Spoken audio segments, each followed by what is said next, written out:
No bathroom on this side. No, she was up at the fridge. Oh, okay. All right, we're live. Yep, you don't need to do it. Hi. We don't know where the cameras are I'm at. like, where am I looking? Well, this All is right. starting off beautifully, is it not? It is going to be a good day. All right. So this is us. Yep, that is us. And that this is this. Okay, yes. good. I can handle that. And hopefully everyone taking a break from the Olympics, this could be just as entertaining. You just never know. I will try not to do any flips because those Right. would not be planned. If she goes down, I'll just step over her. That is a good plan. We should We'll totally do that. Keep going. All right. Yes, yes. So welcome to the Stabilizer Bootcamp for Yes. 2024. Yep. We've got a nice group in front of us. It's going to get a little warm in here, so I'm going to have them. I'm sorry. You're you got fine. your sweater, right? There's a sweater here. Okay, if I need it, turn the air down just a minute. So we'll have them do that. What you looking at? Numbers. Okay, yeah. So we've got a nice group in front of us and a nice group online. So I think we should probably jump in because we might have a little bit of information for everybody to talk about today. Yep. So, and we added to it to boot. So we're going to did. try to do everything we've done in the past plus. That's the plan. Yes, that is definitely the plan. And I'm going to try not to trip and fall because that would be bad too. That would definitely be. So this is first, yeah? Yes. Okay. Okay. So, yes, let me pull up. All right. Okay. Yeah. That's what we're going to do today. Lots of throwing behind us. All right. So, hello, all right. hello. Picture of me crafting. That's a cute name. All right. I see a whole bunch of people are online. You guys are commenting. That's great. I love the name. That's fantastic. If you have questions in person, just raise your hand. And if you're online, you can just type it in. Type it in. You can't raise your hand, unfortunately. Yeah, that doesn't really work so hot. You guys, if you see something that we missed, let us know. Because you can see all that too. You can see the comments at least over at the there. moment. Yes. So, okay. We will probably finish whatever we're doing before we stop and answer the questions, just FYI, unless it's extremely pertinent to what we're doing. Whatever that happens to be. But so welcome all of you here and at home. It is gross outside. Yes. So thank you for walking through that and coming in, and you're really smart at home for not having to do that. Just kidding. Not that that doesn't make the rest of us smart, because we're all smart. But yeah, we had to come to work. Man, I went down there to get lunch and I was like, oh, I don't want to be out here. Yeah? Yeah. You didn't have to do that. I brought my lunch. Smart lady. Yeah. There was nothing at home. So I think we have our little presentation up there, but one of the things that I always like to ask is if anybody has any questions. So online, now is a great time to plop in like something that you're hoping that we're going to cover. Maybe I could. And then anybody here have anything special that you want to make sure that we cover? We're not going to answer it now, but then we'll know that we need to. When we fill those in, we can try to add something in. Special questions. For sure. You bet. You guys are super quiet. I know. Yeah. Yeah. Stabilizers for t-shirts, and they're making a t-shirt. Okay. Yep. Make a t-shirt quilt. Is that what you said? Okay. Yep. Got it. Okay. Anybody else have anything they want to throw out before we get started? Awesome. Okay. Well, I think most of you guys know us, but maybe not. I'm Lisa. And this is Sarah. And we're going to walk you through how we do things, not necessarily. I have our names on the wrong side again. It's because we I had to mess you up. Gonna fix that while you start talking. So this is a little different from your average Joe, go to OESD or go to Floriani or something like that, because we are not going to be talking about a brand of anything. We will say this brand has this or this brand has that, but this is not about any one particular brand. This is about the types of stabilizers and which type you should use when. For instance, your t-shirt quilt or your t-shirts themselves or your quilting or whatever that happens to be. So we've got a slew of samples up here, which we will show on camera and then we'll pass around. You guys can feel things and go, oh yeah, that's what they meant. Those kinds of things. You can see it here. And then if you are here, you get to manhandle a few things as well. So everything that we talk about in generality anyways, there'll be some form of that in the bundle. Yep. Everything that we talk about will not be in the bundle. There will be some other stuff that we're going to bring in. But all of our favorites are in there. Yeah.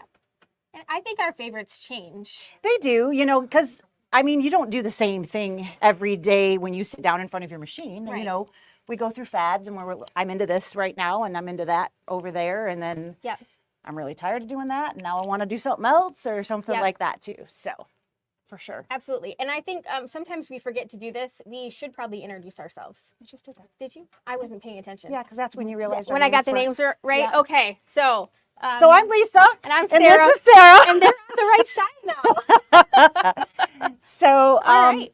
we are going to pack in a whole lot of information. We don't know exactly what time we'll be done. There's There's a seat right there, or you can sit up against the wall on either of these guys over here. So yeah, there's going to be a ton of information. Please feel free to take notes. We are going to send out emails to everybody who registered. So if you haven't registered, you just showed up, take a second before you go to bed tonight and make sure you register so that we have you on the list, because we've got some handouts and things that we're going to send. So those will be sent to anybody that's on the registration list. And if you're not on that list, we won't know to send it to you. Right. Okay. So if you didn't, and you just came, which is great. Welcome. Happy to have you here. If you want any of the handouts, please make sure you go take a second and register. Yep. Okay. So I guess we should jump in. We should. So we carry a very large range of brands here at the shop. Originally, it was pretty much all a Floriani store, and we have veered away from that over the last 6 or so years. And instead of brand, we look at what it does. So, and then if, you know, there's 4 that do the same thing, which one's the best price? Because we're just as frugal as everybody else. If I can get the exact same thing at the exact same quality for $10 cheaper a roll, who doesn't want that, right? Mm-hmm. So we have ranges of OESD, Floriani, the Leabu brand. We have some things that are specific dime. Mm-hmm. And then we have Kimberbell, did I forget? And Baby Lock. And Baby Lock. So lots of different names on there. If it's something that you find on our website, or especially if you find it in stock on our shelves, because we like it. Right. That's how we make that decision. We tested it. If we didn't like it, we don't put it on the shelf. That's how that all works. Mm-hmm.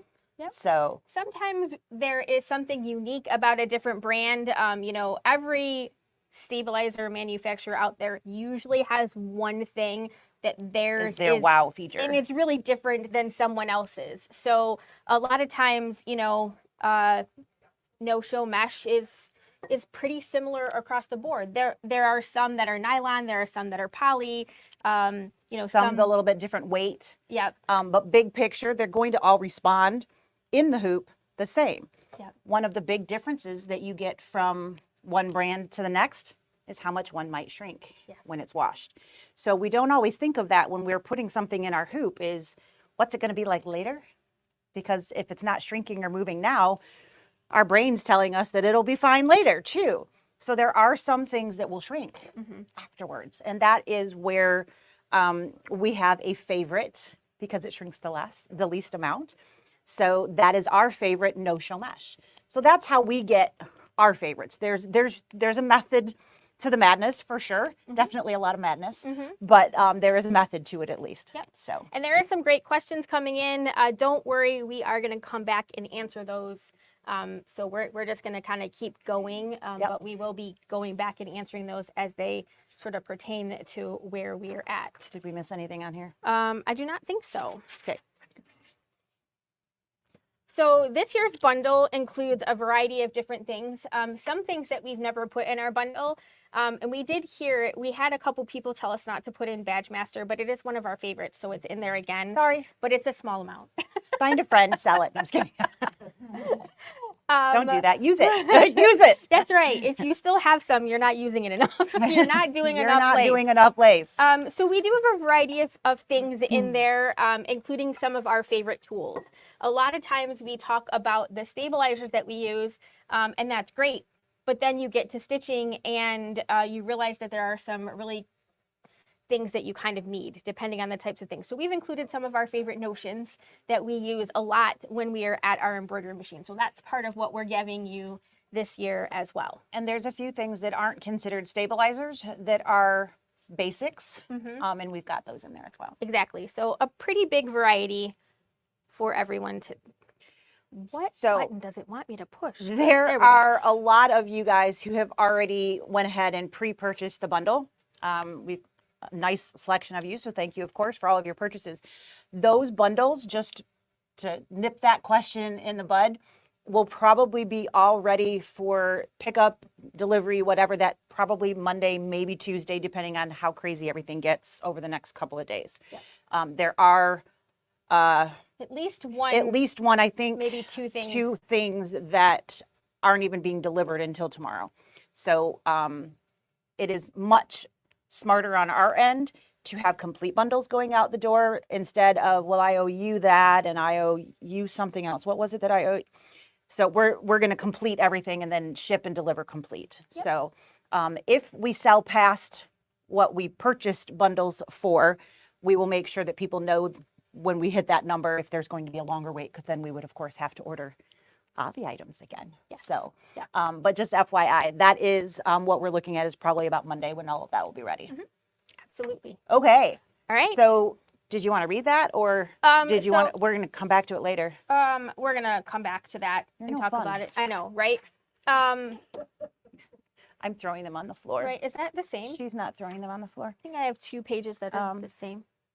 No, this is tools. This is stabilizers. No, that was the whole list. Oh, I already went to the other page. I guess that's why. See, you never know what's going to happen around here. We didn't practice this.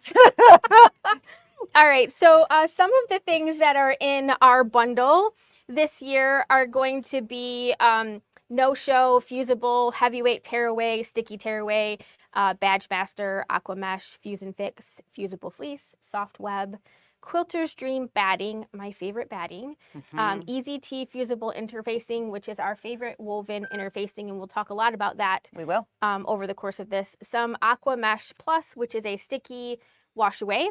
And then the things that are in pink are things that are in our stash, but that are not included this year for whatever reason. Sew and Wash, which is also like OESD's Aqua Mesh. Floriani embroidery topper, we do have some of that in our kits this year. Baby Lock fusible applique. Similar to the soft web. Right, a medium cutaway Baby Lock Ultra Soft, which is very similar to the fusible fleece from OESD. And then we have toppers. We're giving you, instead of a full roll of topper this year, we're giving you a few yards of a different topper. It lasts a long time. Yes. And a lot of you may not know. It dries out. It dries out. And so it behaves differently if it becomes super old. Especially the water soluble. The heat doesn't quite so much, but the water soluble will become very dry and it'll feel, it'll literally feel like it's going to just start cracking. So even when I have a large roll, like I buy the whole roll, I have a Ziploc bag that is rolled and then sealed in my sewing room. I don't keep that just open air because that air will grab hold and it'll dry it out. It'll still work, but it doesn't tear anywhere near as cleanly. You'll end up getting big jagged pieces. It's a lot harder to deal with. It'll still work, but it doesn't work with you as nicely. When we get around to showing the no. There's probably some stuff out here that's pretty My badge master is pretty crispy. Pretty crispy. It does. It absorbs the moisture in the air and then it changes the consistency of what's there. All right. So that's some of the there you go. That's in there. And then some of our tools that we are going to be included in there. I did not do it. It wasn't with feeling. She's going to get there though. By the end of the day, she'll be crumpling them up and throwing them at you. I'm afraid to give you a paper cut. It wouldn't be the first one. All right. So tools. We talked to you guys a little bit about some of the special things that we added this year, and they are not all of our favorite tools. You'll see a lot of them are in pink, which means that is not in the kit, but one of them that we feel like you got to have at home. And then there's some things that aren't quite tools, but that are help for there's lots of different things in there, and we'll talk about all of those as we get there as well. Yep. Some of those things are aqua pens, water soluble thread, pressing pads, seam rollers, fabric folding pens. Those and the USB organizer and the tags are all in the kit. So if you're buying the bundle, you will get all of those. Other things that we really like are Sew Tights minis. That did not. It doesn't come off the It tongue. didn't. Those are little magnets. They're little magnets that you could use instead of pins to keep your item in your stabilizer from sliding in your hoop. So you could put it around to keep everything where it needs to be. I think the sample's still on my desk somewhere. Somewhere. Yes. Glue pen, my favorite 6-inch double curve scissors, turning tools, tape, stiletto, friction pens, water soluble pens, and air erase pens. Yeah, those are the favorite right there. That would be a different kind of cut, which I'm not okay with. So don't stab those at me. You said it was fine. It's not a paper cut. Okay, so having the right stabilizer is, of course, very important. Before we ever get to that point, it's also very important to prep anything properly. So what does that actually mean? Prepping your fabric, marking centers to make sure that you know where you want your design to be. You have to mark those things before you put it in the hoop, because once you've put it in the hoop, you no longer have a clear field of vision. It's going to be distorted from being bent, and you can't actually tell where those things are. If all you had was a fold, sometimes that's enough, but a lot of times it becomes smoothed out enough, or the lighting has changed because the angle of the fabric has changed, and you can't actually see those. So that's where we were talking about the different wax pencils, the friction pens, the water soluble pens, and all of those things, and having the right ones to work with whatever your fabrics are. So marking centers sounds very, very basic, but a lot of us skip that. We think, oh, we'll be fine, you know. So marking where you want to actually stitch prior to putting things in the hoop. And speaking of putting things in the hoop, are you fighting getting things in your hoop? Are you struggling? Are things shifting around and not ending up where you wanted them to go? Want to add to that? No. Okay. No. So first thing that we're going to talk about, actual stuff. Yes. Is Mary Ellen's Best Press. So Cool stuff. Love it. Yeah. Our little funny thing that we say all the time is that the stiffer the better when it comes to doing our embroidery. Can't forget to end that last part. Right. It's very important that you finish It's embroidery. It's those things that get us in trouble sometimes when we say them and people are like, what are you talking? Is this porn? Sewing porn. We have actually had husbands come in and be like, oh, you're the sewing porn girls. And we're like, what? It's like, oh. Well, look at all of this. Thank you. Look at you. Yeah. Did you send her a text? I did. Like, this is awful specific. Yes, I did. So Mary Ellen's Best Press is not typical starch. No. So it is, it's a sizing alternative. It is. This cracks me up. Right. It's like lovely wording. But so, all right, do your thing. Do my thing. Okay. So the reason that we like to starch our fabrics is because fabrics shrink. And what happens when we start with something that hasn't been pre-treated? So we didn't pre-wash it, we didn't do anything. It's just right off of the bolt, right? And then after we're done embroidering, we maybe hit it with an iron, maybe a little bit of steam, and all of a sudden, it looks a little different. It looks completely different because the fabric, the area where the design is not changing, but the area around the design suddenly changes. The thing that you don't know is how much it's going to shrink. Every fabric manufacturer has a slightly different gray good, which means the threads per square inch is different. Their calculation of what they choose to use is always a little bit different. Solids tend to shrink a little bit more because they have a looser weave, but that doesn't mean that your print won't. The one thing that I can guarantee is that they will all shrink differently. Yep. And when you have a variety of things shrinking in completely different proportions, all of a sudden it doesn't look like it started. And I don't know about you, but I definitely You don't want to put all that time and effort in. Right. And then. And in my mind, I have all of the time in the world, right? I can pre-wash my fabrics. I can be completely prepared. The reality is I have 30 minutes and I'm going to stitch.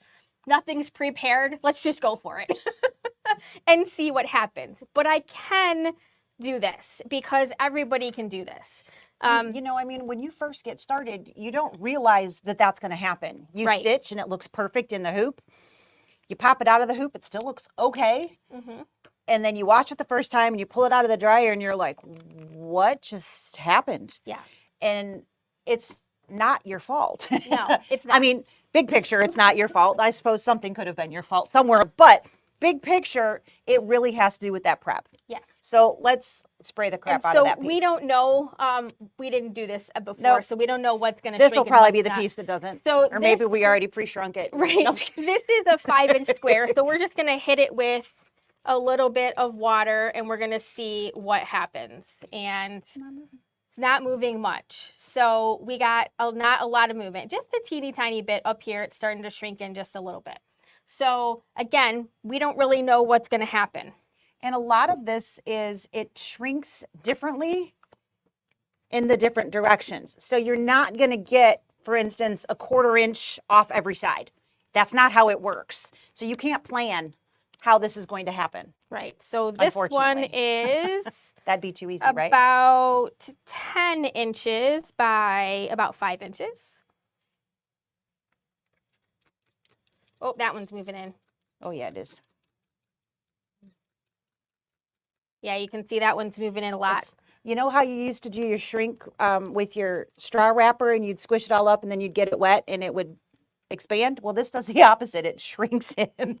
And it literally, you can see it shifting and moving up on the ruler. So again, the amounts, no way for you to tell until you actually do it. So the best thing to do is to pre-starch your fabrics before putting them in the hoop. Yeah. And the important part to remember is once you have done this, I can re-stretch this out to be almost whatever size I want it to be, right? But should you? That does not help the cause, all right? Because as soon as you wash it again, it's going to come back in. So you have to be mindful how you're handling your wet fabric. Because again, I can make this 5-inch square probably be almost 5.5 if I try really hard, which there we go. Doesn't help us at all. It's just going to come back in. Oh, yeah, that one always goes. Yes. But it won't today because we're live. Right. That's just how It's this coming. works. So you can see it shrinking. Oh, yeah. Or almost at a 1/4 inch up there now. Yep. So again, we have no way of knowing. You may not be able to see it shrink as much online, but we started out at 5-inch and now And it's literally almost a 1/4 we're- inch on this side over Yep. here. So is just one spritz enough? it depends on how heavy you are with your spritz. If you spritz it like I did, yes. If you're really dainty and you're like probably not enough. You know, Right? one to be spray doesn't wet. get a whole, you do have to get it so that you can physically see a change in the color. Really Exactly. is what you need to see. Otherwise, you're probably not going to get the effect that you're needing. Right. So do you have to let that air dry? You do not. We have a funny video on how We to do. We do how the to hover method, right? So when you have your iron, what you don't want to do, right? You don't want to set a hot iron on something that's wet because you'll scorch your fabric. It'll stick to your iron and it'll be a hot mess. But if you're like me and you're a little bit impatient, waiting for that to dry is also not an option. So Because we only have 30 minutes to get whatever it is we need done. I'm on a time crunch here. So if you just take your iron, the heat of your iron, and you just hover over top of your fabric, the heat will start to radiate down and it will start to dry your fabric. And it dries pretty quickly. Once the fabric is pretty dry, then you can go Then you can ahead press. and you can put your iron on there. But you want to make sure that you're working the press method, which basically means that we are taking our iron. Little iron behind you. Oh, Just I was show looking that. for it. Yep. So you want to take your iron. It's not plugged in, so I won't melt anything. Don't do this at home on your cutting mat. It'll look like this. It won't work. And you will be very unhappy. So, once you're going to hover over the top, and then when it gets dry, you're going to press for a couple seconds. You're going to pick your iron up, and you're going to press. Because it sounds really silly to this motion teach people how to iron. Stretches But the there's fabric. ironing, which is not the same as pressing. No. So you want to use the pressing method on here. I flipped this upside down. Because typically what we do is we do all of this work on the wrong side of the fabric. We don't typically use the right side of the fabric. I spray and press on the back side just in case I get a little bit of scorching or something like that happens. Unless it's solid white fabric, it's really hard to tell that actually happened on the back of that. So, So if you slip and you dropped your iron, yep. instead of hovering the whole thing and you're like, Oh, you're kind of peeling it off. and you're peeling the fabric off the bottom of your iron. I mean, we've all been there, right? Yep, We've all said, happens. oops, at some point. If you're on the back side of the fabric, the wrong side of the fabric, you shouldn't see a long lasting mark unless you've totally fried it. But, exactly. And you can use a variety of different products when you're working this method. One of the reasons we like the Mary Ellen's Best Press is because it doesn't typically leave a residue on our fabrics like traditional starch. That gets a little bit flaky. If you're a traditional starch person, the most common starch is no longer being made anymore. So good luck finding a new alternative. I don't know. Apparently we don't. Us quilters and sewers embroiderers don't buy enough of we it. don't buy enough, huh? There are two other, actually there's three other versions of something like similar than Best Press. There's Best Press 2, which is A little bit stronger. way more concentrated than this. Then there is Material Magic, which is designed kind of for this purpose. Yes. The difference between Best Press and Material Magic is that Best Press is a little bit thinner and it's a lot easier to it dries a lot quicker. The Material Magic, it stays damp a little bit longer because it's kind of like you're putting a much thicker product on there. You're not really putting anything thicker on there, but it just feels like it's thicker. And you have to let that air dry a little bit, and then you can use that. So there's definitely, if you do use your heat, you can see some color distortion of the starch, not of your fabrics. Of course, it puts it on your fabric, so it does then equals out fabric color distortion as well. But you don't get that no white with that, because that will you can see some white spots if you, especially if you overheat. If you try to heat that instead of just let it air dry. So the product that we're currently talking about is the Best Press. We also have Material Magic as a good option. It definitely is a stronger. You can use it more as a fabric stabilizer. Versus just so especially if you're using Scan and Cut or some other cutting tool and you need your fabric to be really, really stiff and you're not putting an applique fusible on it for whatever reason, you're just using it as, a quilt square or that kind of thing, and you're cutting, that would be a stronger version, and it would get you to that paper-esque fabric faster than the Mary Ellen's would. Yes. So they're both great to have. We'll talk later on about knit shirts and things. I will use Material Magic and let them air dry for that. I find I get a lot better response. If I don't have it or can't find it, then I will use Mary Ellen's. But that is one time that I specifically use Material Magic. Yes. Yep. All right. So, any questions maybe on starches? Was asking what's in the spray bottle. That was the Best Press, and Cindy was asking, what are you spraying? We're spraying Best Press on our fabrics to show why you should be preparing them before you start doing your embroidery. If your fabric is prepped ahead of time, then again, you will get a much better finish. So this project. was 5x5 when we started, And we are definitely down an entire 1/4 inch on one corner of that. In the height, just based on the direction that it's sitting at the moment. This one's more like an 1/8 on the left, but it is a complete 1/4 inch that it shrunk in. So imagine that you've got a finished embroidery and that happens. It's going to automatically create puckers inside of your embroidery because it doesn't have anywhere else to go. Yeah, it's done quite a bit. That's a huge chunk there. Yep. That was a good job, Hayden. Good job. Yeah. It's just the weird thing about certain fabrics.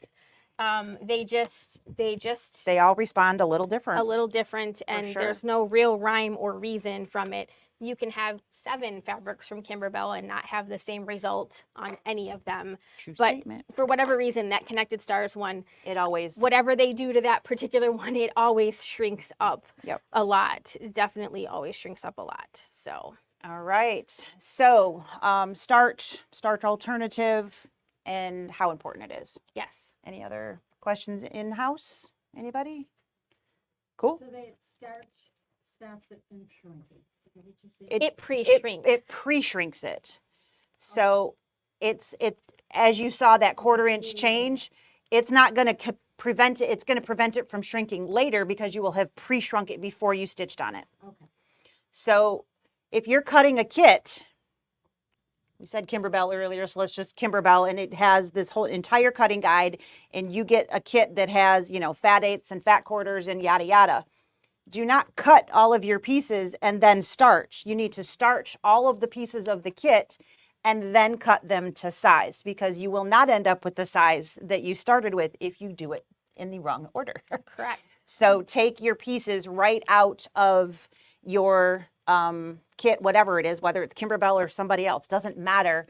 But starch first and then trim to the sizes that you need based on whatever your cutting diagram tells you to do. Yes. For a quilt, for an embroidery, it really doesn't matter. The same thing is going to happen whether you're quilting with it or whether you're embroidering on it. It doesn't matter. You still need to make sure that you end up with the same size that it's supposed to be. Yes, that's the goal. There was a thought in there, but it disappeared. I'll see if it comes back. Okay. I have no idea what it was. So what we're doing now is we're basically preparing the fabric so that we can add our stabilizer and then embroider. So this is one of those things that we always say you have to do a few steps before you actually get to the actual hooping process, which is what I think is, oh, good grief, what I think is so funny about when people say to me, well, machine embroidery is like cheating. There's no, it's only real embroidery if you do it by hand. And I think, well, only crazy people only do it by hand because we all only have so much time. And someone always says to me, well, your great grandmother did it by hand. And I'm like, yeah, but because she didn't have a machine. She didn't have that option. If she had the machine, she would have absolutely used done it. I know you haven't met my grandma, but let me tell you, that would have been the way that it went. They used the refrigerators and the freezers when they came out too. The things that make your life better are not bad. And machine embroidery is not cheating because there's still a lot of things that you need to know. Absolutely. Our machines definitely make us look good. Mm-hmm. But we have to put everything in a good manner to get the export out of the machine to turn out the way we wanted it to go. So these are the things that are going to make those differences. So we talked a minute ago about how important it was to mark first. So starch it all, cut it to whatever it is that you need it to have. But now I need to know where center is. So we could fold it. What happens when you fold? It actually is taking up part of that fabric. So true center is being slightly distorted by that fold. So sometimes folding isn't going to give you the exact point that you need, where if you're marking with a ruler, you can get to where that actually goes. I mean, I can't tell you how many times I thought I was right on because I folded it so meticulously, and I lined it all up. Mm-hmm. And then I was still slightly to the left or whatever. Right. And sometimes it doesn't matter because you're going to trim down afterwards, but sometimes it's just like, right. So marking pens, there are so many different marking tools in the world, so many. And it's just a matter of, one, we generally have a favorite. So, we all might have our different favorite, and that's the one you're going to go to if it will work. That's the one I'm going to use.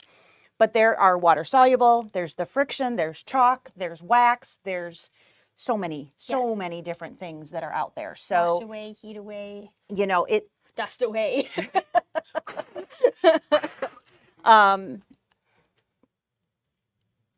There is a right or wrong because sometimes your fabric is going to discern which one you can use. So Yes. maybe you can't iron something. Right, Well, if you can't iron it, then a friction pen's not the right choice right, unless that entire mark is going to be covered up. exactly. If you can't get it wet, then the water soluble is not the right choice. I mean, Yeah, I would say that with the exception of the friction pen and iron, I always caution people when you have something marked on your fabric, unless it's chalk, iron tends to set things. The heat sets things. So if you're going to have trouble getting something out of your quilt or your... it's going to be something that you heat set in. It's going to be something that you went to your iron and you used the iron because you needed to. Because you thought that using the blue washable marker would be a better option, because if I have that on my thing, it won't go away when I heat it like the friction pen will.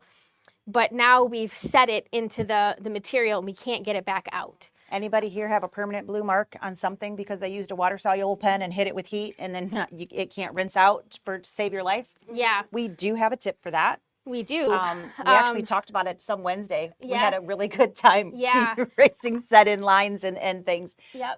But A I little don't bit know if of good time. That might be a Right, slight right. exaggeration. a But little what did I say? Baking soda with water and water. will actually remove. It will help lift that out. It will help that come out. Yes. So your other thing, I don't know if you have it in here, is wash it. Yes. So the chemicals that are in that marker or whatever it is that you used, if you put it through the wash, the chemical aspect is also going to be diluted anyways. So you're less likely to have that coming back. Right. Because it's not as strong of a mark. Yeah. And if it doesn't come out when you've washed it, sometimes like regular Dawn dish soap, if you blot the area with that, will then pull whatever is left. I don't know what they make Dawn out of, but apparently you can... Saves the ducts and it saves your fabrics and too. It saves your fabric. So, it's good stuff all the way around. Yes. You want to grab that So little the bottle? ratio for the baking soda and water. There really, I'm sure there probably is one, but we just dumped it. Is that what you asked for? It is, because look. Yeah, you got your blue pen on there. So I marked this center, and you can actually still see, even though I've ironed it out, it's come back. There's a little bit of blue right at the top here. I don't know if you guys... Oh, yeah, and some on the sides. And then you can actually see the marks on the sides there too. I have not washed this. I made it. It's been sitting in my sewing room because it's just so freaking cute. Yep. But I haven't washed it. I could re-hit those, but these are a friction heat away pen. So they will come back. They tend to come back when it's colder, which, I mean, air conditioning doesn't seem like it's enough, but It can be. it can be. My clear blue tiles, I already ironed them all back out again, but my clear blue tiles case, I quilted with clear blue tiles. And what do you do for that? You mark marking everything of where to stitch for all of those. And I opened it to show it, and I was like, didn't I remove? I mean, they were just, it was almost looked like I hadn't taken anything off. And I know I had. There was so much in there. Friction is probably my go-to, but I have been noticing that it's coming back. So I don't know if I just do a really crappy job of removing them or what, but it does make a difference. It does. What And you're putting where. the friction pen ink is still there until it has been completely washed. Right. So I always tell people we have a lot of great options out there, but it's still adding a chemical to something that we've added a chemical to that someone else added a chemical to. So it's not like we're putting it on raw material, Right. So the dyes, the formaldehyde, all of the stuff that the fabric goes through in the process of getting it to us. Lots of stuff in there. Then we add starch or we wash it with laundry detergent. If you put fabric softener in there, fabric softener leaves a little residue on there. So there are so many things that we're adding will build up and onto it. hold on to what you're putting in there. Yeah, Deb says that she has had chalk melt into her fabric if you iron it. So again, I feel like heat is really the thing that creates the issues.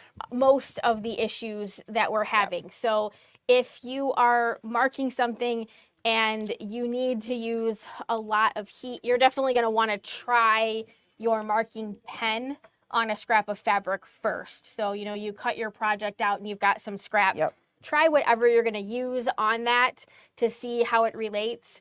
I have gotten into the habit of essentially using tape. So I basically put tape on and then you mark on the tape. I do. I use more Kimberbell tape doing that than I do an actual in my project. I literally, it's white, it's easy, it doesn't leave a residue. It doesn't stick enough that it becomes a problem. So if I need to mark a line in the middle of something, I actually just use tape. I actually have a sample of that sitting on my desk. But if you are putting something down, so you know that's where your crosshair is, if you are drawing on that, there's my crosshair, right? And I go and I put that in the hoop, I can find center, and then just before you start stitching, you pull the tape off. Yep. So, but it doesn't move. So it does exactly what you need it to do, but then you don't have that residue. Now, sometimes a small crosshair isn't enough. Right. Right. So, I mean, I put tape down the whole center, left it on the outside so I could see pull it off easy too. And yeah, and then I just marked where I wanted the center is. The other thing that happens if you put a little piece of tape down there and you do crease your fabric, you can see the crease mark as well. In the tape. And with the tape, but it comes off really, really easy. It doesn't leave any residue on my fabric, and that has become like my go-to method for marking the centers of things. Yes, it uses a lot of Kimberbell tape, but honestly, if you do we don't really use it. You get a lot of Kimberbell tape anyway. So we got to use it somewhere. This is the perfect place to use it. One second. Did that answer one of yours, or was that the friction pen? That was a friction pen. Now that was, gosh, 2 years ago, 3. That was a long time ago. Many of you probably took that class with me. That was years ago. So I mean, and those are just recently coming. I mean, so it's not like those have been sitting there for 2+ years. But Did you iron it again? Did it go away with heat? No, I did. It would if I hit it with an iron. So the question for all of you at home was that sample with the flamingos, not peacocks. I called them peacocks earlier today. I'm like, give me that peacock. Oh, that's not it. Is a friction pen, and I saw it when we showed it this morning. I was like, oh, my line's coming back. So it's the friction pen that was coming back after multiple years. Again, it has not been washed. If I washed it, hit it with an iron and washed it, it probably would be just fine. I just haven't washed it yet. So it's just been decorating my shelves in my sewing room for all of this time. So water soluble friction pens, wax pencils. OESD came out with a wax pencil, which works really nice on dark fabrics. I have not had any issue. Wax pencil has not stayed on anything so far, but it doesn't work on light fabrics. So because it's basically like a clear white. I know the only problem with those is that it's easy to break the Tang pencil. The pencils themselves can break pretty easily. The lead inside of them, it's kind of like those paper things. They come very easily. Yeah. Go ahead. So when you said the baking soda and water, are you making it a paste or are you keeping it as a water so you could spray it? I kept it as a water. The question was how much baking soda versus to water. So didn't we put it in a pen? Yeah. I think I took my pen and filled it partially with water and then literally just put baking soda in, I think it was a fabric folding pen. Yeah. And I mixed, I mean, it was a decent chunk that I put in there, but it was still liquid. It was very, very liquid because it was coming out through the tip of the pen. And then you blot it. And then, we just kind of. I got it wet. Yeah.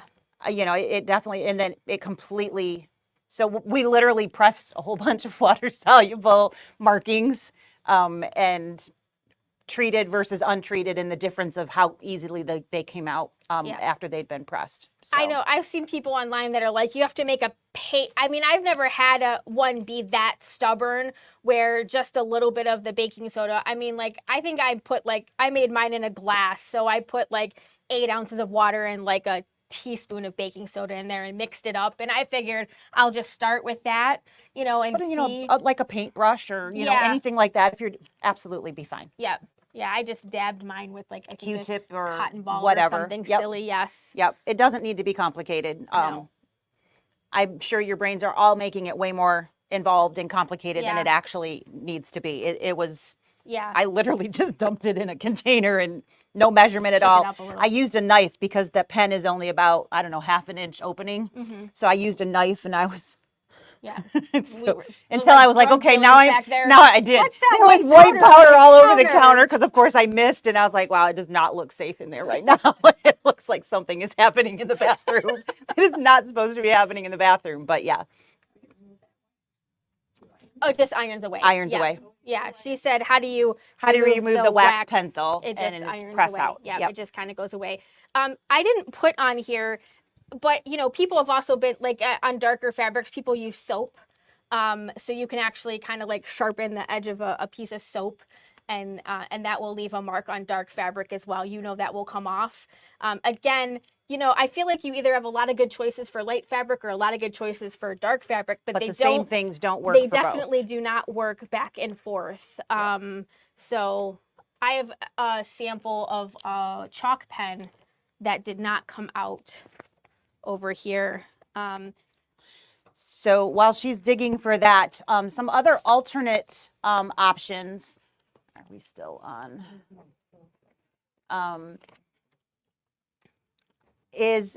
We talked about tape. One of the things that Sarah really likes when she's doing quilting are washable Crayola markers. So you can mark it. Don't worry about it. When you throw it in the wash, it all magically disappears and it truly goes away. It's not something that's lingering in there. It is a removable. That's the whole point of it, is that it's removable. Yeah. So another Thin, the ultra thin the tips. fine tip. You don't want to like leave a big and not, don't draw color. like a Don't 2-year-old. color. Yes. Light. Be light. So with that, it's so here and no matter what, as we said on here, he was is your enemy. my so. chalk pen. So I don't know if it's showing on the screen at all. Yeah, so you can Right see here. the marking in the center there anyways. There was just no getting it to go away. So sometimes, you think you're doing all the right things. So testing on your fabrics before you mark an entire front of something that you know is going to be important later on. So testing on little bits of scraps and whatnot is always a good idea. Mm-hmm. We'll say this later on, but there's the test and there's the I wish I tested categories. It's much better to be in the test category than the I wish I had. So that also works for this one as well. Cynthia asked, have we ever used a Tide pen to get the marking off? I have tried a Tide pen and not been super successful. I'm sure it's a chemical thing, and I think that you can be successful with that. Just depends on what you're trying to get out. And what you're trying to get it out of. Yes. Not everything, there's just a lot of different things. For me, the baking soda and water has pulled out almost all of the things, except for that silly pencil line. That's going to be there to haunt me for the rest of my life. We all have one of those. Makes a good sample. We did that on purpose just so we could show you how that doesn't come out. Yep. Yeah, 8 years ago, I Totally knew that we were going to intentional. be standing here one day. It was and I very, gonna very need that. intentional. Absolutely. Absolutely. So we've talked about the prepping and getting all of those things ready. So for just a second, we're going to pretend that the stabilizer is perfect. And we're going to jump ahead just a little bit, and then we're going to come back to stabilizers. So Yep. we're still kind of in the prepping mode. We are. So just, we aren't ignoring the stabilizer. We're just going to pretend for just a second that it's all perfect. Yeah. So before we move on, we've had a couple questions up here, but I think we've answered everything. Does anybody in the class here have questions about stabilizing with or making your fabric stiffer with the starch or best Marking press pens, or that any of or those your beautiful marking things. pens. Yes. Do you spray starch your t-shirts before you embroider them? The question is, do we spray starch our t-shirts?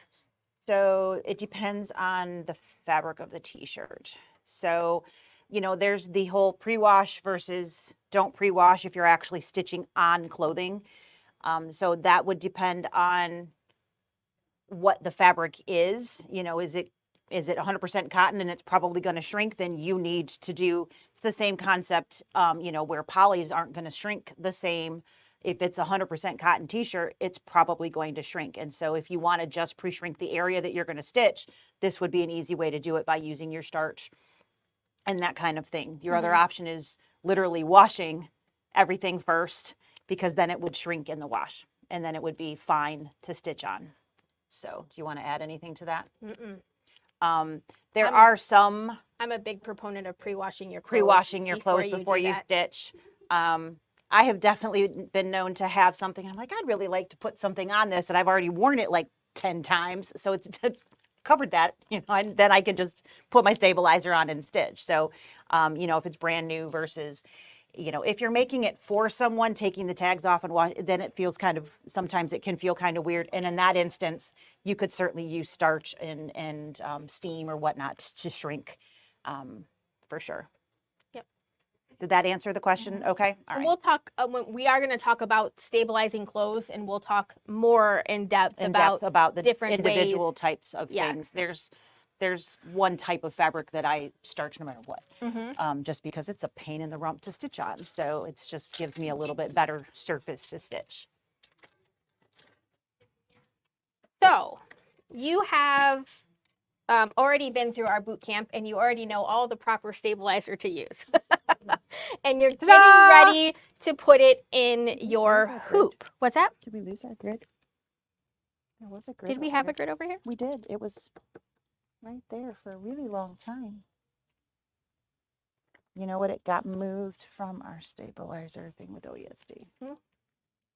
She's going to go look for the grid. Is this the right hoop for that? Was it a 5x7? It's literally the grippy black.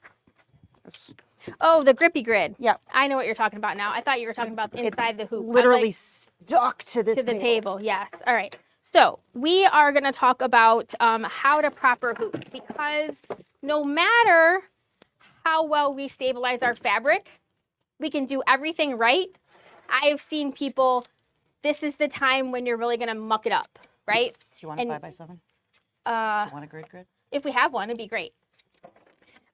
This part is probably the second most important thing that you can do, and the number one thing that people do wrong.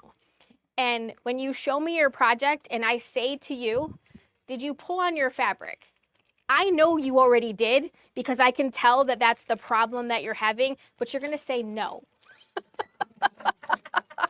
Don't say no. I don't care that you did it. I just want to help you understand what actually happened. So I think we can probably just hoop my fabric that we have here. It's not for anything important. So if I want to get my fabric centered, okay, the first thing that most of us do, because this makes the most It makes sense, right? is in our minds, the space that we have up here, the little notch on my groove. Let me change the screen here so that we can see that a little bit better. So the notch that we have on our hoop, right? There are 4 notches. This must be the center of my hoop, right? It looks like It's it. not. It is not. So if you actually, let me borrow this green. Can you guys see the notch versus the line? See, the notch is just slightly to the right of the line. It's about 1/8 of an inch. Yes. And Okay. it doesn't matter what manufacturer you're using. The center of the actual hoop is not the center of the embroiderable field. So I'm going to say that one more time. The actual center of your hoop is not the center of the embroiderable area that you have. Oh my gosh. So sorry. Wake up, everybody. And that is because the foot takes up some space in our hoop.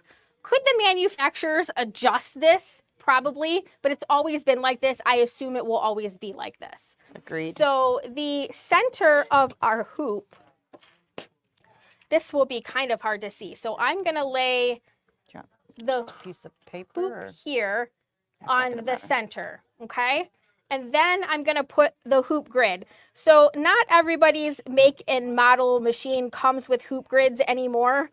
They used to all come with them. That's terrible glare on here. There is just a tiny bit of difference. So the white line is like to the left and pretty square this way. The notch is pretty close to the line. Yep. On here, it's the top and the bottom that are always about gonna an eighth be- of an inch to the right. Yep. So if you're using this as your center, you're going to be fine unless the design that you have takes up the entirety of your hoop. So you chose to do a design that is 5 inches by 7 inches. There is zero wiggle room in there, and it's very important that you get your design centered. If you use this, when you get the design in there, it will not be in your center. And you will want to move it in your hoop. And there But will you be cannot. nowhere for it to go. Because your design takes up the full space of the area. Embroiderable field has been filled already. Yes. Nowhere to go. So it's just the way it is. So for most things, it doesn't really matter. If I have the center mark on my fabric, I use this to line myself up.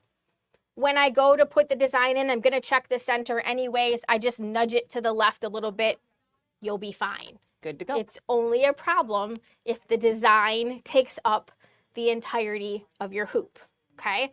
So I've been known to fill up an entire hoop with stuff that I have zero wiggle room. I know this to be true. I know that I use the marking on there and then I get it in there and I'm like, that was dumb. It's been like this for 25 years. It's not going to change. The difference is that current manufacturers don't always include the hoops, Right. the grids. The grids. Before we had cameras and fancy projectors, when you bought a machine and a hoop, this you got is this with every hoop size that came with your machine. Yep. And if you bought a new hoop that was a different size, it came with one too. exactly. And we taught you how to use the grid. And you all went, yeah, I never use that. Yes. But And we so, you know what? The manufacturers must have heard that and they stopped putting them in the box. did. Yes. Well, Why? you never use them anyways. That's going to Exactly. save us a little bit of money, right?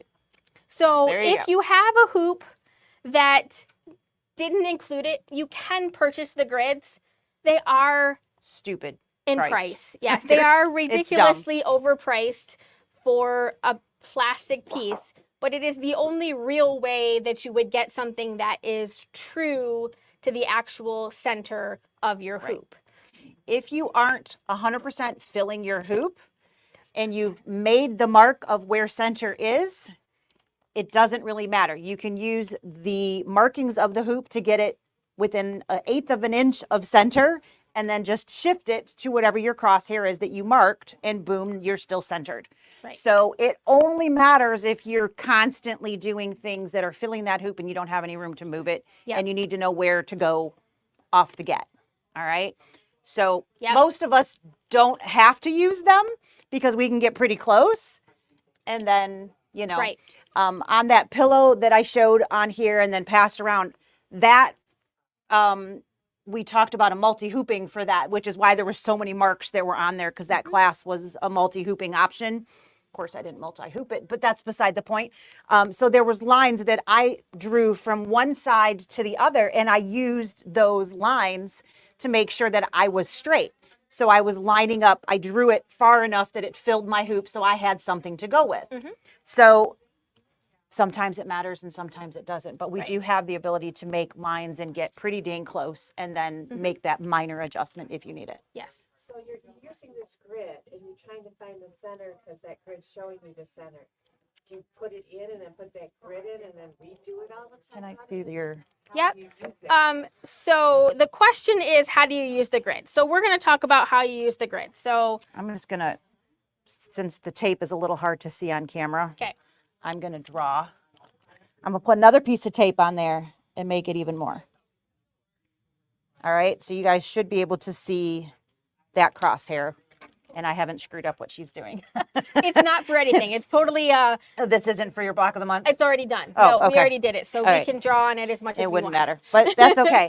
So I've got my notches set, so my markings here are accurate. All right, everybody that makes sense, right? What's on the grid is the actual center of my embroidery field.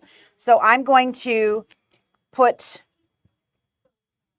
that as close as I can. I can use the grip grid, which also, if you guys aren't familiar, keeps your hoop from shifting underneath so that it makes it a lot easier to get that top hoop in place. I unscrewed it. Oh, you quite a already bit. did? Okay. Yeah, I might I not was have like, done I it. don't want to fight Yeah. on film here. So I can see roughly just from my crosshairs on this where I know I'm not exact, but I'm still close to center. And then what I can do is I can get part of my hoop in place and I can see if I am on center. So this would be basically in the hoop, but I'm slightly off. So I can move my fabric to wherever that needs to go until I get my crosshair. I don't know if there's too much of a glare. There's probably a little bit of a glare. Yeah. um There's no way of getting around that. no, but you can get your crosshair to line up with the crosshair of the grid, and when you can see that, then push the top hoop in place. And if you're not right, you can see it, pop it off and do it again. Yep.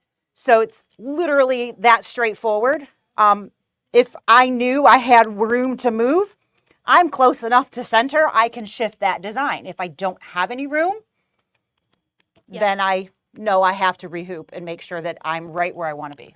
And the more you do this, the easier this part gets. You'll get kind of a groove. Yeah, before I had my brother that had a camera and a projector, I was a very good hooper.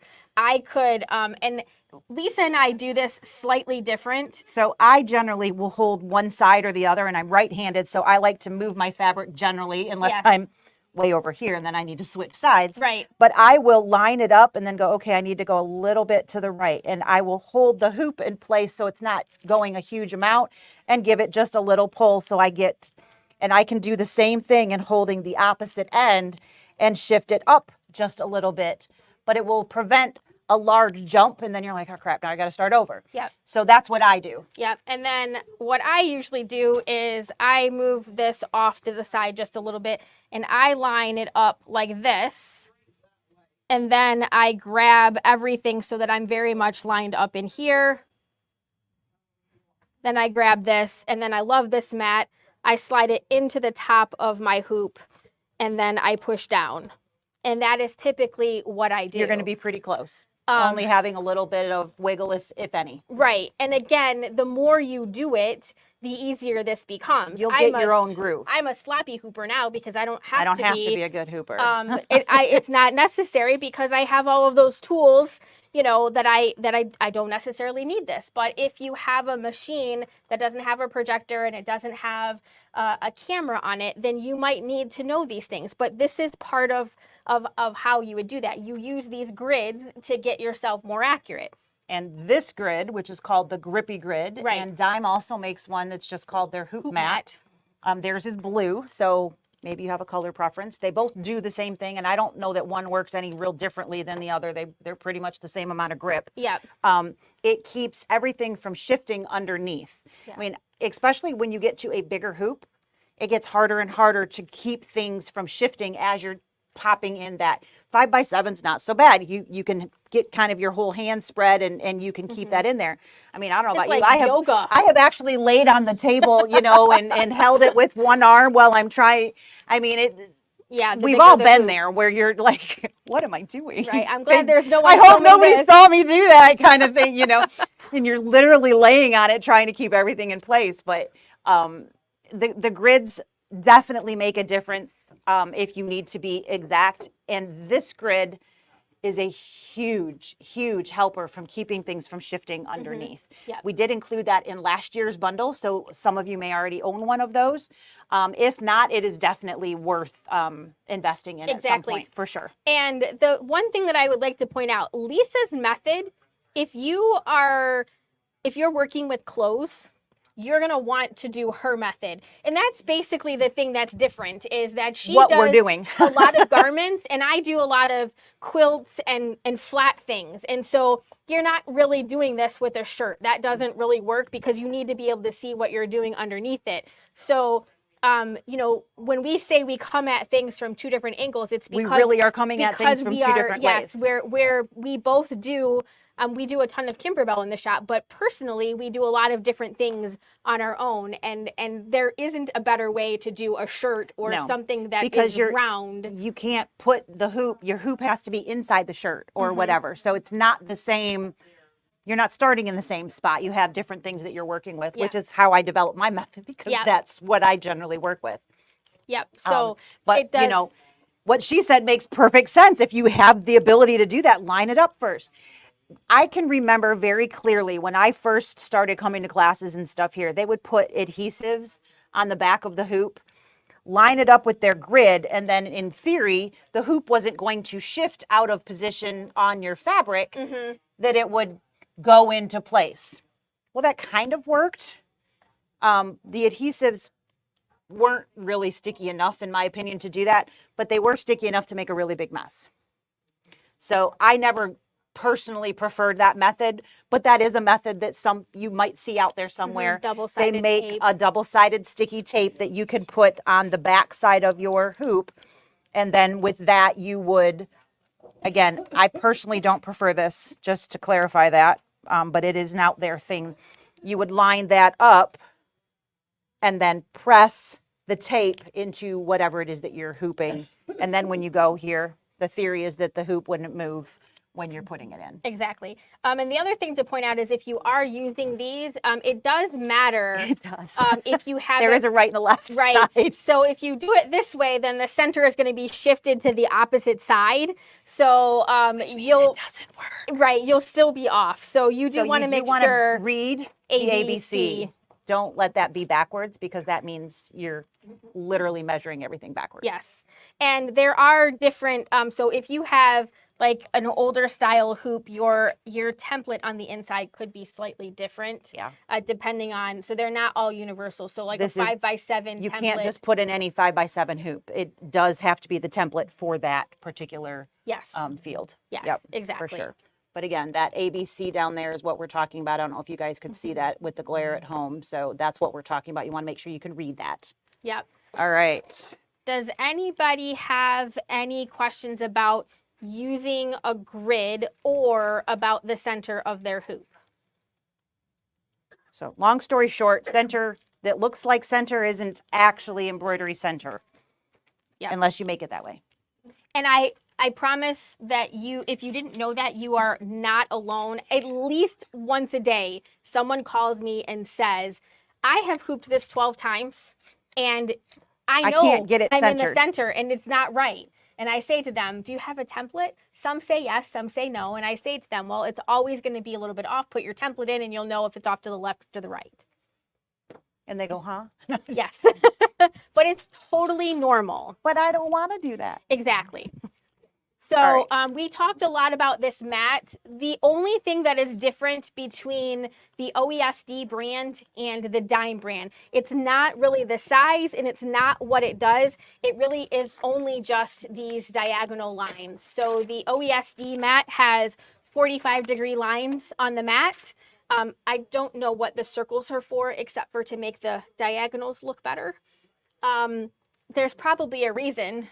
I don't know what it is. I don't either. And the Makes you want Dime, pizza for dinner? it makes me want pizza. Yeah, the Dime mat does not have diagonals on it, but they all have a 1-inch grid on here, if that matters. So there really isn't anything different between them. I think the camera has started following us again. I didn't do it. No, it was I not probably you. did do it. It was totally me. It's usually me. All right, so yep, hoop mat, grippy grid, super super helpful for sure. Yes. So the next thing, I started talking about this before we started talking about finding the center, is when you get to the point where you're actually putting it in your hoop. And I just moved all of your stuff. I know you did. Let me Don't give it back. pull your fabric. So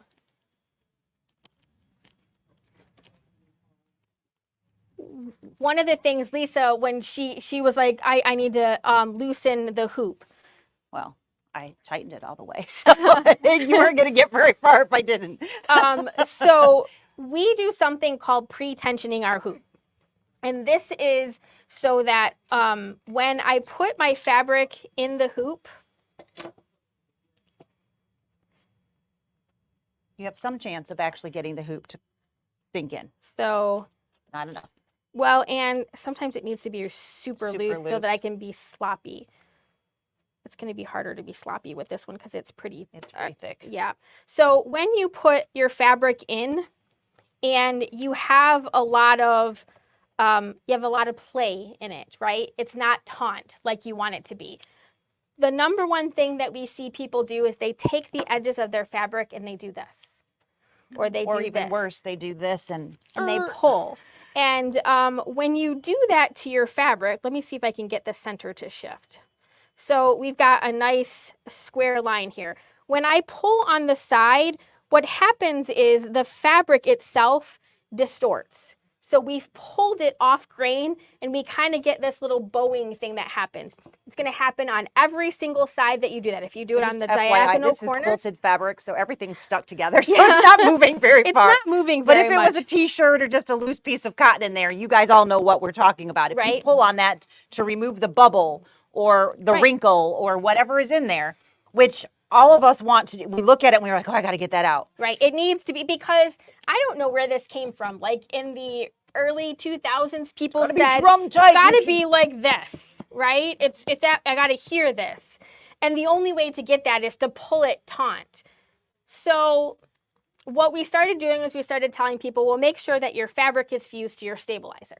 So if your fabric is fused to your stabilizer and you pull on it, you won't be able to distort the fabric because that won't happen. Well, then that kind of shifted away and people stopped fusing their fabrics to their stabilizer. Because tearaway's cheaper. Cheaper, Or right.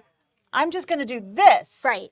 Or whatever it happens to be. Well, I want to use a cutaway, but I don't want it fused. Right, because it's too hard to get it off. So if they're not fused and you pull on both of them even, are they going to stay in the same spot? No, they're not. They are not. And so when you bring your fabric in and you say, listen, Sarah, I went through that entire lecture. I used the proper stabilizer and it looked perfect in my hoop. And I took it out, look at it. And I'm going to say, did you pull on it? And you're going to say no. And I'm like, I know you did. She will call you out. Just as a warning, I have Because seen that's it happen. how that happens. We call that the reverse wrinkle. It's basically like what happens is we stretched it like a rubber band and we released it. And the fabric goes back to its natural state. And then we have all of these little wrinkles around the outside of the design. That is because we pulled the fabric, we distorted the fabric. And then I say to you, have you ever bought a pair of pants? You tried it on in the store and it was perfect, right? Everything fit. You washed it and the inseam has done some magical thing. You're doing one of these and little... you're walking around like, why does my pant leg feel funny? That is because that pair of pants was not cut on the straight of grain. And when you wash it, fabric naturally goes back to the straight of grain. So eventually you get it back the way you want it, you wash it, and it does it again. All over again. And it's a process. It's like insanity. That's why just you keep wear your doing- jeans more than once before you wash them. So the fabric is going to do the same thing. All fabrics have a straight of grain. It does not matter what type of fabric it is. It has a straight of grain. And if you distort the grain of the fabric, as soon as it's released, it's going to go back to its natural state, and then you're going to have those wrinkles on the outside. So how do we prevent that from happening? Well, you don't pull on it. Duh. I know, but how do we get it tight in our So hoop? we pretension our hoops. Yes. So we get it so that the hoop fits, and then we do this crazy thing. We unhoop it. Right. So we don't really care how sloppy it hoops the first time. Doesn't matter. You We need to just- know the thickness and where that hoop needs to be at Yep. based on what you're putting in the hoop. And so we don't tighten it so that it's like super duper tight because we need to be able to get it in. but we want it to be taut enough that it will actually hold the fabric when we put it in the hoop. And I have even told people, especially like with clothing and things like that, if you have a wrinkle or a fold or something and it's not where you're stitching, but everything else is perfect, just leave it alone. It's not going to hurt anything. Nothing's going to shift as long as you have something fused, which if you're doing clothing, I will tell you later, you should absolutely fuse something. But I will even tell you're better off leaving it alone or completely, unless you want to completely rehoop, leave it alone. Do not pull on it because you're going to distort everything else. And as long as it's not in your embroidery field, if everything else is tight and you just got this little bubble over it, it's not going to hurt anything. Nope, it's going to be just fine. It's going to be just fine. So pre-tensioning. So once you have it the right size, then you can use your grid or whatever your method happens to be, and it will fit much better. Wow, you had that really tight. Here we go. It will fit much better. And then you already have the right, and granted, this is all quilted, but this is nice and smooth. Right. So that will automatically make it substantially more taut than it would have been if you hoop it when it's loose. because if you start doing this and then you don't pop it back out, you're going to probably end up with a pucker down here where the two things meet. It's going to push that fabric together and you're going to end up with a built-in wrinkle that you've caused by tightening the hoop and not making that adjustment afterwards. So do you loosen a little bit to take it out? Nope. Just pop. Once you get it where you need it to be, literally just push the back of the hoop away from the front and then align and place it it's in. not at your, the question was, do you have to loosen it to take the top of the hoop out? You don't. Like Lisa said, you just pop it back out, because when you put it back in again, you probably are still going to need to give it like a small turn, because we don't want it to be as We don't want it tight as super we need duper it, tight. but we want it to be taut. So just literally push from the back on the flat part and it'll pop right out, and then rehoop. And then if you need to, you can give it a little turn, but again, don't crank down because they're going to change the whole thing and you'll probably end up creating a pucker. Which you don't want. Which we don't want. That's kind of the whole point, right? Absolute. Okay. All right, so that is what we're going to do to get it to the machine. All right, does anybody have any questions about? So it Oh. doesn't have to be drum tight. It does not have to be drum tight. It does You need want to it be taut, but taut. it's not like, you don't have to be able to play music on it. No. No. The other thing that's on the screen there Yep. is these little arrows. Woohoo. Slippery little sucker. The little arrows right here should be kissing. If you have this, it's actually not in correctly. There is a slight variance, which is why they make that mark. So you want your arrows to show. Some will have just one. Some of them will have two on the hoop base and two on the hoop front. So this particular one just has the one, and I'm really, really bad at the camera today. Yeah. I'm so sorry. But all the brands have some sort of marking, whether it's on the top or the bottom of that, to indicate that the inside of your hoop is in correctly. That's not just a brother baby lock thing. That's just everybody does that because it does matter. All right. My magnet's grabbing hold of my necklace. It's like, whoosh. So we're going to talk about stabilizer now. We got all the other prep stuff out ready. of the way.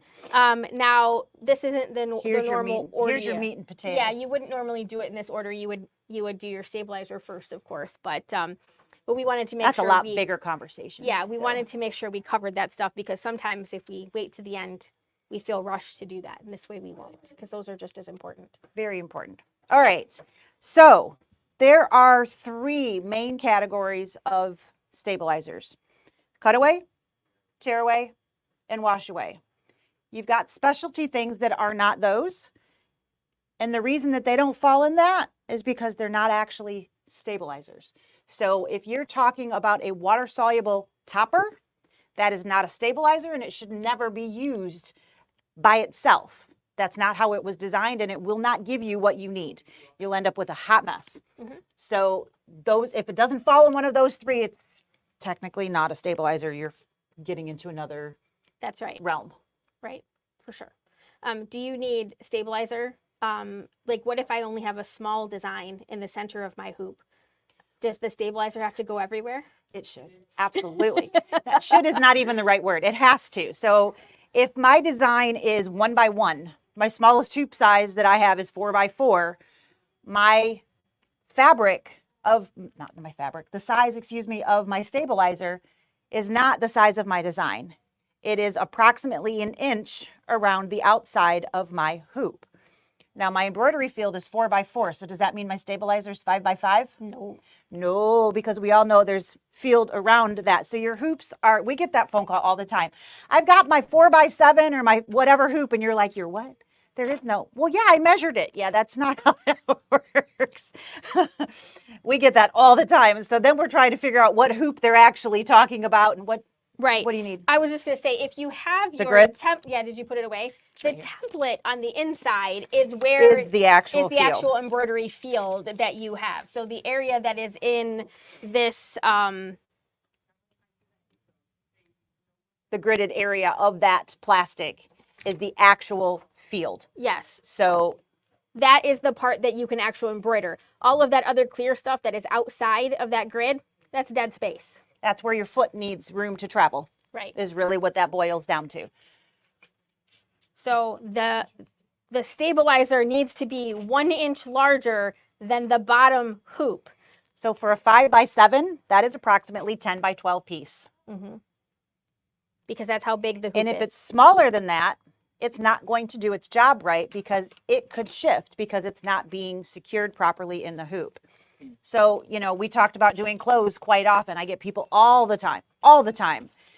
Well, you know, my design was 2 by 2, so I cut, 2.5 by 2.5, and I fused it to where it was going to go. I followed all your instructions. I fused it, and it didn't work. And I'm like, okay, well, let's back up some because we've missed something somewhere. And of course, this is over the phone 100% of the time, so I can't see anything. So, at first, of course, I believed them that they followed my instructions. So, no, I'm just kidding. But it has to be that, like, I don't know, 6 by 8-ish, something like that, I think, for a 4 by 4. And you fuse that entire piece to the back of whatever it is that you're stitching. And then you hoop it. Yep. Otherwise, it's not going to work. No. And It will it's not a stabilize hard, I am extremely, nobody told me that when I started. And I thought I was hot stuff. Look at this stuff I'm embroidering. And I mean, there was puckers in it, but I didn't care because I made it. And look at me, I'm really cool. And then I was like, oh, that's why? I don't know at what point I finally got told this is what you're supposed to do. And I was like, oh, that makes so much sense. I mean, like, why didn't I think of that? It really does make a difference. But your brain says it should be the size of your design. It has to be the size of your hoop. Otherwise, it's not stabilizing anything. Right. There's still all of that stretch going around the outside of your hoop if the stabilizer does not go to the excess edges of your hoop. It's very important. And a lot of people struggle with that. Well, that's a lot of money I'm throwing away. I get that. But it's a lot of clothing you're throwing away when it doesn't work too. Right. So embroidery is legal, but it's not cheap. So it's a really, really fun hobby. But when you put cheap in, you generally get issues coming out. It does make a difference, which is where we come from on our, we want to find the best quality for the best price too. So that's part of what we're going to talk about in here in just a second. All right. So how do you choose the right stabilizer? I think this is the part that people don't think through. You have to think about what it's going on, and you have to think about the design. But most importantly, you have to think about what it's going on. So if I'm putting it on something that is like Lisa's shirt, right? That is not stable. There is nothing about that fabric that is going to be stable, right? So that's going to move in the hoop, isn't it? I need something to hold that, and I probably need something to hold the design later on because the fabric itself isn't stable. Now, Lisa and I would tell you, if you came in with that shirt, we would say, well, you shouldn't embroider on that shirt because it's not. Don't do that here for sure. Because you're going to see the stabilizer around there, right? So I know you want to, but that's not a really good choice, and we don't have a good choice for you. So we need to move the design, or we need to pick a different shirt. So maybe you should think about heat transfer. Yes, a different alternative Different to that. alternative, because embroidery is not going to turn out the way you want it to. There is no good fix for something that you have that's going to move that much, that's going to need stabilization after multiple washes, Right. that you can see. Yes. So if I'm going down here, I've got some more, I have some stuff I can work with. But up here, there's nothing that I can put on there that is going to remain Right. the right shape in whatever design afterwards. Because as soon as I throw that in the wash, if I don't have a cutaway down there that's going to remain and stay where I put everything, my design is going to come out clumped like a big ball of yuck. And there's no ironing that out. Mm-mm.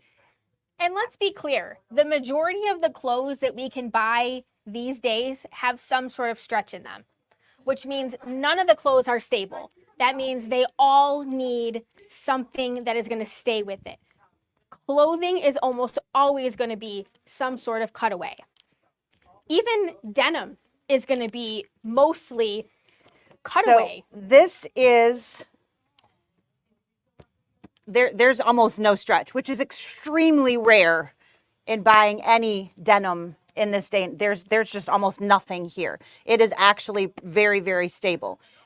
If that is the case, then a tearaway would suffice, because it is a stable fabric to begin with. And after washing it, I don't need anything to stabilize those stitches.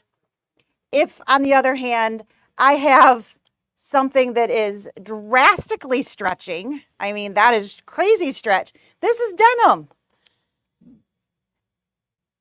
If I don't have a fusible on there, and in this case, I don't even know how many layers, this was so long ago, at least 2. I might have even put something else in there.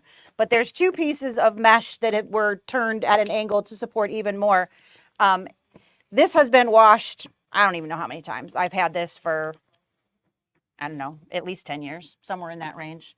And it looks just as good as the day I originally stitched it. Except for one little spot I hit it with an iron. When I was putting on the little doodads. Mm-hmm. Sometimes that happens. I burned a stitch. You really have to give consideration into the product that you're going to be stitching on. Is the product stable? If the answer is yes, then you can look at something that does not stay permanently with it, a tearaway or a wash away.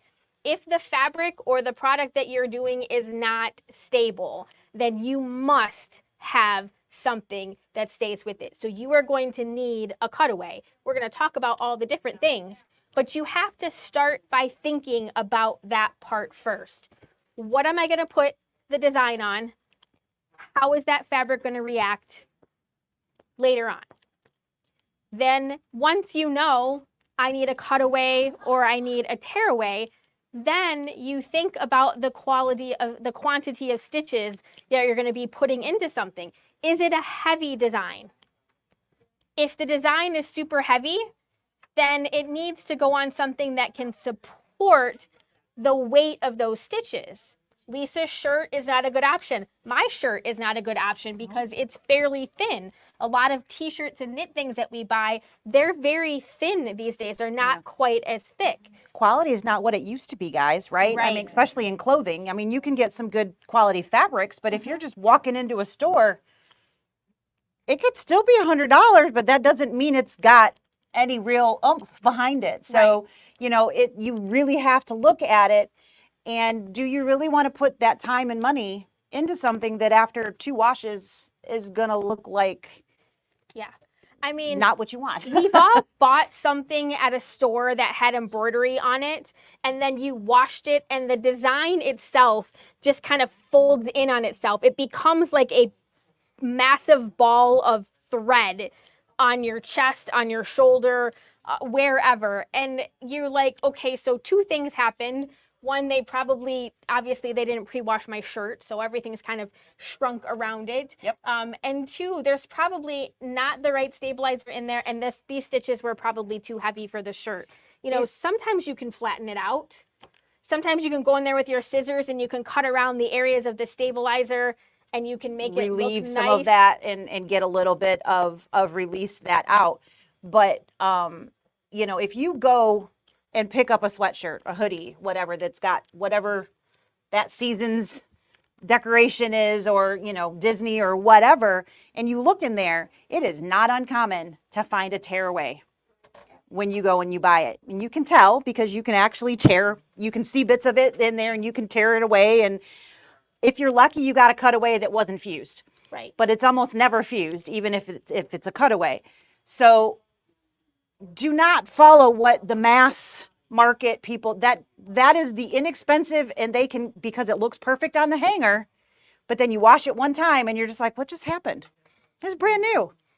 It's because they didn't use the right thing. And it is extremely common. And we get that a lot. You know, well, I just did what this one had on it. And where'd you get that? You know, so there's definitely a lot of bad things happening out there. So just because you see it somewhere else doesn't make it okay. Just because you watched it on YouTube doesn't mean that it's the right answer. If it's on the internet, it must be true. So, you know, and we definitely get a lot of those phone calls of, you know, well, this is what I did and this is why. And we're just like, okay, but so. Yep, try this instead. Yeah.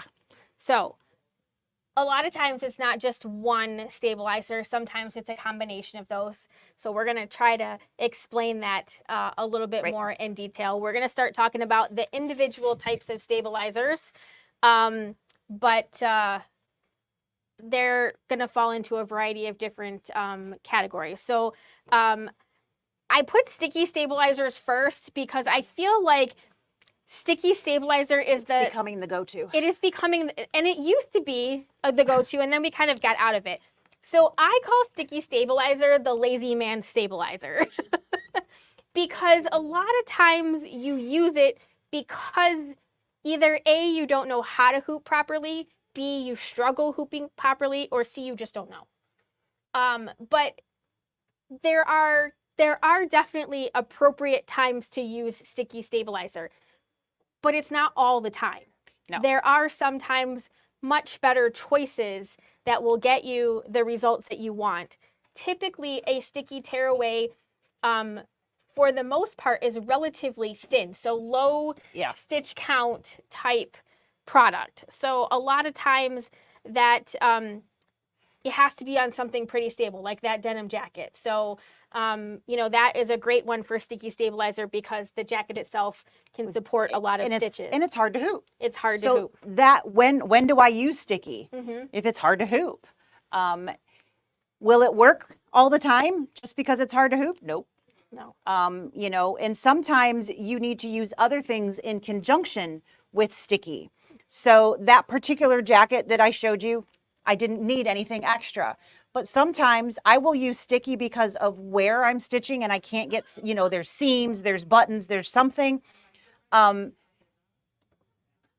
I need to put a fusible on before I put it on the sticky. Mm-hmm. So it's different when you use it in combination with something else. But it's when you're just using sticky that a lot of people, they're like, well, this is all I do. And, oh, okay. And then they're calling and they're wondering why things aren't always working. Well, that's, you know, that's not always going to be enough. Sticky is available in multiple formats. Mm-hmm. And which sticky you're going to use will depend upon what you're stitching, on. But again, just because it's easy doesn't mean it's always going to be the right answer. Did you say that when you use the sticky, you want a less dense pattern? So again, some of it's going to depend upon what it's actually going on. So the question was, do I want a less dense design if I'm doing sticky? If I have a very stable denim jacket or a very stable towel and I choose to use a sticky stabilizer, my stitch count can be a little bit higher because the actual thing that I'm putting it on will support it. So again, we go back to the very beginning. What am I putting it on? And how many stitches can this support? Is it stable? Will it hold it? And then if the answer is yes, and it's a towel, sticky is a great option because it would support that. All right. But if it was your shirt, bad choice. We'll talk about better choices. Okay. So when do I use it? How do I get rid of it? And what's the difference between cutaway, wash away, and tear away?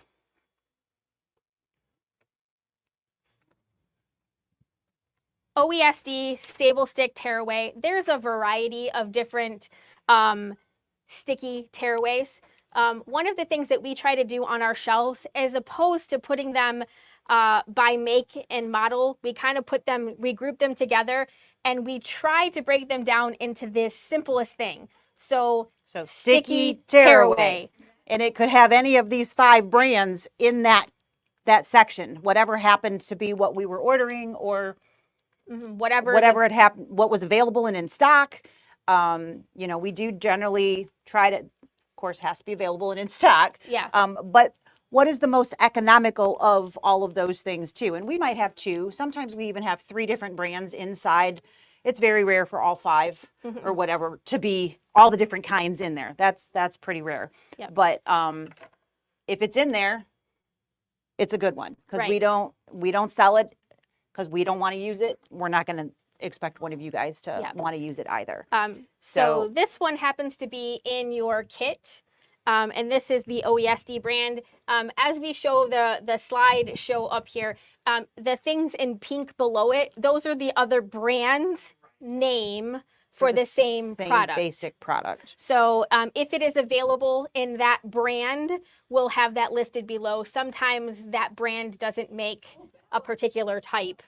But you know, sticky, back tearaway, perfect stick, stick tear, tearaway, peel and stick. I mean, they all kind of start to sound the same, which is why we just call it sticky tearaway. There may be a small difference in the weight of the tearaway, Yes. but there's not going to be enough. If it's a heavier weight, it would be in a heavyweight category on our shelf. Yes. So as long as it's within, it's going to react pretty much the same way. That's basically how we look at it.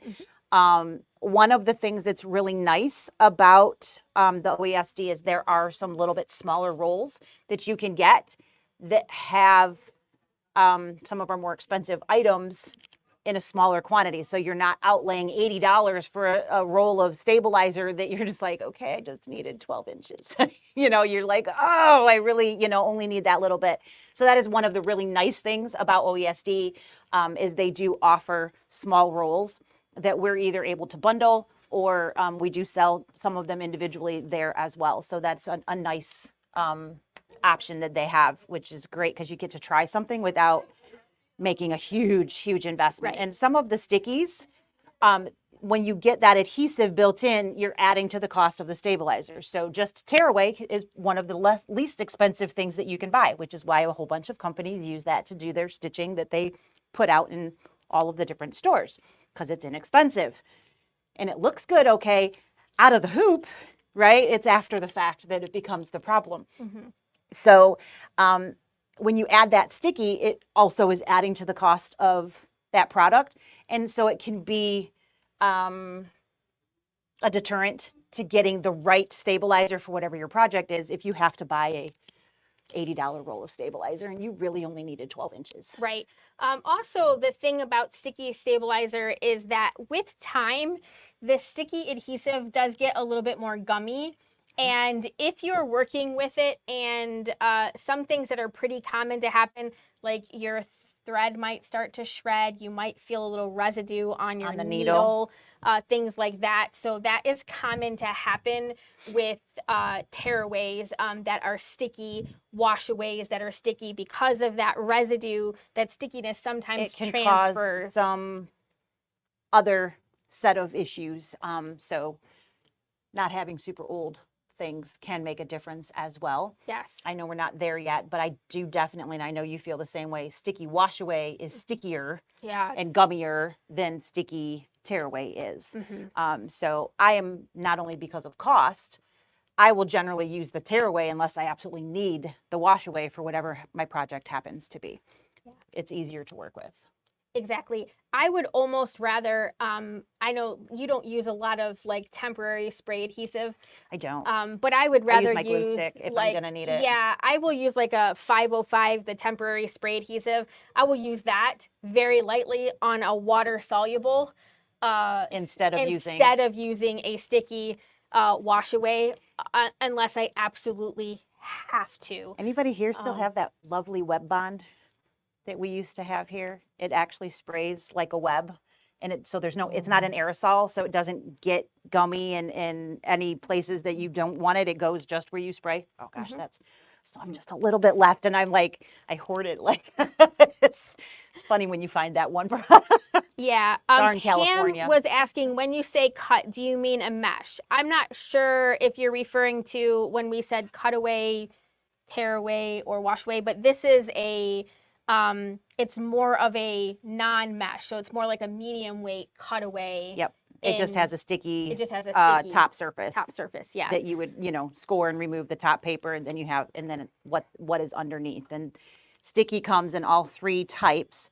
Cutaway is not used super often Unless you're doing a lot of like wall hangings or right, or like the OESD not the freestanding lace, but their what do they call them? Their freestanding applique things. They do use the sticky cutaway as the thing that kind of holds it together sometimes. So if you do a lot of OESD, you probably have you might have seen that a little bit more. A little bit more sticky cutaway. But cutaway is definitely the least popular of the 3. Yes. I think it's in between cost-wise between the tearaway and your wash away. Yeah. The most expensive stabilizer we offer is sticky wash away. away. It is the most expensive thing on our shelf. Yeah. And I think probably if I had to pick the least sticky wash away, the least sticky out of all of them, I think probably Kimberbell. Yeah, I would agree with that. that. The Kimberbell probably is the one that probably has the least amount of like goo that happens, and they use their sticky. They call for sticky a lot. Yes. A lot of times we will sub in a tearaway because they'll put wash away, and we're like, why is that wash away? That doesn't need to be wash away. Yeah. But theirs is like she said, less gummy to work with. It's still just as sticky. It holds but it doesn't gum up. Right. Where you can get that from others, for sure. So this is good for using on hard to hoop items like collars, napkin corners, slippery fabrics, things that are stable and that do not, like maybe you can't hoop. You don't want to hoop like satin and things like that because you get that hoop burn. But again, if I can hoop it, my first choice would be to hoop it. Right. Second choice would be to use a sticky. The sticky. Yes. And so some of you may be thinking, well, why can't I put a stretchy item on there? Because isn't the sticky going to keep it from stretching? It kind of will while it's stitching, but you have to remember once you take it out of the hoop, you're right back to where you were. So unless you put a fusible that will keep it from stretching and now it's not a stretchy item, that is where you're going to find some issues. And so that's where I think a lot of people, when we're talking with them, they didn't walk that all the way out to the end. Like, well, it can't move. It's stuck, right? Okay, for the second, but it's going to come out of that hoop and then where you left at, and you're going to have, washing and shrinking and all of those things. So unless you put that fusible on there to prevent it, it's not going to give you the best result. Mindy is saying, so what do you recommend to stabilize towels with? What kind of towel? Yes. So there are different things depending upon what the design is and what the actual stability of the towel is. So a lot of your tea towels and things, some of them have a great, really tight weave where it can hold a lot of stitches. Some of them are thinner. So you have to really look. There's not a answer, unfortunately, for anything that we talk about today. There is not this will always work with no problem. Right. Unfortunately, you really have to look at everything. 72 versions of everything. Right. So what do I do? So towels, I don't generally want anything left over. So I'm going to use either a tear away or a wash away. It's going to depend on how many stitches and what my design looks like, which one I'm going to choose. And Sticky is easier. If you are using a sticky tearaway, maybe your design is too dense. You still could float something underneath that would give you that support as well. We haven't even talked about floating yet. If you are doing a terry towel, those are generally, you know, like an actual bath towel, those kinds of things, monogramming, whatever that happens, or maybe even just hand towels that are, again, more stable for just bathroom decor or whatever that happens to be. Your tearaway can be enough to support that. Terry loops are fun. Yeah. And depends on the quality of those towels, how it's going to come off the sticky. Sometimes the sticky pulls the loop. loops out, and you end up with a run in Right. your you get, you know, the long strings that come off. That can happen. So That's why I love my magnetic hoops. so, you know, magnetic hoops, I know we have, that's not even know if that's in here No. anywhere, but can solve a lot of those problems for hard to hoop things, because your magnets will hold some of those heavier things. So towels are a great example of that. You can get away with And I can hoop it. putting it, and you can hoop it. And anytime you can hoop it, you're going to get a better result. Even if it's stuck and basted, it's still loose, no matter how you cut it. Yep. So All right. hopefully that answered that question. So sticky cutaway, again, use probably the least amount, but can be used on stretchy fabric. So like a stretchy denim jacket or something like that, you could use a sticky cutaway on it. The thing that you have to be mindful about with your stabilizer on clothes, if it's a thin jacket, is that you sometimes have, I call it the ring of shame. So, you know, you have That the shadow. ring of the stabilizer underneath it, that so the garment doesn't hang nice anymore. It just kind of like, you're like, oh, look at me, I got a design there. So a sticky cutaway is going to be a little bit more stiff, which is going to leave kind of that ring around it, so you can trim close, but you can never trim it's not going to go away. So it does change like the hand of the garment. It will not be as drapable if you use a sticky cutaway with your clothes. So that's one of those things to be mindful of. Sticky wash away, we already talked a tad bit about this, but your lightweight fabrics and things like that you really are putting a very light design on. So something that's open and airy, that the product will support the stitches, because a sticky wash away is going to completely wash away. It will remain sort of temporarily under the stitches, but the more times it is washed, it will completely go away. Yeah. So you do have to be mindful of that. And again, all of the different brands. A lot of people like this for towels Yes. that either sell them or for gifting, Yep. because they know that there's not going to be that leftover after they can get rid of it completely, so that customers don't see that, or gift recipients aren't seeing the stabilizer. As long as your product is sturdy enough to withhold whatever design you're putting in, then that's okay.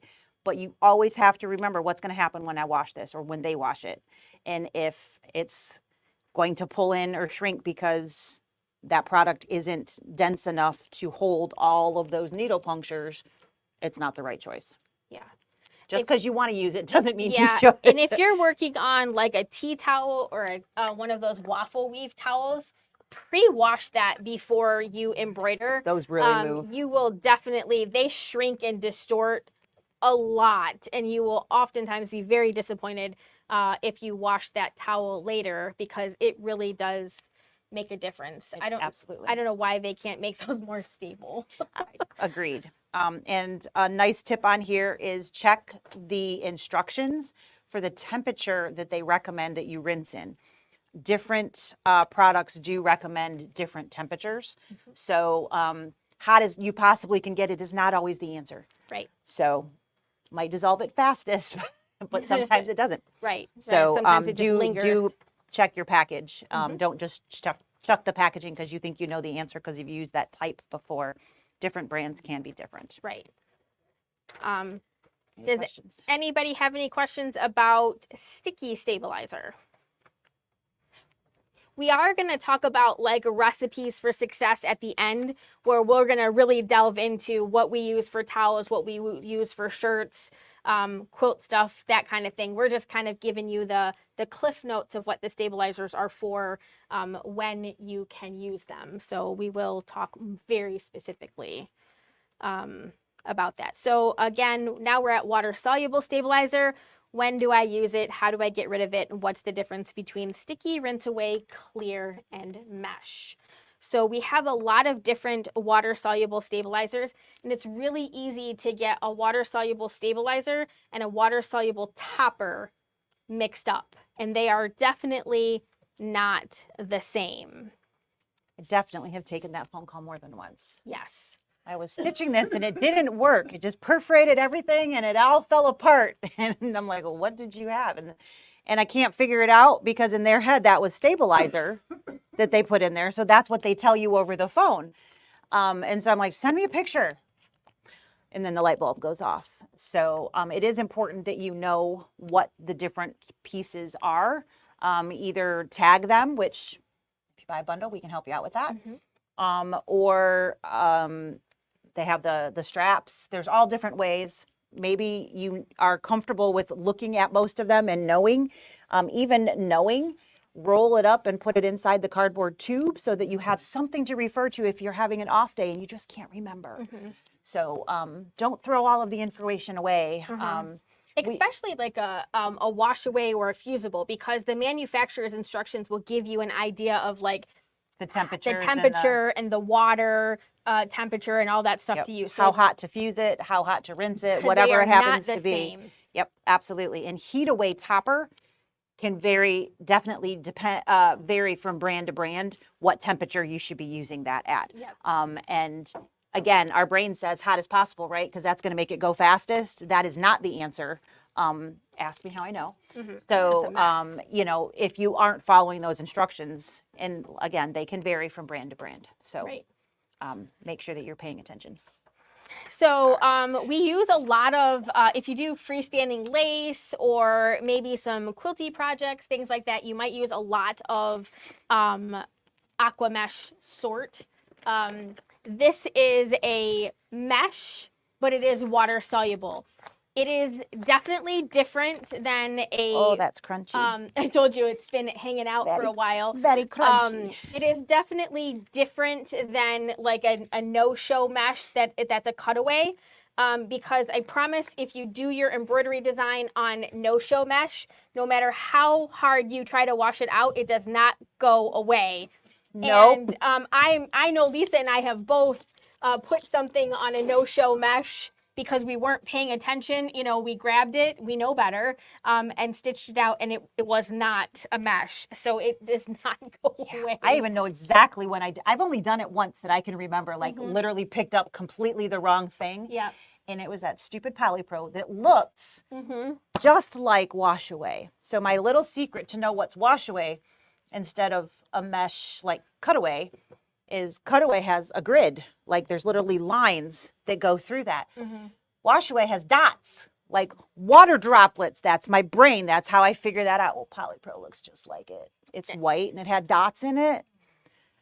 It did not rinse, not even a little bit. And I was absolutely, I wanted to cry. And again, what you rinse your aqua mesh, your water soluble stabilizer out will vary greatly. I don't know if you guys can see the little dots that are in there. That is the mesh that we are talking about. So that is water It's kind soluble. of opaque, got a white color to it. That is the water soluble mesh. And again, everybody makes one. There's not a big difference from one to the next. Pretty much all the same. However, this stuff, is that what's next? Sure. Yeah, it is. Look at that. It's the next page. This stuff is a little crunchy. Yes, because it's been out of the sitting package like this for a long time. time. Yeah, about 5 but years now. this is Badge Master, so it's the heavy plastic. The Leabu brand. We also carry a heavy duty water soluble, which basically is very similar. Very, very similar to this. Those are really the only two out there. There's really not a slew of options. why would you ever want both? Hmm. There is a very big difference from this to this. So here's the first clue. See how much I can stretch that? So what happens, I can even tear it if I pull really, really hard. You can. So sorry. Yeah, it's fine. This, on the other hand, It's very stable. it's very, very stable. So when you are working on something that is super stitch intensive, that's going to be a water soluble, you guys have probably all done before we even knew about Badge Master, because Sarah came along 6 years ago and told us that.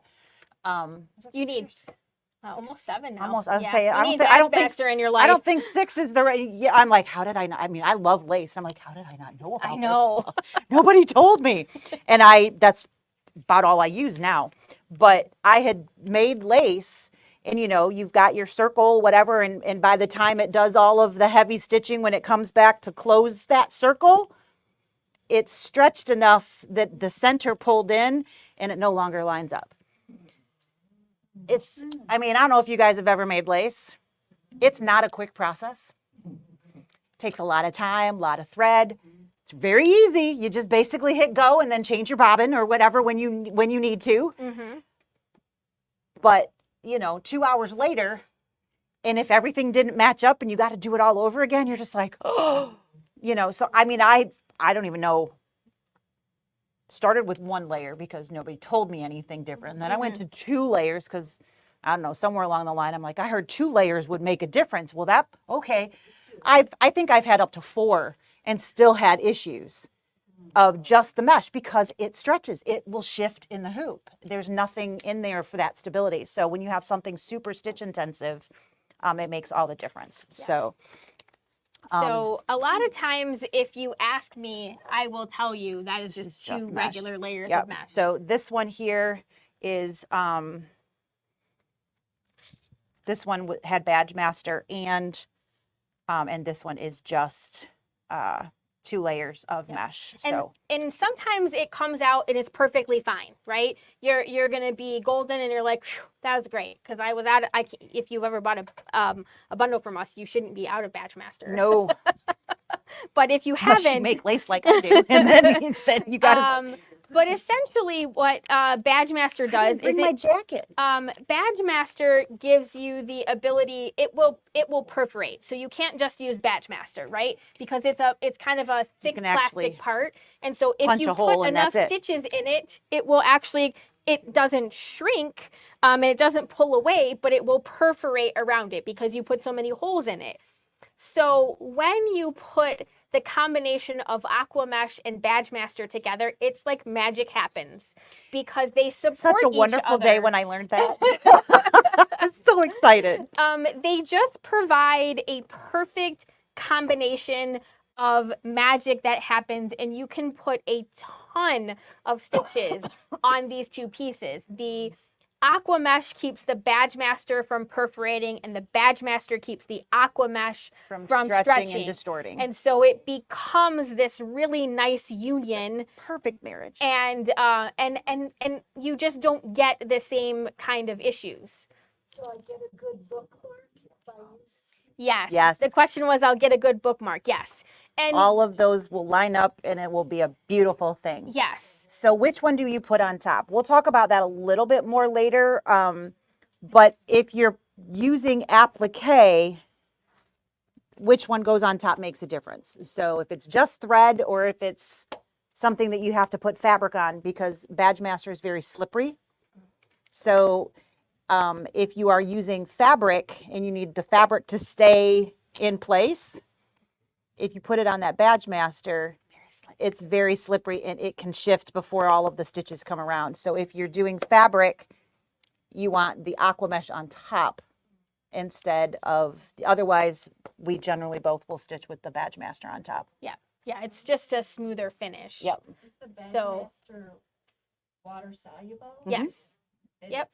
Okay. Yep. These are both completely about- water wash away. As, I don't know if you had that up on screen and I totally screwed you up by showing pictures instead, but it's like triple weight of 1 piece of mesh.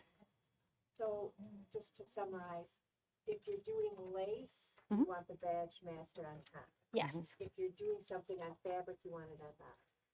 Yes, the mesh. No, if you're doing something with fabric. So the question was So like an like applique. a freestanding applique. So let's talk OESD. They have all of their pumpkins in their, maybe you're building a building, right? You would want the badge master on the bottom because when you go to put that fabric down, like I'm not on film.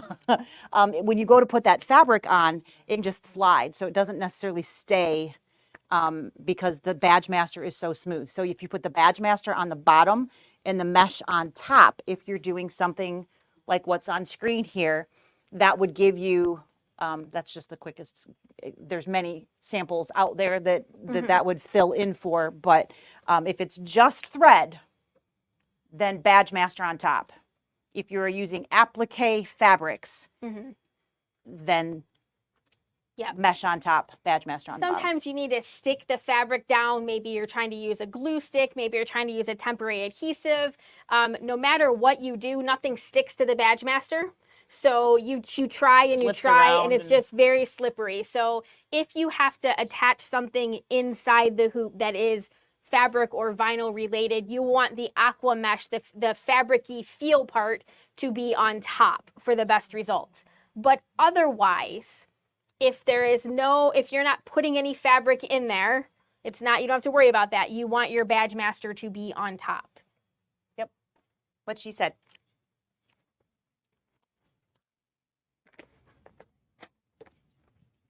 So badge master is thick. It's not like saran wrap, but it is clear. And it is definitely something that you can see through. So the magic happens when you combine the two of those. You can actually put multiple layers. You can kind of make like a water-soluble sandwich. If you have, theoretically, we tell people if you're going to make freestanding lace, don't put 12 freestanding lace items in your hoop. Right. You should only make one piece of lace at a time. And you should use a hoop that is as small small as as you possibly possible. can. That prevents the layers from shifting. But you don't. Do you follow that rule? No, she does not. So I use my jumbo hoop. I put the biggest hoop that I possibly can in there, and then depending on how many design pieces I have, I will just multiply my stabilizer pieces. So if I have my giant 10 by 16 hoop, I'll just make a quarter pounder out of it. I'll just put like aqua mesh badge master, aqua mesh badge master, put the 4 layers in, and then double quarter. Yes. And then hoop everything, and then I can put as many things as I want because it's not gonna go anywhere. And you can definitely do that, and it will not be a problem whatsoever. Everything stays where it's supposed to be. It will definitely support it. The thing that you have to be careful about when you put that many items in there is you got to make sure that your stabilizer actually stays in the hoop. So, when you're doing like a regular standard hoop, it can kind of slip out of that because you can't really get it tight enough. It's slippery. It's slippery, yes. Right. So I use the magnetic hoop a lot of times for that. That magnet is pretty strong and it will hold all of those layers together. So, yeah. So what about rinsing? Fill the hoop. Rinsing is, in general, lukewarm water. You can go a little bit warmer, but yeah, I typically do like hot water with my badge master and aqua mesh because it does the combo. It does come out pretty well. The thing that you have to know is that there is a fine line between the right amount of slime that you have left and a clean finished edge, depending on what you want your product to feel like afterwards. Right. Do you want it super soft? Do you want it to have a little bit of body? This basically like starch in a sheet. And so when you rinse all of the starch out, it's very soft and pliable. But if you're trying to make something that stands up, I need it to be stiff. So you want to find... You rinse less. You get the edges off and you leave some body in there so that it has a little bit of oomph. And there's a fine line between how much you rinse off and how much you leave in. That's one of those things that only a little bit of experience can tell you. You got to play with it. You gotta play with it. I took the stiff stuff home. But there's a product that you can buy at Joann's called, isn't it called Stiff? Yeah, it's like Stiff. It's something really inappropriate. Yeah, it's completely inappropriate. It's like, I don't know. Yeah. It's too funny I because think we it's like laughed the and laughed. stiff stuff. Yeah. It's something to that But effect. it's a spray that you can buy like by the glue part. And so if you rinsed your too much and you need it to stand, you can basically just spritz that on there. And I know somebody is going to ask, can I make my own version of that by using the scraps in warm water? It doesn't really work that way. What happens is when you try to dissolve all of this stuff in water and you kind of try to make your own, you might get a couple of spritzes out of that, but your whole thing, your whole nozzle is going to be completely gunked up, and it will work maybe today, but that spray bottle will never work again. You can't leave it sitting there and then go back. And it just gets hard and icky in there, so don't do that. But yeah, you can. I have seen people put pieces on something they over rinse and rinse it so that it kind of absorbs. I've seen people do that. So if you really want to save your scraps for something, you could maybe, if you needed to add stiffener back in, I have seen people do that. Yeah. But the stiff stuff is pretty inexpensive. It was, and it worked really well. It does. We were very pleasantly surprised how. Yep. Stiff and quick. Yeah. Stiff and quick. That's it. Yes, that's what it was. I know, right? That's why when people hear this and they don't know what we're talking about, take it out of context, they're like, what? What do you have that makes it stiff and quick? You just spray this stuff on it. Right? Exactly, Miss Olivia. Exactly. Hence why husbands don't quite understand what we do here. Yes. Yes. And we already talked about sticky water soluble. Yes. But because it's water soluble, it's in the thing here. So we're just going to skip over that one. So does anybody have any questions about water soluble? Okay. We will talk more about toppers at the end. And there is absolutely a water soluble topper, but we grouped those into toppers. So not to be confused with the stabilizer. Yes. What she said. So let's talk about cutaways. Cutaway. I think this might be my favorite. When do I use? How do I get rid of it? What's the difference between sticky, standard, and mesh? Well, where do I start? Where do we start? Exactly. So the first thing that we have here is a kit item. You get a whole roll of fusible no-show mesh in our bundle. And this is my absolute go-to if I am doing any sort of clothing. Doesn't matter what it is. I'm sorry. She was yawning. She said she was sorry. Yeah. We have lots of caffeine. We're packing it. Even my water has caffeine. Yeah. It's an energized flavor. Yeah. So I woke up at 5:30, panicked that I forgot to put a slide in here. Yep. And I went to bed at 1:30 and was up a little before 7 going, what did we forget? So, that's the way it works. That's the way it rolls here. But fusible no-show mesh is very strong. It's fusible, so it's going to keep your item from stretching. And it's very lightweight, which means it moves with whatever your clothing is.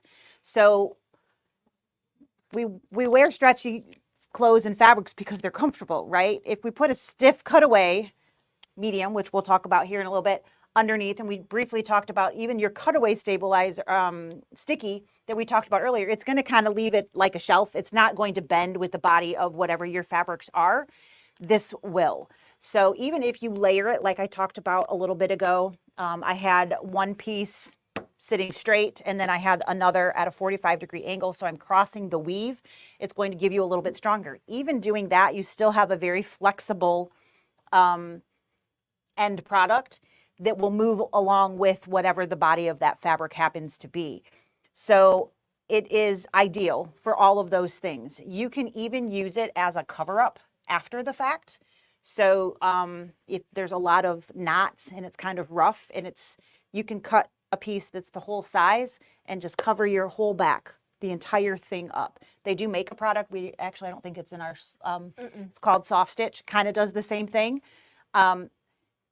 I don't know which one's more cost effective, but having to buy a second roll of something is less cost effective regardless. So if that's all you're looking for, it does work very nicely for that as well. What else you got?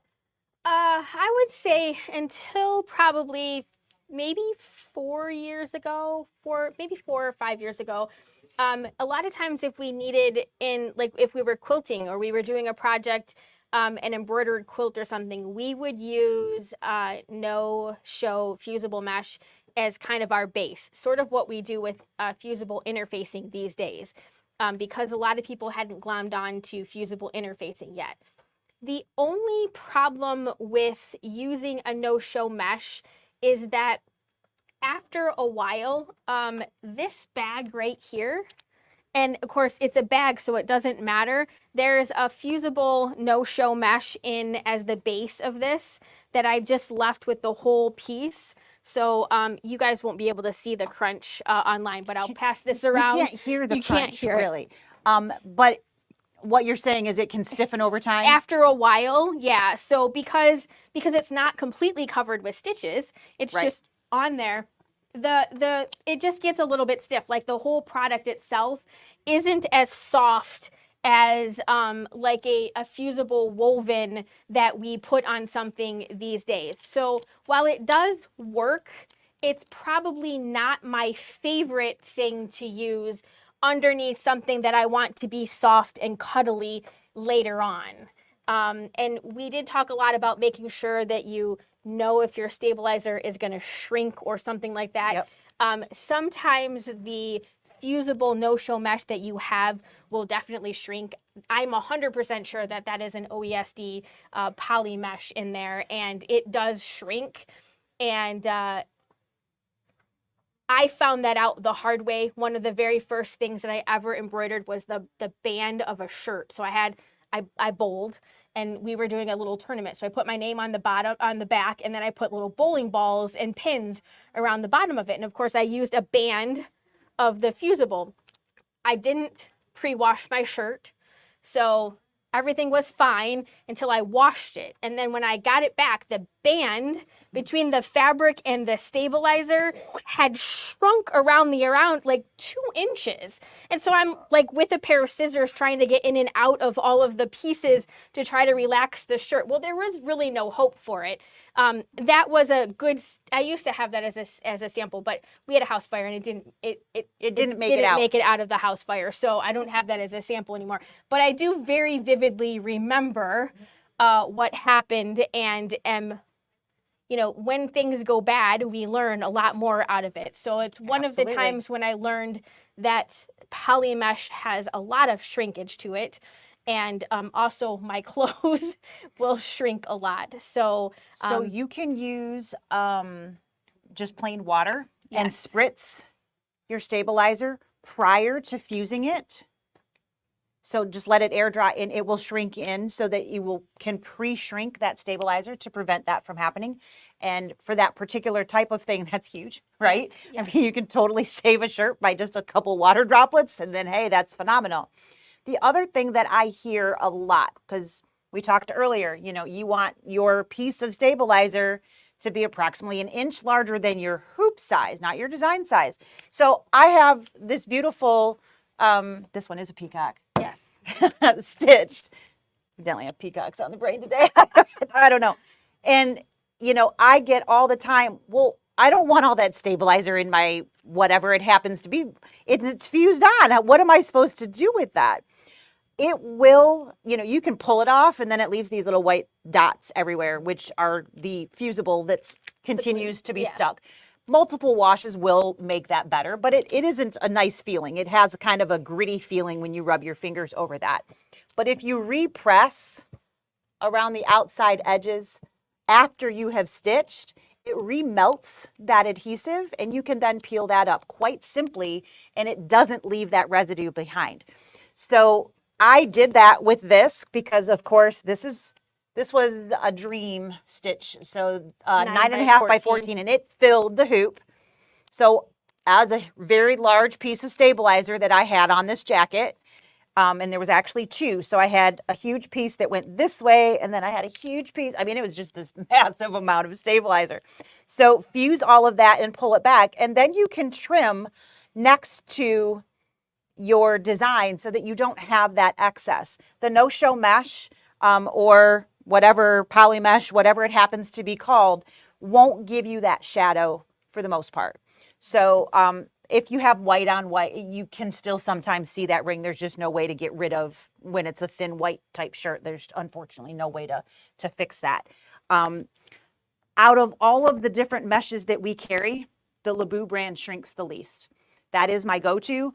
And it is the easiest for me anyways to work with. And I don't have to stress about all of the things that are going to happen after the fact. Right.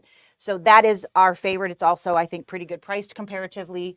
So the price point is also very nice. And notice she said shrinks the least amount. I did not say it does not shrink. Yes.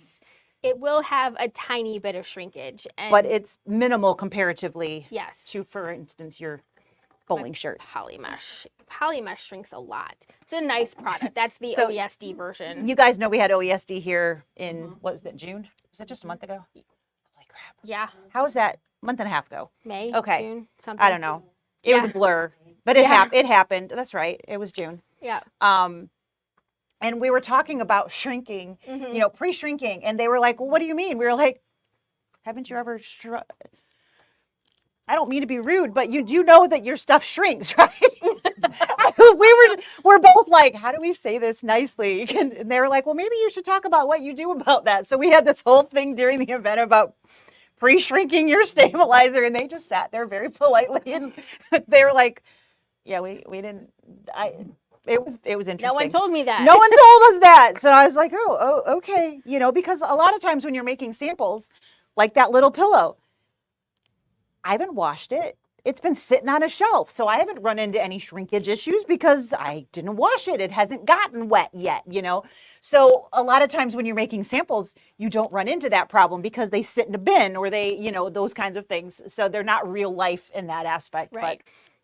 But it was very cute. So all of them are going to shrink to some extent. We have found through trial and error that the Leabu brand does shrink the least of all of the different ones that we have. Yes. All right. So fusible is super important. It is exactly the same as the non-fusible, except for that fusible aspect. So you either have a fuse or you don't have a fuse. How do you tell the difference between the two when they're both looking exactly the same on your shelf? There's a beautiful. Can't lick this one. Well, no, you can't lick it to find out. That does not work. Don't sneeze on it. No, I'm just kidding. The shiny side is a fusible. So if it has a very, very shiny side, then mesh by itself can have a little sheen to it. There's no mistaking the fusible when you see it. It is an absolutely, the entire side, it doesn't matter which way it's in the light, it's shiny. Yep. That is your fusible side. So that's going to be the difference between those. Otherwise, you know, when you're going to use which one definitely is going to change. But the product itself, again, shrinkage, all of those things. Just to throw this out there, we talked about spritzing with water. You would probably want to let that air dry, especially on your fusible, because you don't want to introduce heat to your fusible. So I'm just throwing that out there because definitely don't press anything until it's dry. I have I have cut sheets that I use in my hoop when I knew I was doing a big project, and I put it in like a lingerie bag and I did wash it. I did put my fusible in the dryer on tumble air dry, but I did not use any heat, and it did come out just fine. It was a little wrinkly, but it didn't matter.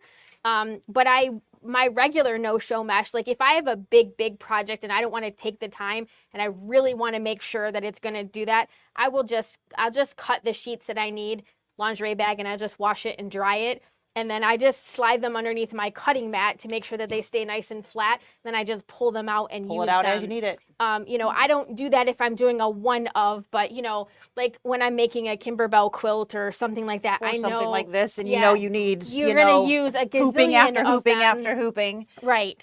For sure. And for that matter, you know, starching large amounts, you don't have to spray it all. You can Right. dunk Yeah, you can and force them either in hang or whatnot to dry and things like that. You know, laundry. You can right bulk there. do things. You can bulk do those kinds of things. But prepping and preparing everything, whether it's fabric or stabilizer, is definitely important. All right. Any questions on no-show mesh? This is what I have the most of, and I go through the most of. Which one depends on what we're doing. what vibe I'm in at the moment. Am I doing clothing or am I doing Kimberbell type whatevers? But you know, that's that base. Yeah. You know, and I used to use fusible. I feel like we're always like, I'm out of mesh again. I know we are forever. Like, I'm doing the need more longest thing mesh. in my mouth. Yes. Yeah. It can get very entertaining listening to the things that we talk about. Yeah. So the next guy is sticky cutaway, which we did talk about earlier. Are there any questions based on cutaway things versus sticky things? Anybody have anything new? Then we're just going to keep moving. Medium cutaway. I did briefly mention this a bit ago, the differencing between the mesh and the cutaway and the rings and how flexible those are. Because it's not flexible, it can be the perfect thing for lots of projects.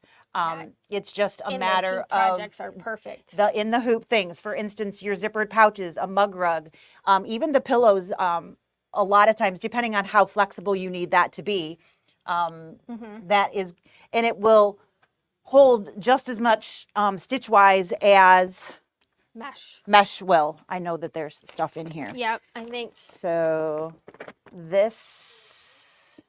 Not that pile. I think we have That's some. not that one. This is mesh. Couple of layers, I think. Lots of stitches in here. Your zippered Yes. Yeah, these. So depending upon what you are using, you know, whether it's a pillow front or a zippered pouch, those kinds of things are definitely going to be usable for medium cutaway. A lot of times, I think Kimberbell has kind of veered away a lot of times for cutaway, though the one that we did this morning, wherever that end is sitting, was a medium cutaway. I know, where So did we put it? Any of this kind of thing is perfect. So it's going to give you a little bit crisper corner because there's body there. So if you're turning something, that's going to have a little bit more oomph underneath there. The kids took it. The kids, I'm just kidding. It's in Those the darn nursery. kids.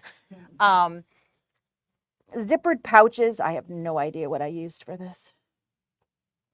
Oh, I'm just ripping the seams out. That feels too soft to be cut It away. feels pretty soft. That's probably a no-show.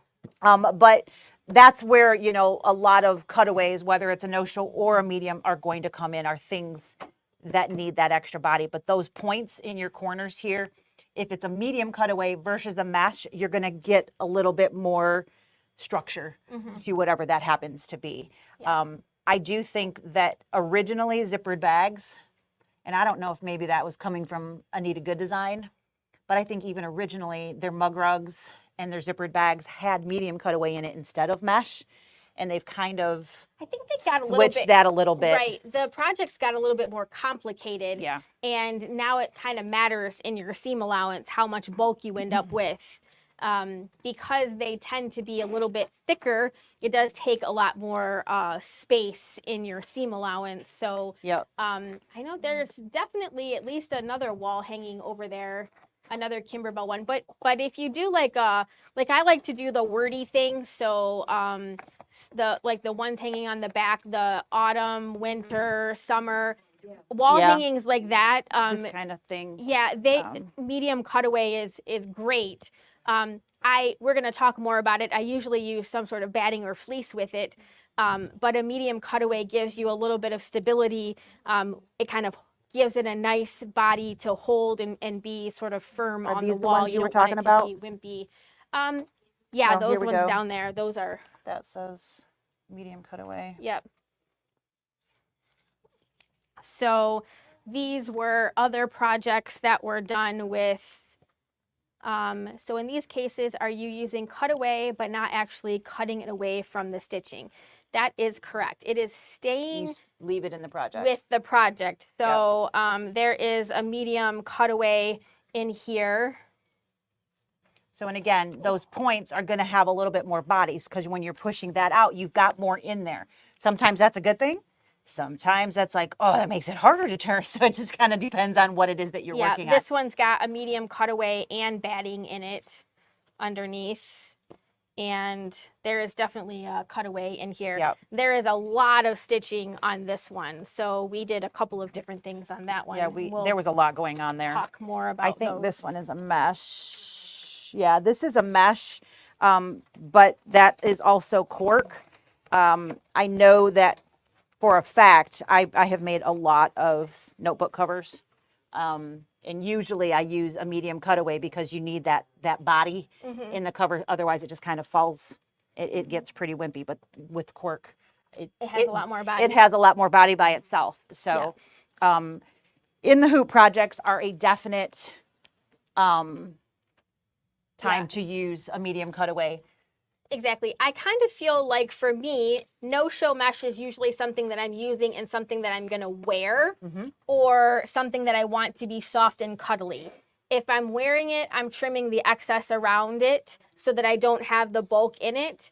If it's going in a quilt project or something like that, it usually stays, the whole thing stays in there. And that way your hand stays the same throughout the entire piece. Exactly. And then if it's like a crafty project, it stays in to give the whole project the same amount of body. Yep. So really the only time I'm cutting away, clothing. is on clothing. Every other time I'm basically leaving it with my project, whether it is a mesh or a standard cutaway. Okay, like on the pumpkins and potions Mhm. ladder quilt, Kimberbell had you use the mesh. Would I have been better to have used the cutaways? No, the question was on the Kimberbell pumpkins and potions, Kimberbell has you use mesh and not a cutaway. No, I mean, mostly quilty projects, I use a mesh with. These quilts, just about every Kimberbell quilt we've made, I think my Love Notes is in there somewhere. It's all done with no-show mesh. Is that because you added the batting?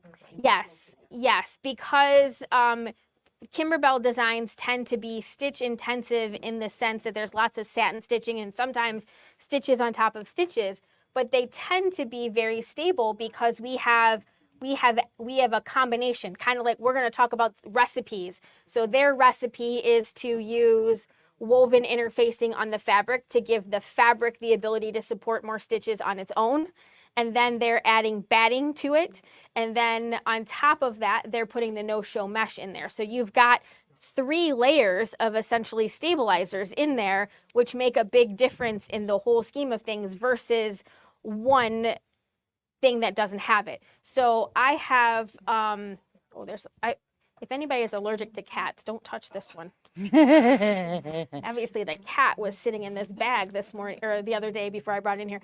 So the quilt that I have up here is an original Kimberbell before we started doing the quilting in the hoop.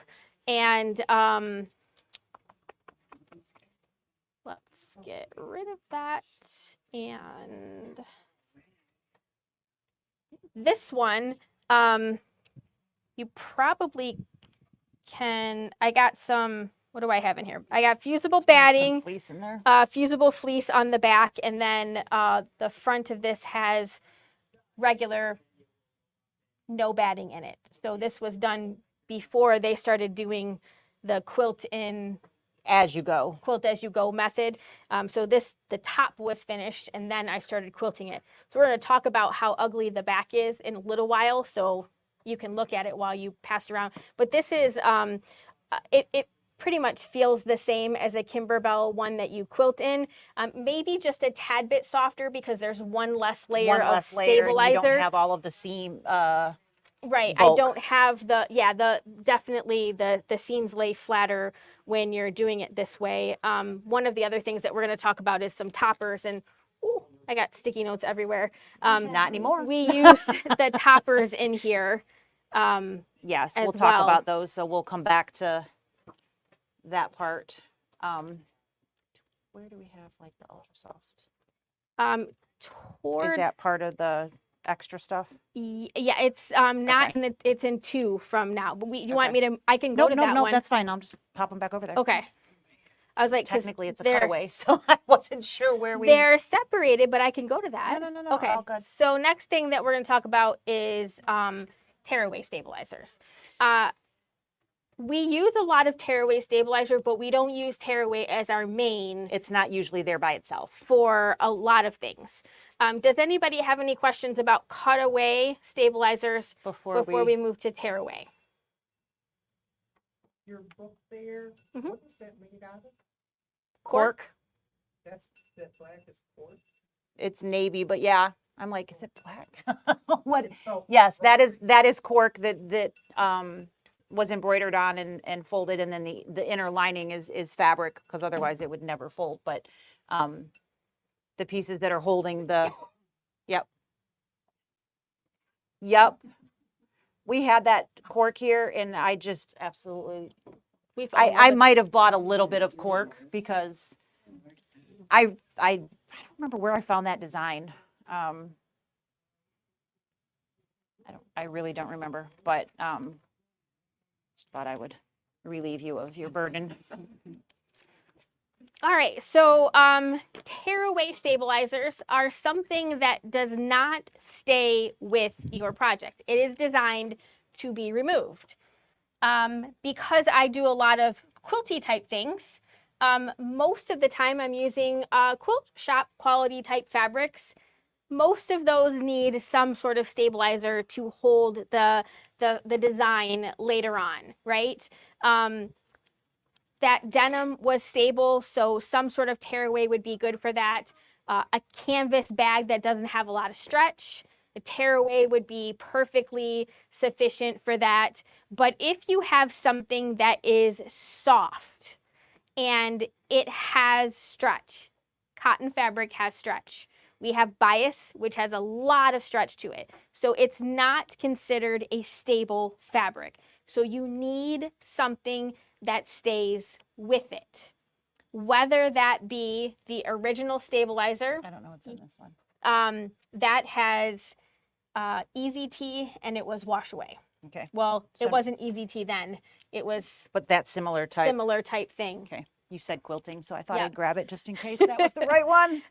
So a lot of times the tearaway stabilizer is not our main version that we use. There is sticky, there's lightweight, there's medium weight, there's heavyweight, there's soft, and there's firm. There are lots of different versions of tearaway out there. You could use more than one layer of tearaway on something if you have something that isn't super thick. But the real honest truth is the only tearaway that I have in my arsenal, I actually have two. I have the OESD heavyweight and I have the Leabu heavyweight. The OESD one is a tad a little bit, bit and it lighter. You can hoop that Yes. without saying bad awful words. amount of trouble. The Leabu heavy tearaway, I have hooped it Yes. back when we started all of the Kimberbell. hmm That was, they suggested that you, anyway, doesn't matter. But before we were quilting, after we, so many different levels of Kimberbell these days. But it is very difficult to hoop the Leabu heavy tearaway. It is extremely heavy and it doesn't fold super well. So it takes a little bit of muscling to try to get all of that. So the OESD heavy tearaway is still very, very heavy in the aspect of supporting stitch-wise, but it's a little bit more flexible to put in your hoop. So if you do have to hoop something, that. So I am the same way. I couldn't tell you the last time I bought anything other than heavy tearaway. I think I may still have a firm, I don't know, it's probably Floriani, that's how old it is. Right. A firm tearaway that's sitting somewhere, but I don't use it. I always use the heavy. So the only tearaway I ever use by itself is sticky. Mhm. And that is, again, as we discussed earlier, project specific. If I am using tearaway anywhere else, it's a float for the most part, adding it to something, or putting it in the hoop as the base with a fusible already on my background. Exactly. So if you have that conversation with either of us individually, we don't use tearaway as the main. It is just because it doesn't stay there. So it's one of those things. If it's something that you're never going to wash and it's not super duper heavy intensive stitches, might be fine, you know, I mean, but the reality is, how many things do you never ever wash? How many things, you know, so there's always where the tearaway is going to be there right after you stitch, it's going to work its way out in the wash. So, Though I have been, I shouldn't say I never use tearaway on its own. I do sometimes use a heavy tearaway in my magnetic hoop with a towel, like a bath towel or something like that. It works great for monogramming because it peels perforates away but almost on its own. and you don't have a lot of excess stuff left. So it really does work well. You definitely don't want to, I wouldn't put that in a traditional hoop. Again, I'm primarily using a magnetic hoop, which is really easy. It's a real bear to put a regular bath towel in a hoop. Extremely. I wouldn't recommend trying it. You'll probably break your hoop unless it's a really And you will say a inexpensive lot one. of Yeah, you'd be really like, you not told me to nice hoop wor- it. not nice Magnetic words. hoop only. Yeah. Which nice one words. would you use in the Kimberbell felt gift card thingy? She's asking about. I think they use cutaway. Isn't that a medium cutaway? Because you end up putting the front and the back. It's wash away because you're supposed to use a Q-tip to wash it between the two felt meshes. Okay. So back in the day when I was first starting things, Mm-hmm. a lot of raw edge satin stitch, like a bookmark or something like that, it said to use a tearaway. Right. And then you'd tear it and then you'd have all of these little white pieces along the outside edge. And that drove me absolutely crazy, which my only fix for was to go find a Sharpie, the color of whatever my outsides, and color it all in. So at least it didn't stick out like a sore thumb. Right.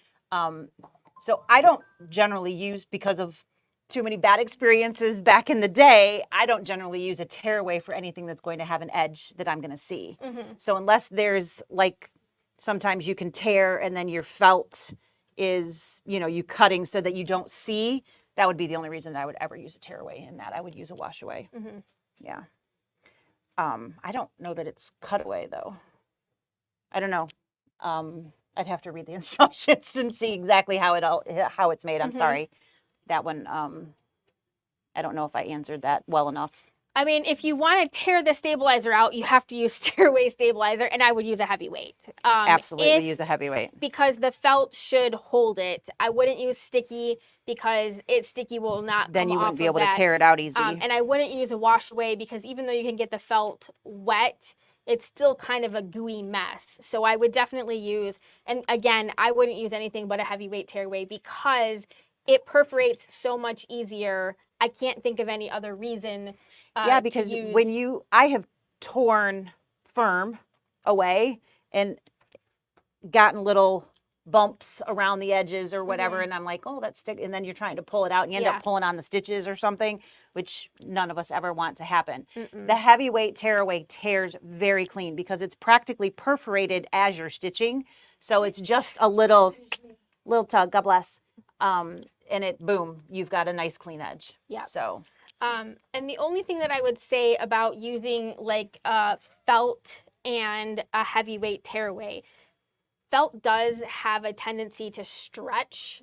So again, going back to the beginning where we talked about having a way to like adhere your stabilizer to your fabric to kind of prevent that, you can't really do that with a traditional tearaway stabilizer. So I would probably use a little bit of temporary spray adhesive, maybe a glue stick like the Soline glue sticks, the wash away glue stick. I know a lot of people use Elmer's glue sticks because they're pretty they're pretty washable. I suppose if you can eat it, then it's relatively washable, right? It's not supposed to be toxic. And I do have some Elmer's glue sticks in my room, and they do work pretty well. I like the purple ones because I can see where I put it. where it goes, but it dries clear. And it dries clear, so that's helpful to know where I've been. And I'll use that if I'm doing paper, but yeah, I'd rather use the Soline that's made for fabric than personally, if I'm going to use that. Right. I'm sorry? What's it called? So, SEWLINE makes a glue stick. Yep. Yes, So ma'am. there's a difference between heavyweight and firm. Yes. Oh, most definitely. Firm is more like a medium weight tearaway. It's just called firm, but it's more in that line of an actual weight. Heavyweight, either one, whether you're looking at OESDs or Leabu's, it's more cardboardy. I mean, there's Yeah, I think heavy ours card like stock 3 feeling. ounce. Yeah, it's like 3. And I think the OESD is 2.8 2.8 or something like that. Yeah, so you wouldn't think that that little bit would make a difference, but it does when you're trying to get it in a hoop. Yep. It makes a big difference, but it's stiff, kind of like cardstock, so it does a really nice job. So these two here are fairly open Yes. area. There's not, I mean, it looks kind of like fill stitches, but they're running stitches that just kind of replicate that. And they have basically just a tearaway there. But the way that that works is because you have a fusible on your fabric. Yes. So it's all again about that prep that we were talking about before we got going in there. So you can use that heavyweight tearaway in something like this, but you still have to have something that's supporting your fabric on a permanent basis. Yes. And I'll pass this around, and it's not super noticeable, but if you're like a really A-type person and you know that there is something wrong with it, it's not perfect. So a lot of times you can see where it's not perfect by looking at the back of it. You can see on the corner over here where it kind of pulled in. Part of that pulling in happened, again, because my stabilizer wasn't stuck to my fabric. Yep. So I had, even though everything was hooped together, there still was a little Shifting bit of possible. yes, Yep. kind of like a little bit of movement that happens between the two layers. So had I used I can't a little feel that, but you can see it. yeah, it's not So- super noticeable. This one's a little more noticeable around the outside edges here. Yeah, this you can feel a little bit, but where- it's And again, if that spray or yes, some sort of spray, something like that, or maybe had I put no-show mesh and then put the tearaway underneath it, I would have had an extra layer there that would have helped that. But sometimes you don't want all of that extra bulk, but most of the time on something really small like that where you have just a little bit of the fabric that kind of pulls in a general area, that is a stabilizing issue. And most of the time it's because the stabilizer and the fabric are not connected. All right, and so because I used a fusible on the back of that, a second fusible is not a good option, because fusing on top of fusing doesn't usually work. It tend creates to get pockets and you get different puckers, You get different and issues. bubbles because the heats are different. They don't fuse at the same. They don't have the same melt temperature basically, and so that creates a whole nother issue. But there are other things that I could have done, and most of the time when I have that issue, it is because I didn't take the time to get the two layers to be adhered, and that's why just in that little spot, because there was a little bit more pull on the fabric, it kind of bubbles in that general area. So Yep. that's where we are using tearaway. I have a interfacing on the back of the fabric, so even though it technically looks like that is my main stabilizer, I'm actually combining fusible woven on my fabric. I'm also combining starch to my fabric, and then I added the tearaway underneath it. So it wasn't the only thing that I used to stabilize my fabric. I had a combination of different things. Yep. the glue on the stabilizer so it sticks together and doesn't pucker. Yes. Yep. For the kind of the same reason we use a fusible on a shirt. The question was, why are we using the glue stick, or why are we using something to adhere that on there? Because there's still room for the fabric to shift a little bit with enough pull of the fabric or of the stitches. You know, basting stitches and things like that can help, but when you have something that's that size, the only part that's in all actuality together is where the stitch is. So there's so much open space on the inside that fabric can move around on top of the tearaway. So, you know, depending upon the size of your design, a basting stitch can certainly, I mean, those are built into our machines and they can be great and super helpful. A lot of that is going to be making sure it doesn't shift out of position, Mm-hmm. not necessarily keep it from shifting as it's stitching inside of that space. So don't be falsely secured. Well, I basted it. Okay, but that middle is still completely free of any adherence to anything. So always keep that in mind. Exactly. We already talked about the stable stick tearaway. That is a sticky tearaway. It's a great one to use if you are looking for something to stick. And we don't really talk about any of the other heavyweight tearaways because really there's no point. There's nothing equal to either of those two. No. And, you know, we all only have so much room. You cannot, with the heavyweight tearaway, buy the OESD one, buy the Leabu one or the other. If you plan on doing, you need something in the hoop, the OESD one is a little easier. There If is you're floating. zero reason to buy any other tearaway. They are not going to provide. Except sticky. Yes, except for sticky. They're not going to provide enough support To for really, your project. So there really is 0 point to them. There is nothing that you can put in your hoop that a lightweight tearaway would be completely appropriate for. It's going to be hard to pull away because they tend to be like wispy. they don't tear as well. Right. They don't cleanly tear away, whereas this will cleanly tear away. And when it is washed, it does become softer. So if there are any little bits left in your product, once it's been washed a couple of times, it will become very It'll soft. come right out. Yes. and- Yes. Yep. Yeah, there is a tearaway that has like fibers in it, Mhm. which has a little bit more oomph. But quite frankly, I've always found that those are in my way. They are. Because they don't clean away. They don't. It tear doesn't away. clean and tear away. You end up with these really fuzzy edges that just don't ever work for me. Right. Yeah. So that is tearaways in our opinion. Sticky, great to have. Sometimes you need to add things to that to make it work. Mhm. And then heavyweight. Yes. So anything else is not up to It's par. just taking up space in your Just room that you're not taking up going to use. space that costs more money. Absolutely. All right, so let's talk about toppers. When do I use them? How do I get rid of them? Do I really need them? That is the question. So we have a heat away topper and a wash away topper. They are designed to do the same thing. What they're designed to do is to sort of keep the stitches on top so that they don't get like sucked up into the nap of whatever project you are using. So you get rid of a heat away topper with an iron and you get rid of a wash away topper with water. We'll talk about the differences between them, but they are designed for the same purpose to keep. Then do I need them both? Yes, Yes, you do. unless you're absolutely terrible with an iron. And here's the skinny. You get both in the bundle. So it's not a full roll as we talked about earlier.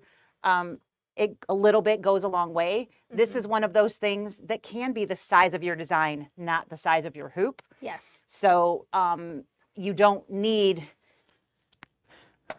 a crap ton You do not. to last for a really long time, and the water soluble will deteriorate over time. It'll get crunchy. It'll like get that crunchy. Bassmaster one was. Again, you can still use it, but it's much harder to work and remove and whatnot. So both a heat away and a water soluble topper are going to tear away.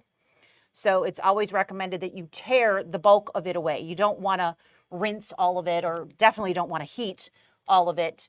You only want to heat the parts that you can't remove easily. Don't have to be as picky with water soluble, but you still want to remove as much as you can. Whenever you are removing, it's always recommended to tear towards your design. Don't just whip it because you'll end up with a big piece of whatever. But if you tear towards the center all the way around, you tend to get the most removed. And I find that that works the best. Do you want to add anything to that? That's Okay. perfect. So this little guy here, there is a little bit, this is a water soluble. There's a little bit that she left here so you guys could see. Even though it kind of flattens whatever you're working with, when you remove it, whatever's underneath there will pop back to its original, and you can use a topper for this kind of thing, but you can also use a topper to cover when you have lofty things that your foot's going to get caught in. So it's also a very inexpensive way to cause not having problems be a thing. Yes. So that did not come out right, but hopefully you all understood what I was going with. So the ribbons, there's all kinds of things, but when your foot is traveling, sometimes it will go the wrong direction on a piece of fabric. It'll fold, gets caught in the foot, and then all of a sudden your project popped out of the hoop, God forbid, or just ripped something, you know, and then you have to reset your whole machine. You got to figure out whatever happened. You got to back up to the right stitch. So toppers can be used not because there's loft, but just because there's miscellaneous things that the foot can get caught on as well. So there's other reasons that you can use them. Yeah. I generally use a water soluble in an instance like I just need to cover everything up to keep my foot moving smoothly. Generally, I'll use the water. Yeah, the only time that you would change that is if you couldn't get, if whatever it is that If you were whatever putting it over couldn't get it wet. Yep. Yeah, for sure. That's, you so have to choose heat away then you would have to choose heat away. Heat away also works really well if you are a serger and you're doing rolled hems.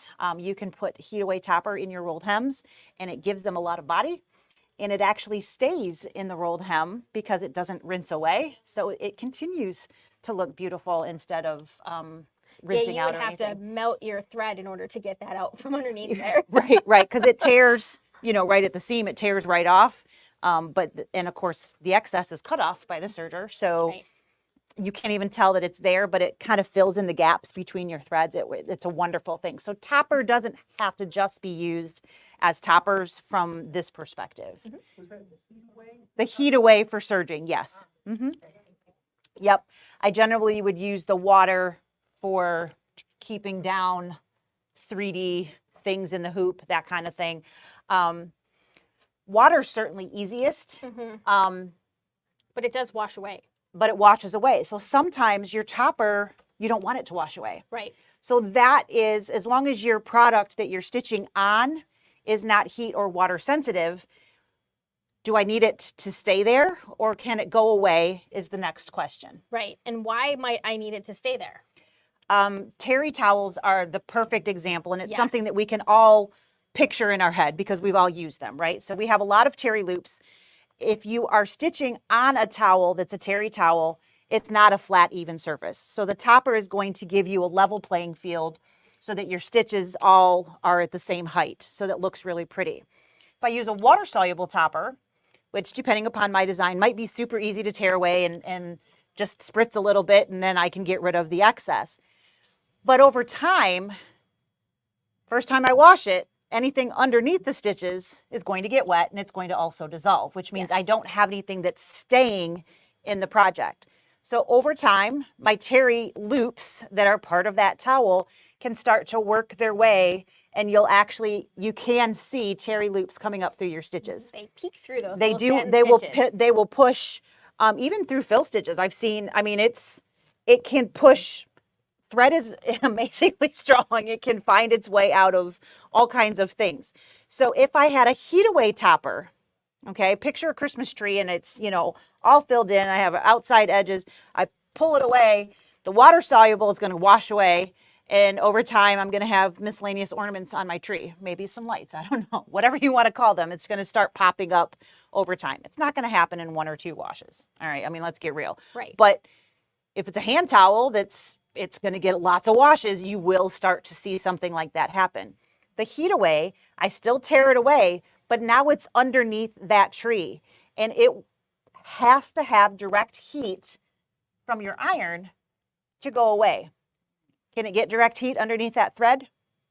No, it cannot. You'd melt your thread. You would melt the thread. If you heated it long enough, you'd end up literally melting the thread away to be able to get to the topper. You'd have other problems. You would have a whole slew of other issues, not whatever's going to happen when you wash it. That's right. That would be the throw it away. You're not going to wash it. But that heat away blocks, and it won't allow loops to come up through the stitches because it will remain underneath your project.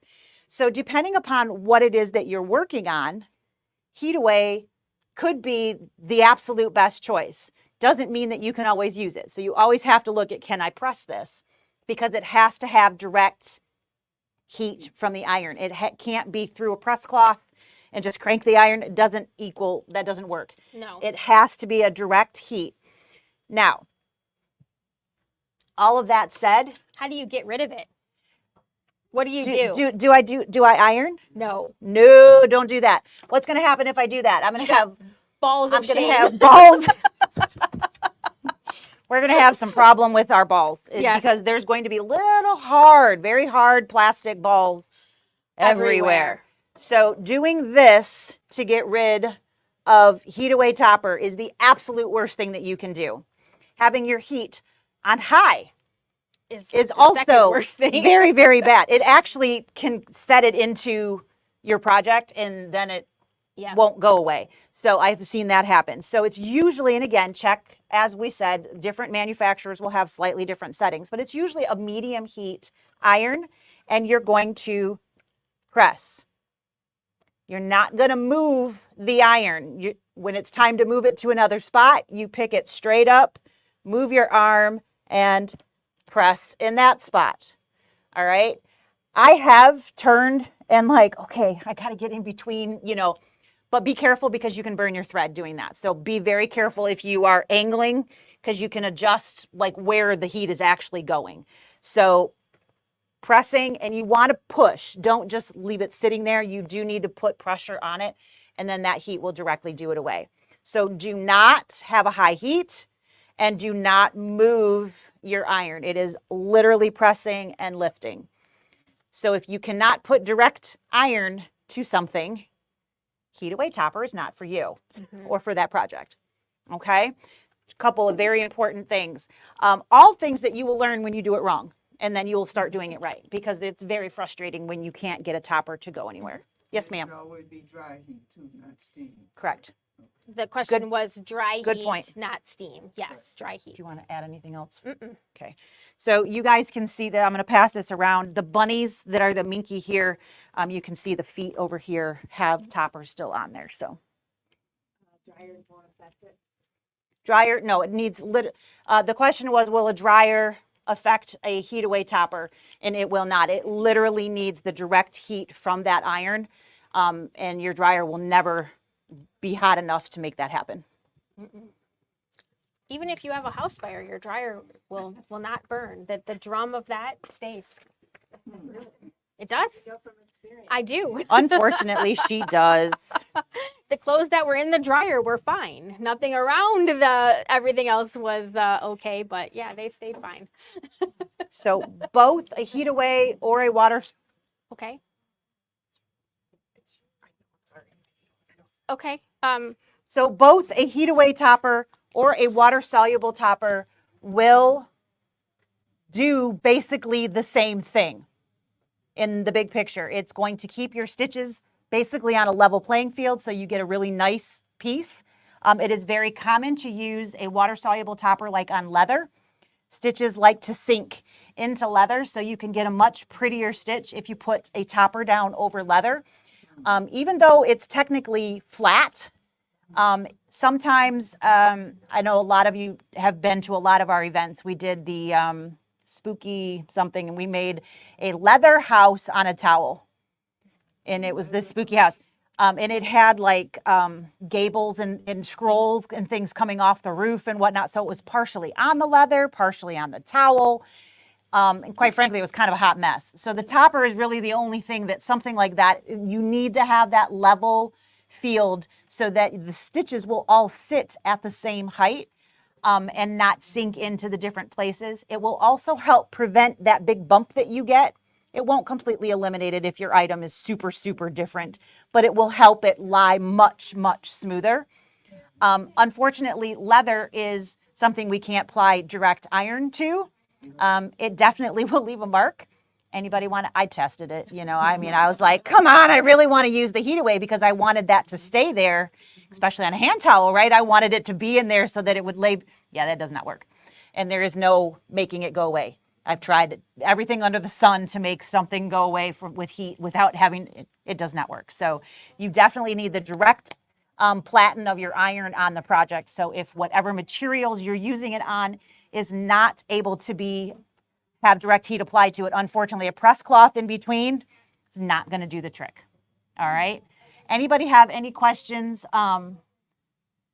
Yes, the pig apron. So Jane says the pig apron is a very, very darling pig that had a bunch of barbecue different things on there, which was another one on leather. So yes, absolutely right. So Kathy is asking, do we need topper with small lettering?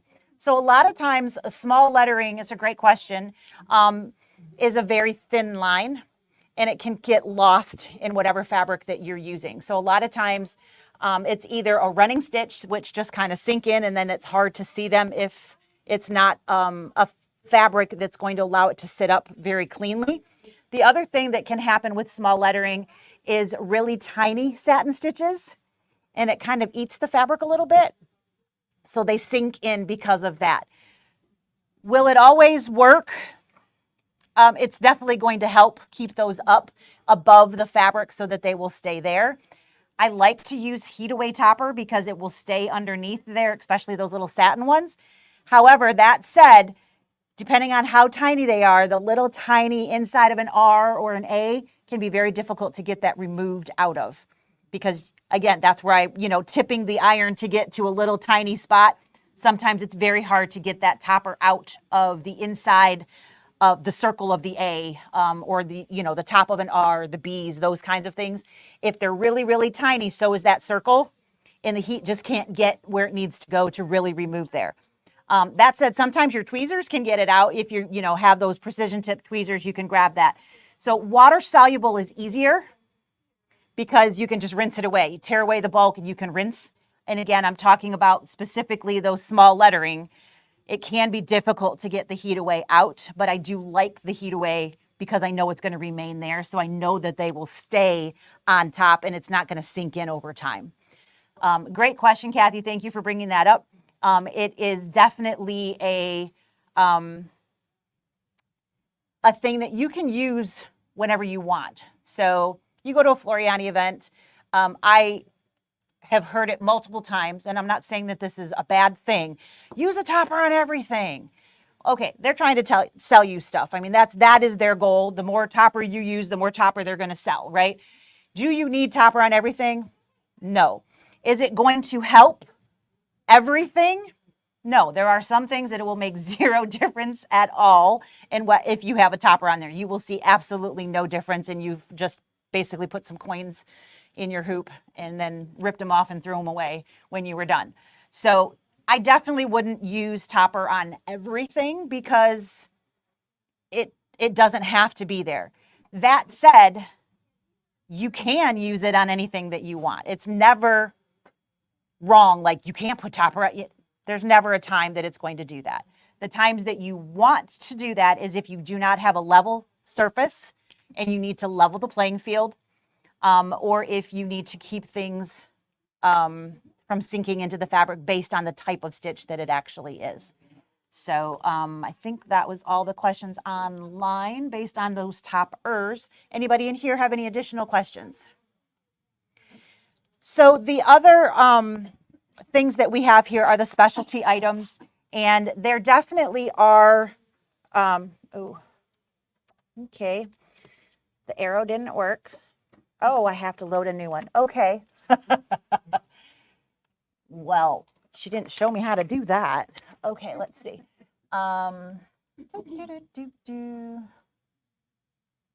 Just the next one, 5.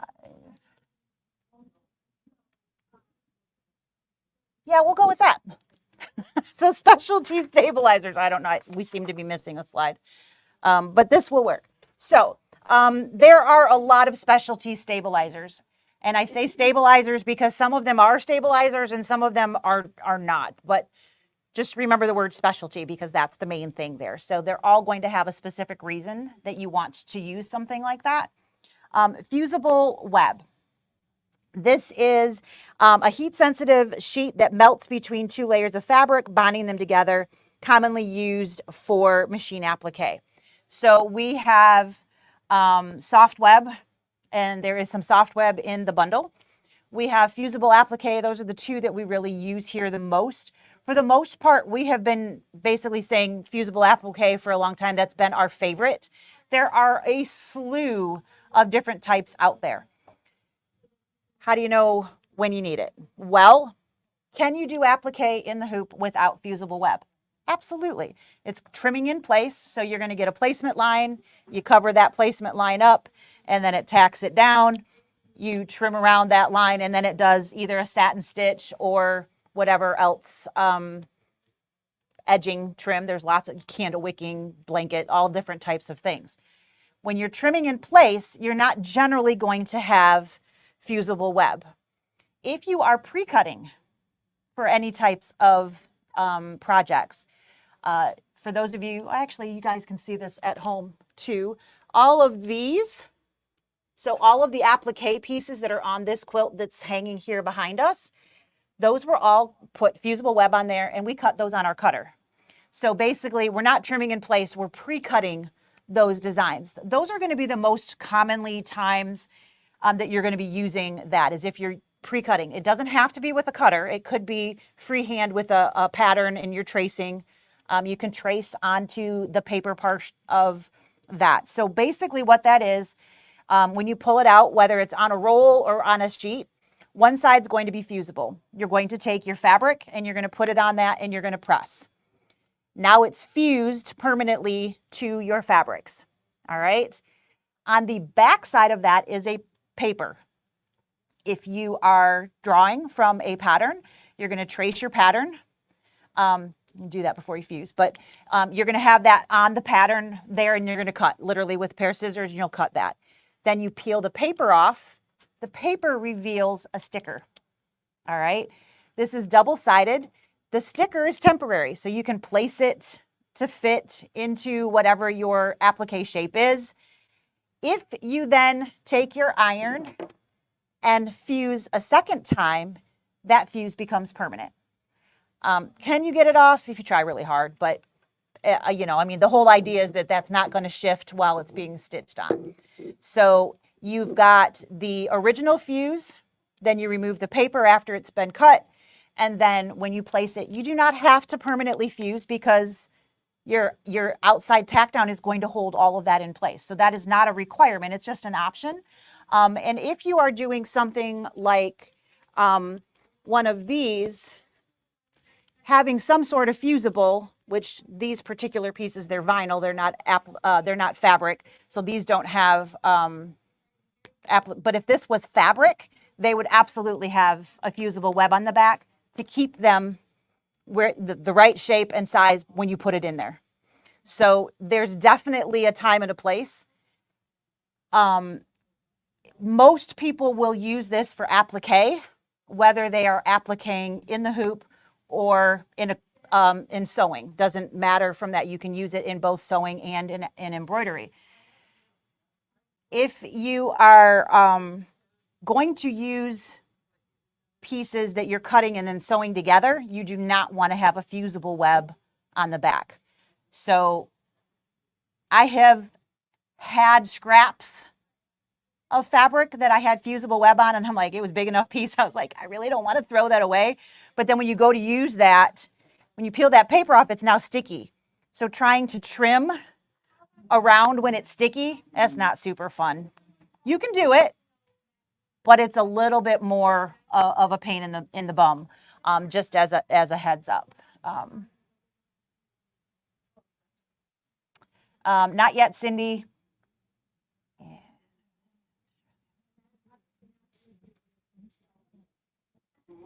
So Kathy says that when she does something that has that satin stitch, if she doesn't have a fusible on the fabric, she finds that it cuts into her fabric, and she actually can get perforated fabric where it will split. A lot of times, I have certainly seen that. Different fabrics will do that more than other fabrics. Heavier fabrics are going to do that less. If you have something that's very thin and a little bit more open weave, then it certainly, when those perforated, really tight stitches can cut into the fabric. I have found if your piece is a little too small, when it's pulling in from those stitches, you can sometimes get what appears to be cut fabric, but it's actually the edge of your piece not being quite caught. So it can be kind of either direction there. We're on fusible web. Okay. Anything I need to worry about? Okay, cool. I like that answer. Yeah, that works for me. So there are different weights of fusible web. So different companies are going to have a different hand and how flexible that fabric is going to be when it has that fusible on the back of it. There are some that are made super light, specifically used for quilts and things, that so that the hand of the fabric doesn't feel different here than it does over here, and those kinds of things. Our favorite for a long time, based on the fuse and then the finished cut, has been the Baby Lock fusible applique. But we do like the OESD soft web, and that's actually what we put in the kit. You've got this. The soft web is one of those nice things. It comes in both rolls and sheets. And if you're an old school appliquer and you've been doing this for a while, you might actually have patterns that didn't come with like SVG files because maybe they were cutting machines were not around then. And like the designer would give you like a printout of the designs that you would either have to trace or something like that. The soft web sheets can actually go through your printer, not a laser printer, but an inkjet printer, so that you can actually print the design out and then you can fuse it to the fabric and cut it out. So we used to do things like that. Oh, all the time. Before. Yeah, and just FYI, there is method to that. Don't put it in a laser because there's heat involved in that. That's why you don't want to put something with the adhesives in your. Don't do that. We did that once. Inkjet. It's a hot inkjet. mess. It's a hot mess, literally. So don't do that. All right. All right. So that all we did was. Did you answer Kathy's question? Okay. So that's good. Yep. All right. So. She asked about patches, and I said not yet, but because we hadn't gotten there yet. Oh, did you ask? That was Cindy. Yes. Did you? And then Kathy. I told her, Cindy, not yet. Okay. Did you answer? I answered Kathy's okay. question. All right. Yes. Sorry. Oh, good. All right. So, a variety of different fusible webs. Did you talk about the difference? What fusible web is? A heat-sensitive glue sheet that melts between two layers of fabric. Yes. I said that. Okay. Did you want me to be more specific than that? No, Then yes, no. I did. Go me. Yes. Look at me go. So fusible web, interfacing, stabilizer, and batting. Those are the things that we use in our arsenal of stuff, not just stabilizer these days. Like, I know when Lisa and I started, it was just stabilizer. Oh, yeah. Like you had sure. a crappy tearaway and a crappy cutaway. And then you picked the lesser of the two evils and went with it. And then you had right? the mesh. And so, and then we had water soluble, but we didn't have like a variety of different weights of all of these different things. They've definitely expanded the range of options for sure. Yes. For We've sure. come a long way. And our hoops have gotten bigger and people digitize better. And there are so many different things. Well, you know, with the larger designs, the stabilizers have to be better. You have to have more options because you're stabilizing different types of things. You know, I mean, the entire world of embroidery has changed a lot with all of those different things. So it's definitely been adapted and flowed with all of those changes for sure. Yes. So I don't know. Here we are. Are we done with this one? Yep. So, Text Caitlin. Caitlin's asking about dinner. Will you text her and tell her we'll get back to her later? it's very important. It's like the third one. So not stopping. She's texted me too. Oh. So 100% cotton woven fusible interfacing. So interfacing is something we use to support the fabric, not necessarily support the stitches. So what we're doing is we're bulking up the fabric so that it will then support more stitches. So we can make something that's a little bit flimsy, a little bit more secure. It will then hold up along something that would be like thicker. Yes. So, and all of these are definitely not created equal by any stretch of the imagination. The quality of the fuse is going to vary very, very deeply from one to the next.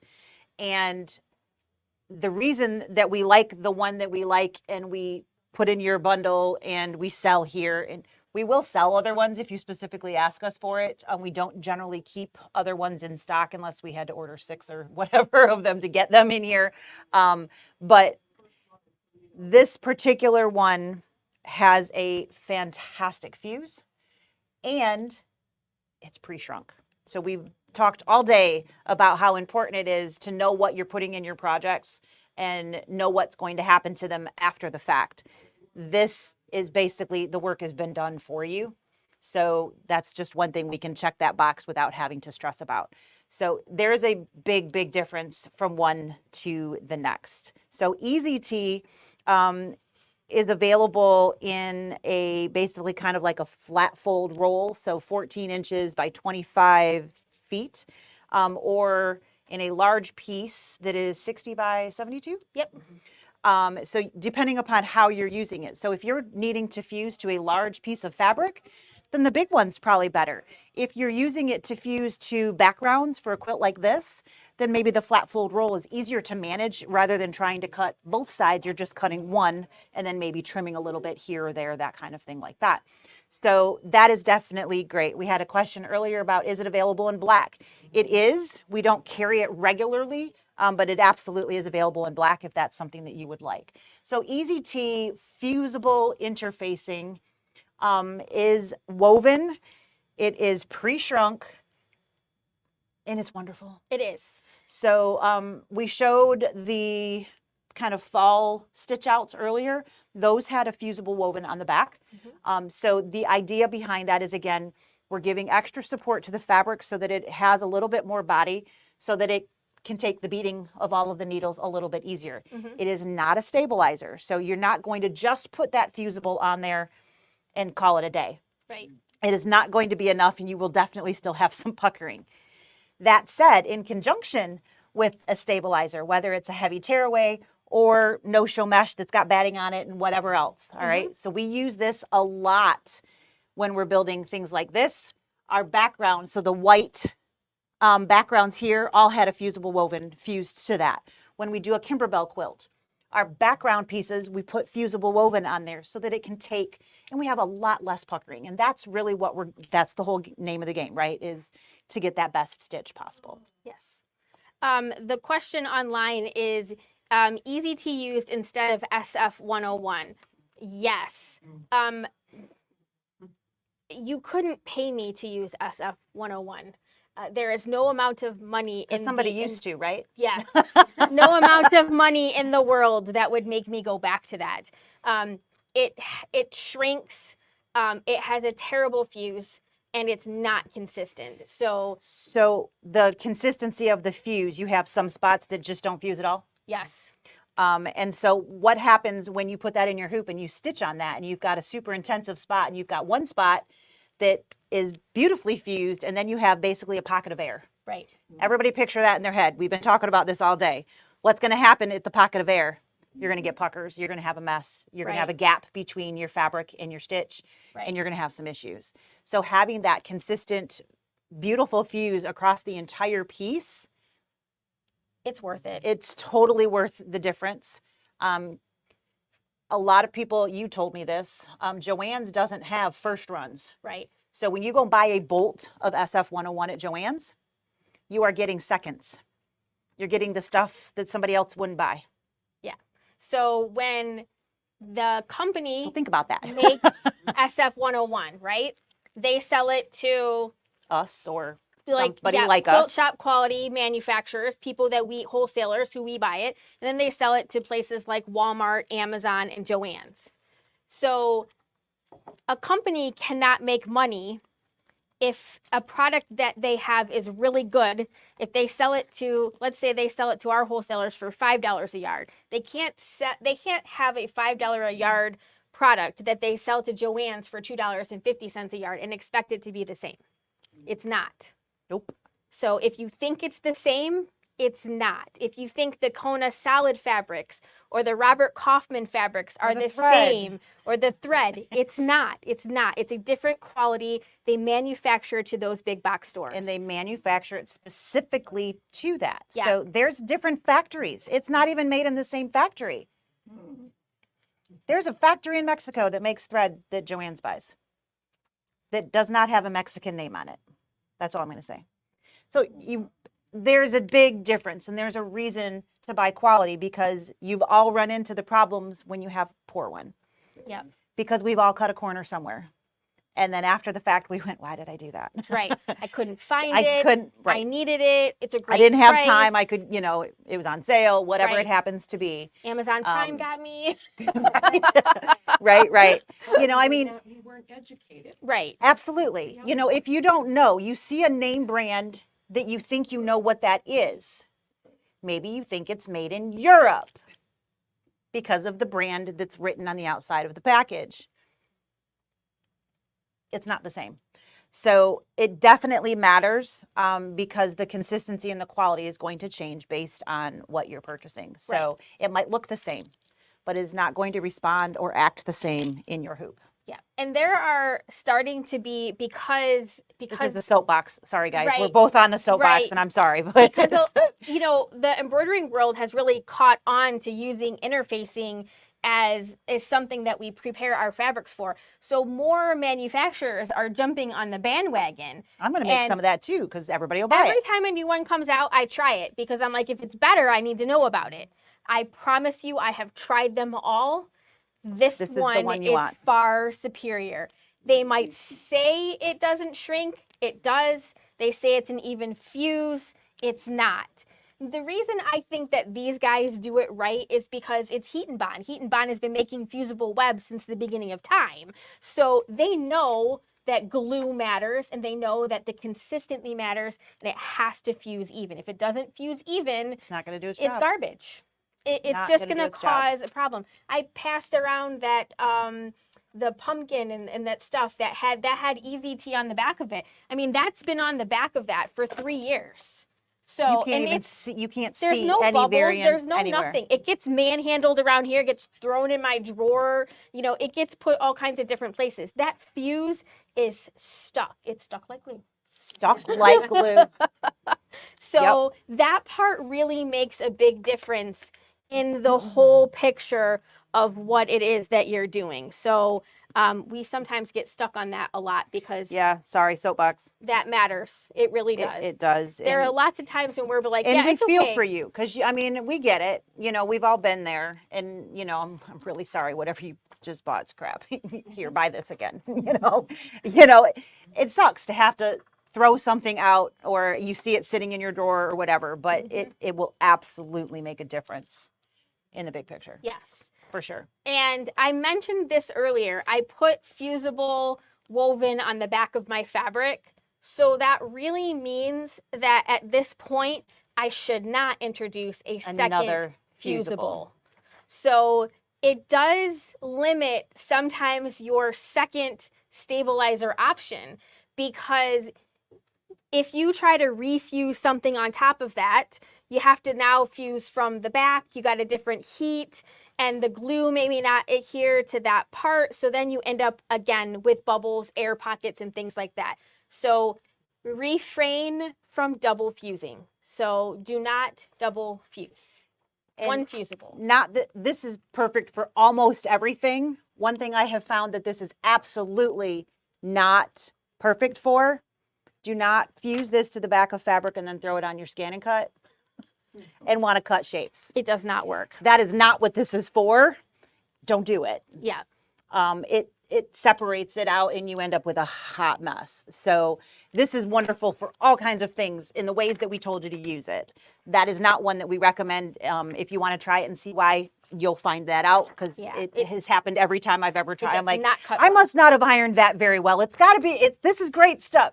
It is not, that's not how it's intended. And the blade just separates it. And I don't know how, it must do something to the fuse, because it like breaks the fuse and then it just starts separating out, and it's a hot mess. Yeah. So do not use this in replace of your fusible web for applique. Yep. just throwing that out there because your brain's going to tell you it should work. It doesn't. So the next thing we have is Quilter's Dream. We've included this in your kit. I am a little bit of a fabric snob. I'm also a batting snob. So if I'm going to put this much energy and time Admitting into it's the first part of the problem, right? I mean, I want it to last a long time. I'm a quilter first and embroiderer second. And so one of the things that I really love about this, it's made in the USA, so you don't get to say that about a lot of different things. very true. The second is that they're so confident about how their product works that on the very front of the package, they tell you how far apart your quilting can be.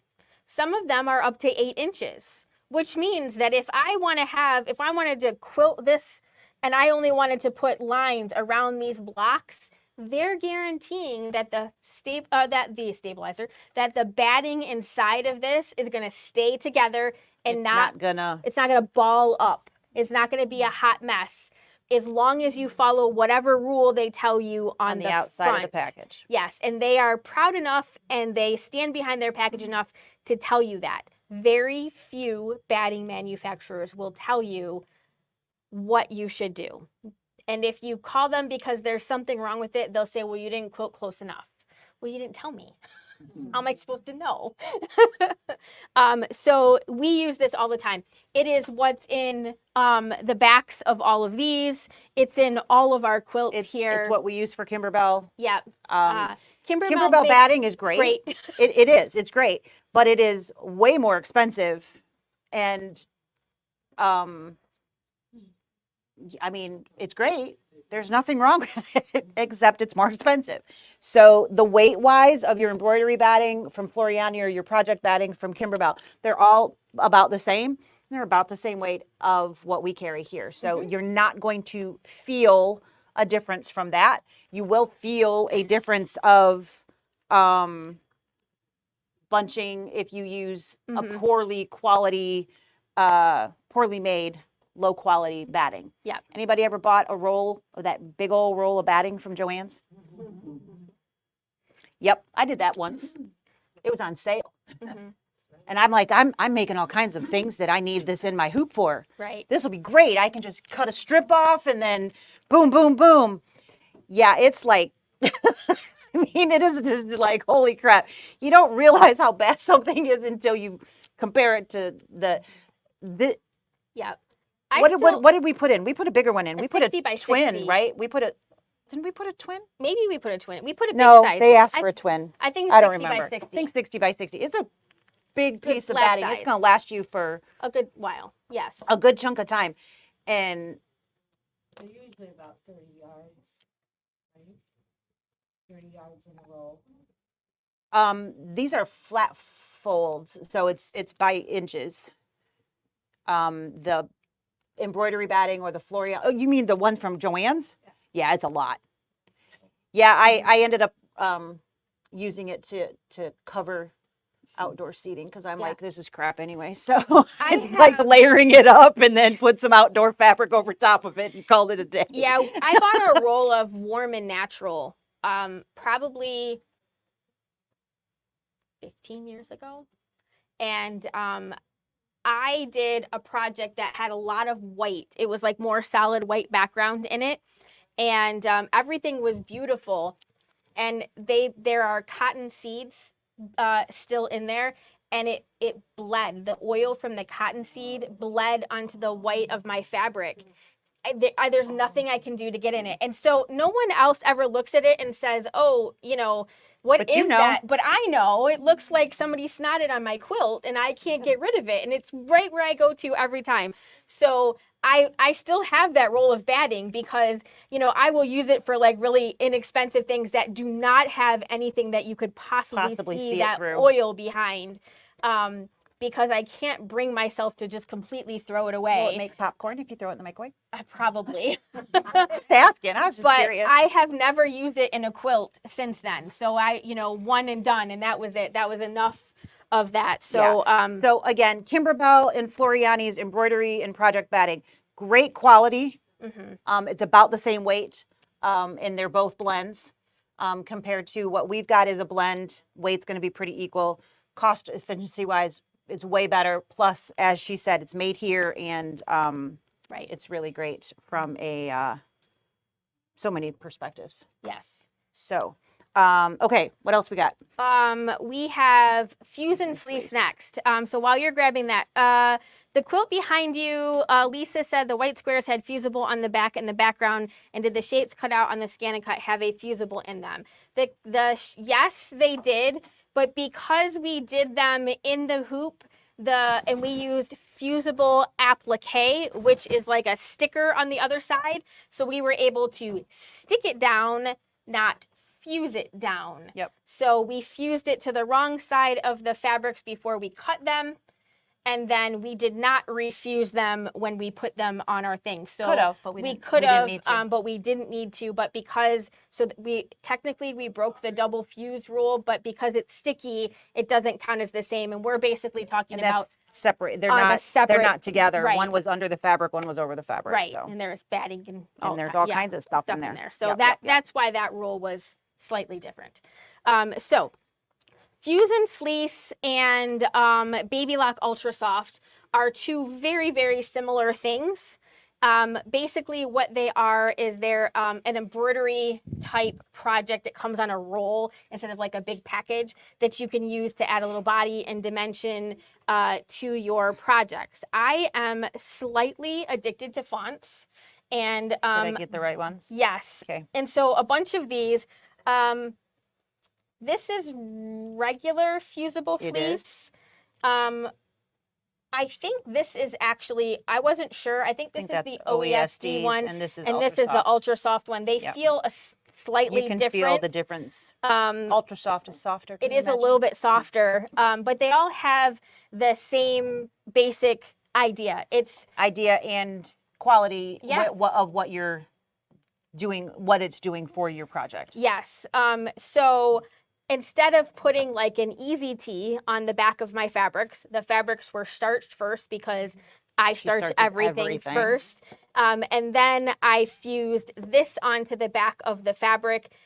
I knew this was going to be kind of like, you can see on the back, it's like a flip and sew. So I made it so that it was a little bit bigger. So I used a little bit bigger piece here. And then you can still see some of the pieces of the heavyweight tearaway in here, but you can see how easy it perforates outside. Pretty soon I won't be able to pick any out because it'll all be picked It'll out. already be picked. But So don't pick any. It No. pops out really well, and it gives your fonts like a softness to them. So it's very rare that I will embroider letters or words without using some type of batting. I prefer to use some sort of a fusible on the back because I just think that the overall aesthetic of it is just softer, and you don't tend to get as much pulling on the sides that you get with fonts because it has a little bit more body stability there and body there. It supports a lot more stitches. So these are just examples of some of the things that I have stitched out. Again, you can see this is an OESD tearaway. Twinkle, twinkle, little star. They're all kind of the same. I'm sorry. It's okay. It's been lonely. Thank you. And this is just a big OESD design that is fun. So the larger your hoop is, the more chance that you're going to get a little bit of pulling on the inside. And maybe some tunneling. And maybe in your some large tunneling. Yeah. lettering. And part of that has to do with, I'm fairly certain I did this in the standard hoop and I did not do it in the magnetic hoop because I don't think I had my large magnetic Didn't hoop have it yet. And when it's going across that length there, a lot of times it doesn't grip the sides really well. So it tends to want to pull in, which is why I really love my magnetic hoops these days. So Fuse and Fleece, ultra soft. It gives you a fusible. So you get that stability with the fuse that we've been talking about. Yep. But it gives it a softer edge for that finish. So it's kind of like when you're quilting and the stitches sink in, you get that little bit of just a little poof. You get that just a little bit. It's not thick, so it's not going to change really loft. the actual loft. It's not, Yeah. you're not going to get this huge poof or anything like that. But it just, like she said, softer is a great description. Yep, softer. Which one is the softer one? That's the Baby Lock Ultra Soft. That one. Yep, Yeah. you can, yep. But keep in mind, you would finish that. You know, Right. These are you- just samples that she serged the edge, so you wouldn't actually see those backings. right. And, you A know, normal you'd put, person would put a backing or a binding on that. It's softer all over. It is. But and again, it's designed as a wall hanging. So a lot of times softer isn't really what you want. So speaking of on the wall, I actually used Ultra Soft Mm-hmm. as my fusible on my Love Notes. Remember, it had just Yes, come out. It come was out. brand new, and I was like, I should try this.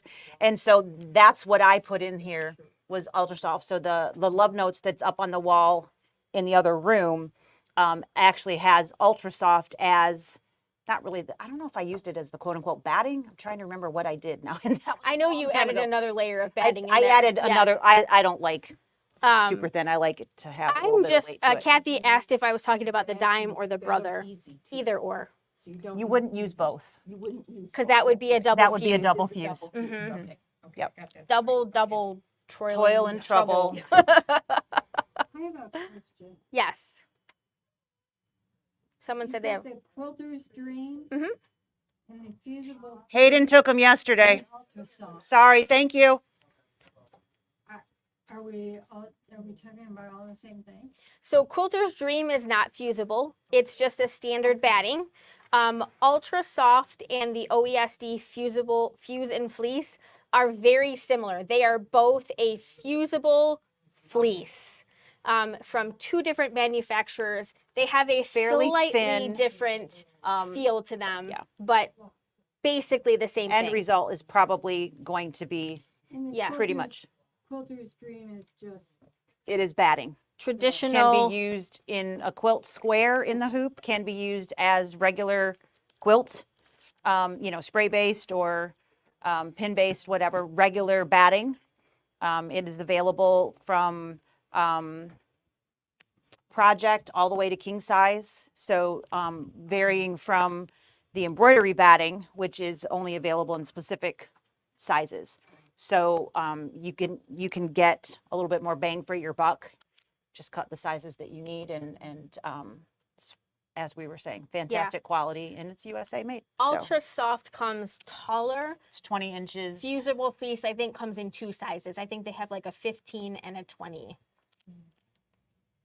I didn't write it down, but I know it comes in two different sizes.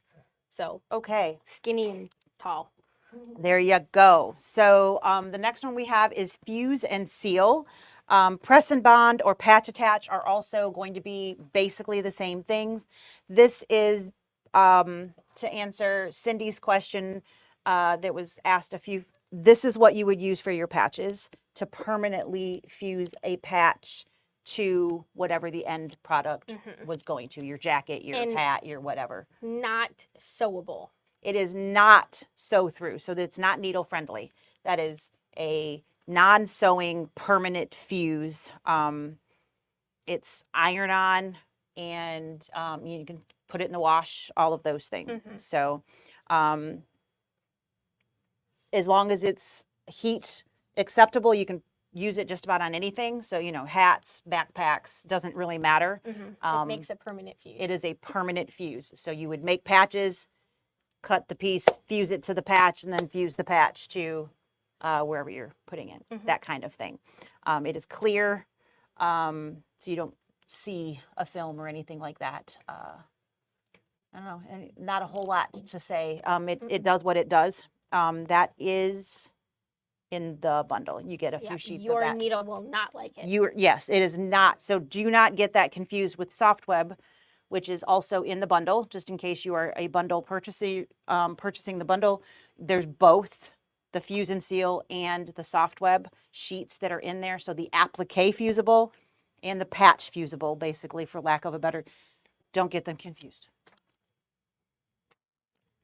Ta-da! Hot Fix, I think you already talked about fusible webs, but Hot Fix is another fusible web. I didn't cover that one. Okay. I covered this one. We have used the hot fix.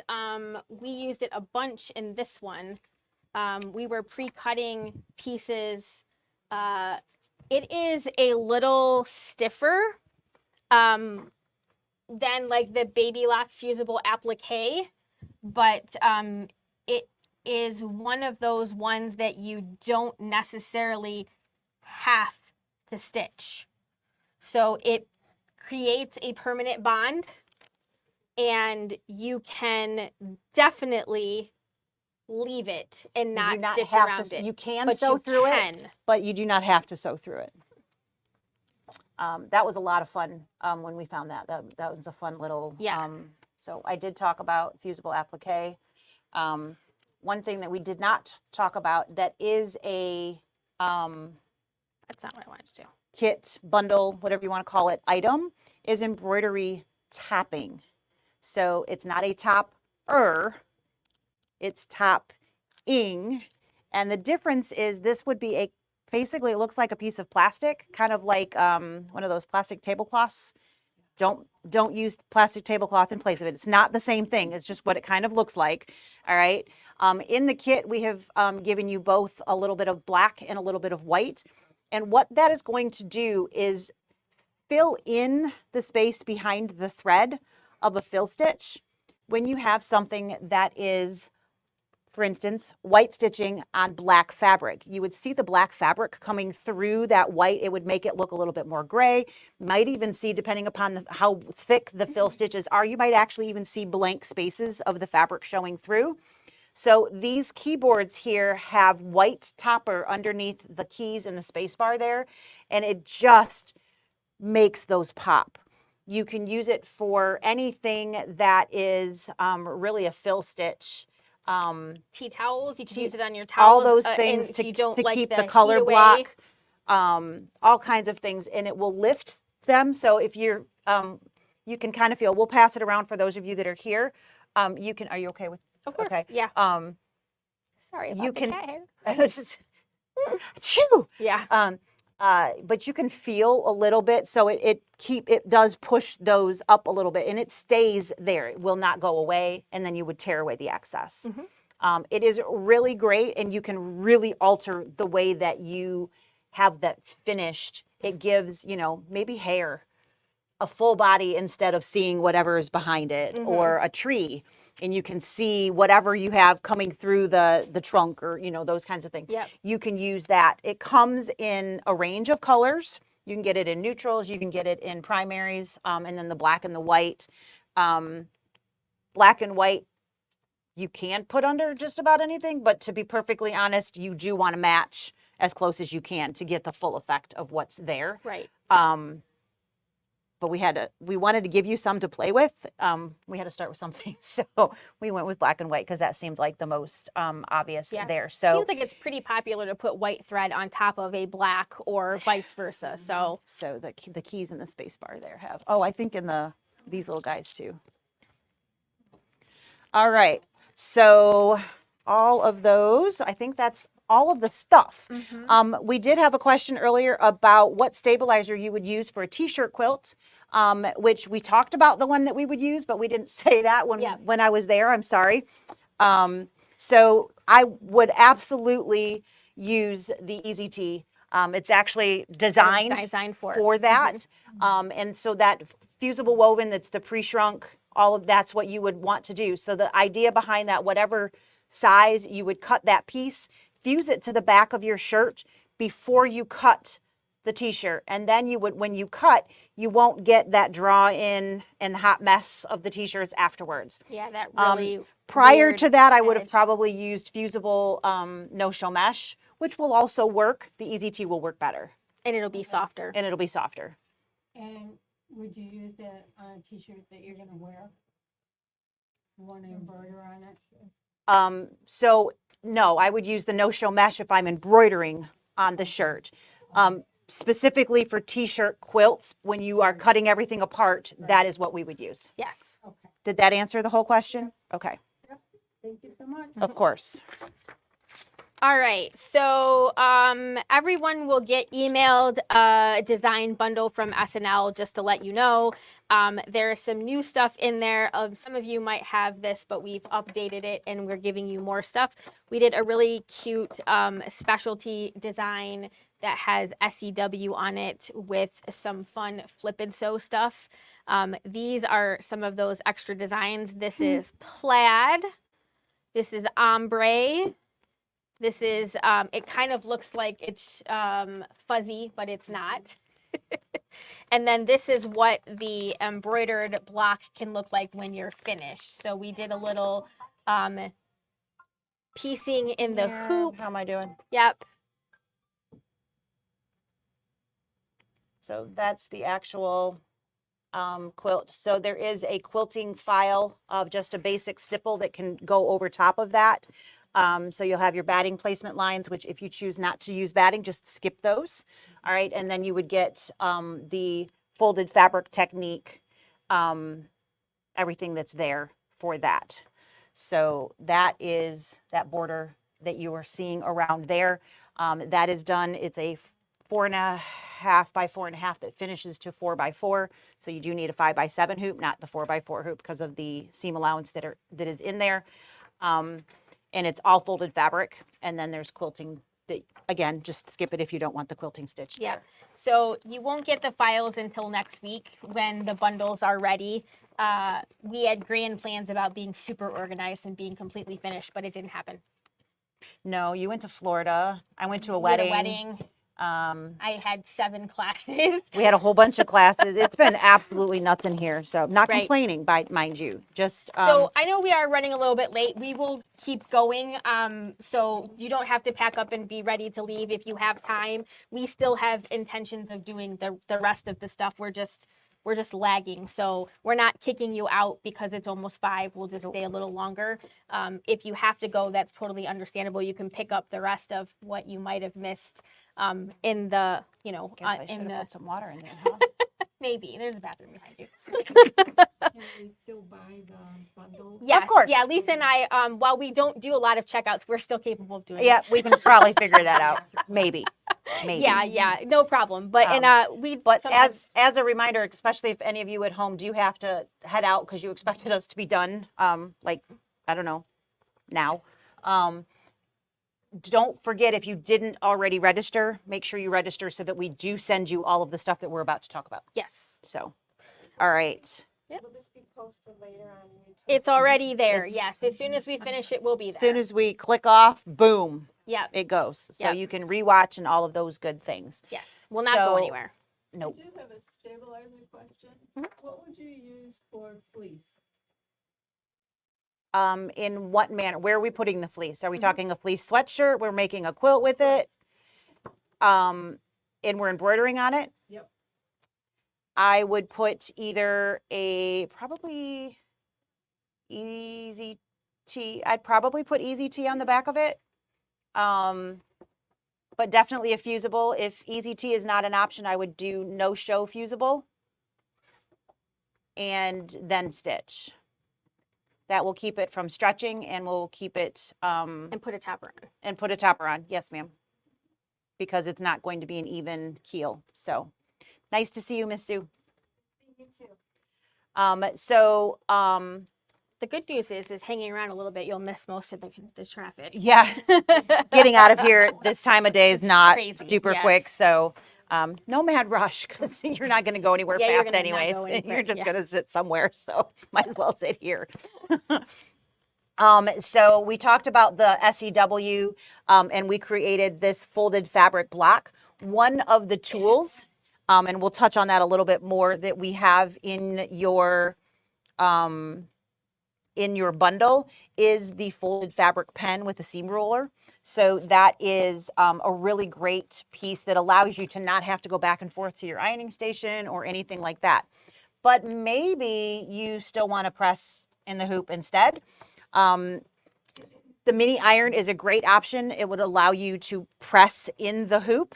And also in your bundle kit is a 4x4 wool press pad, which means you can put that underneath and press just about any size hoop. They do make them for all of the other hoop sizes. So if you're looking to fill your hoop, that is an option. But it is a great little guy that you can just doom and then move on to the next one. Of course, you don't want to press on the bed of your machine.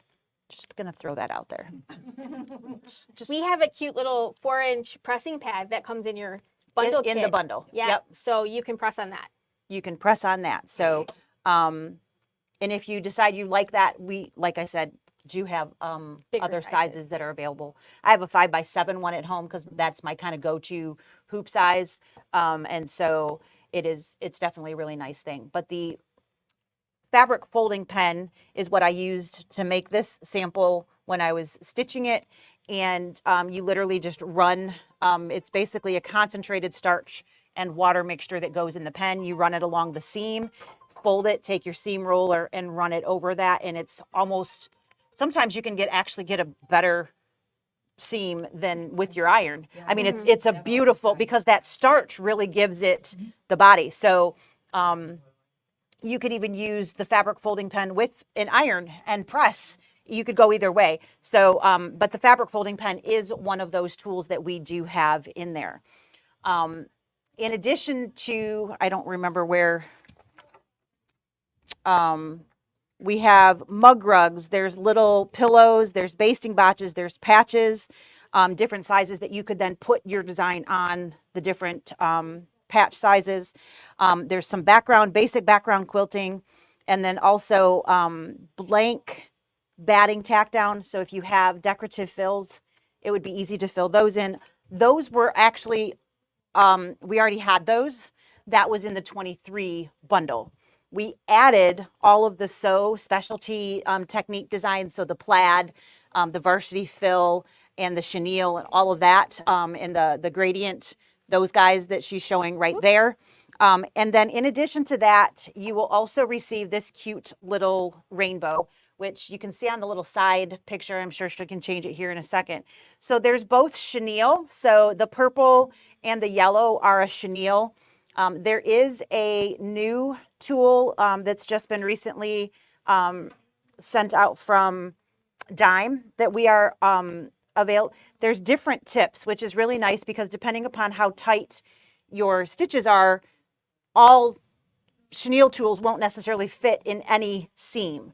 So what this does is basically you push the little button and then you pull the trigger and the blade goes down and there's a guide. So the guide doesn't allow it to go through the bottom fabric. And so you line it up and then push everything down and push through, and it cuts through the 3 or 2, whatever you chose, to do top layers of fabric. There is a chenille brush, which I have no idea what happened to that. I thought it was in that bag, so I'm not sure where that's at. Kind of looks like a scrubby brush. Probably It's hanging on the wall my over dog there. probably is eating it right now. So he's in eat mode. He eats everything. Don't leave anything out, or my puppy will. He turned 1 and he's just eating everything. So there's the yellow and again the purple are chenille. And again, there is a tool available. That tool is not in the bundle, just FYI. It would have drastically changed the price of everything. So we thought maybe not that one this year. But the other 3 here are fringe. And fringe is something that a lot of people struggle with because, you know, what am I supposed to snip? What do I do with this? So also in your bundle, we are including a water-soluble bobbin. So you're not getting a whole thing. It's actually already been run for you. It's in a little bag. It's marked with a W, so you know that that is a specialty bobbin. And the aqua pen, and also the replacement nibs. So once you rub the crap out of the one that's there, you can replace the tip and still have something left to rub with. So this can be used for a lot of things. You can remove water-soluble pen marks, but you can also use it to rinse. Hopefully there's enough water in here to do. Yeah, should do it. There's not much water in my pen. That's why I was saying I should have paid attention to that. Maybe not. You can definitely see her nib needs to be replaced. Yeah, I though. need. That's why I have this, because I really needed to replace it, and I kept losing the package. I probably have 4 of those at home because I kept taking it home and then I couldn't find it. Super secret special place. So if you rub, and you can see This is what this back of the stitch originally looked like. And when I rub, it releases, basically it dissolves the bobbin thread. So you put the bobbin thread that's water soluble in there. And then on the front, you just pull up those pieces. So you will alternate your bobbin thread from water soluble to standard. So I also changed my top threads so that you guys can see a little bit easier. I wouldn't normally do that. I would have them be closer to the same color, but I wanted you to see. So how fringe works is it does large satin stitches, and then there's small satin stitches that hold one edge of those in place so that when you either cut or water soluble your bobbin thread, those stitches will stay on one side and the other part comes up. Water soluble makes this so much less stressful. And so you'll get this design. You can play with some fringe, play with chenille. If you don't want a chenille, just put regular applique and skip the rest and then move on. Doesn't, you know, I won't know. So do whatever you want to do. But the center is, so there's different types of fringe stitches. This one has the center stitch, and I released all of that that's holding it. So both sides of the satin stitches are coming up. These are, they call them kind of wings. So there's wings on each side, and then there's a tack in the center. And then these are palms. So they'll come up around the outside with just the center being held in place. So you can kind of see how those different pieces work. And again, in the bundle, you'll get the aqua pen, an extra set of nibs, because you'll see what happens to, when you're pressing, it destroys that. If you're just using this for water soluble pen removal, that'll last you a lot longer. And this is kind of like a syringe where you'd squeeze and then pull and draw in the water. Unlike the fabric folding pen that is also in there, that one just screws off and you dump. So they're two different drawing in of water. This works best if you have like a bowl, and then don't try to do it under a faucet. You need a bowl. You need Everyone's going to try it once. Yeah, we've all tried it once, but you know, I don't have a bowl. I have actually put it like in a water bottle, filled my cap, it just kept going because I didn't have a bowl. I was in my sewing room and I ran out of water. It worked. Yeah. You didn't want to stick your pen in your water bottle. No, not so much. So yeah, again, there's different tips on the chenilling pen if you decide you want to go with that. And you do get replacement nibs and the aqua pen in the bundle. So this cute little design is one of the freebies that you'll get so that you can play with some different techniques and see what you think there too. So that is also in there. These are just some generic tips. A lot of these we have already covered. We just like to put them all here and do just a little bit of a reminder. You know, we all get lazy and we don't want to do a test sew, but if you are doing a new designer, a new type of design, a new technique, new fabric, new stabilizer, something that is not normal, you are going to want to do a test sew. Because otherwise you're going to wish you did a test sew.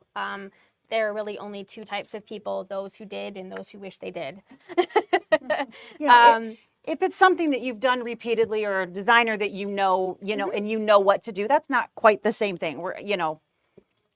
But if you're using new threads or a new staple, you don't know what's going to happen. Even if it's a designer, but you're swapping out product, you still need to be prepared for whatever's going on there. Kathy asked, are those designs only for who? Those designs are for those who purchase this year's bundle.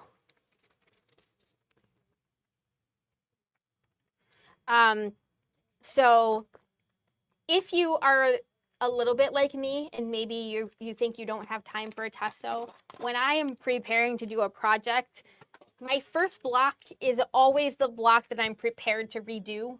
So I always make sure that I have a little extra fabric, I have a little extra stabilizer, because sometimes I succeed. My first one with a new technique, it goes great, and then I don't have to repeat it. So basically what she's saying, your test sew should be everything that you would do for real. Don't use different fabrics, don't use different threads, because maybe it'll be great, and then you don't have to do another one because it was the way that it was supposed to be. Yes. and hey, that's always a joy when Right. when we're like, woohoo, all right, Yeah. we're done. And you know, So, if it's clothing or something, you know, go to the Salvation Army. A lot of times you can find just about any type of material. Get a shirt and then make that shirt the one that you just practice your designs on. You can put multiple designs on a type of shirt and you can just keep going until you get it right with the right combination of whatever.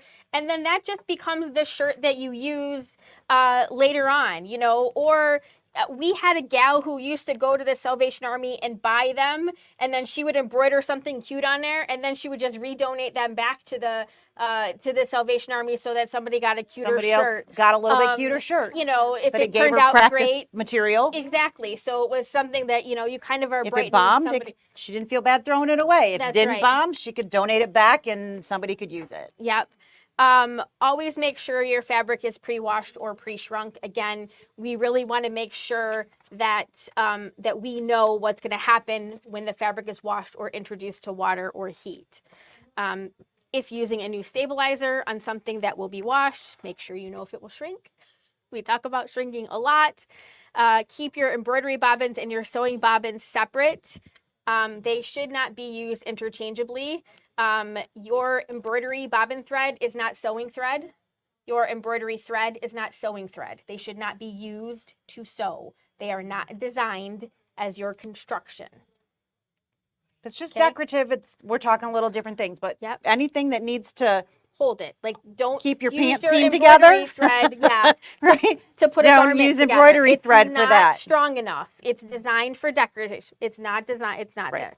So as a previous member, can I purchase the design bundle? If you purchase the kit. You said the bobbin thread? Embroidery bobbin thread. Oh, never mind, I'm sorry, I was thinking something Yep. different. No, I got Basically, embroidery thread and embroidery bobbin thread are designed for embroidery. They are not designed for sewing. Right. So keep them separate. They are different for Yep. sure. So we've kind of beat this with a stick. Start your fabric before hooping your fabric. This will help prevent from being stretched. And of course, resist the urge to do that pull thing. It's only going to undo everything that you did prior to make everything work out fantastic. Yes. So, And then a weird thing about like stabilizer brands, when you're buying them, a lot of the brands use color coding to indicate what color, like green might be fusible on one, but it's tearaway on another brand. yeah, they didn't get together and make sure everybody's matched. Right. So, So you that know, can be confusing, especially in a store like this that carries multiple brands. So definitely pay attention to the wording on not that. necessarily the color. The color. Yeah.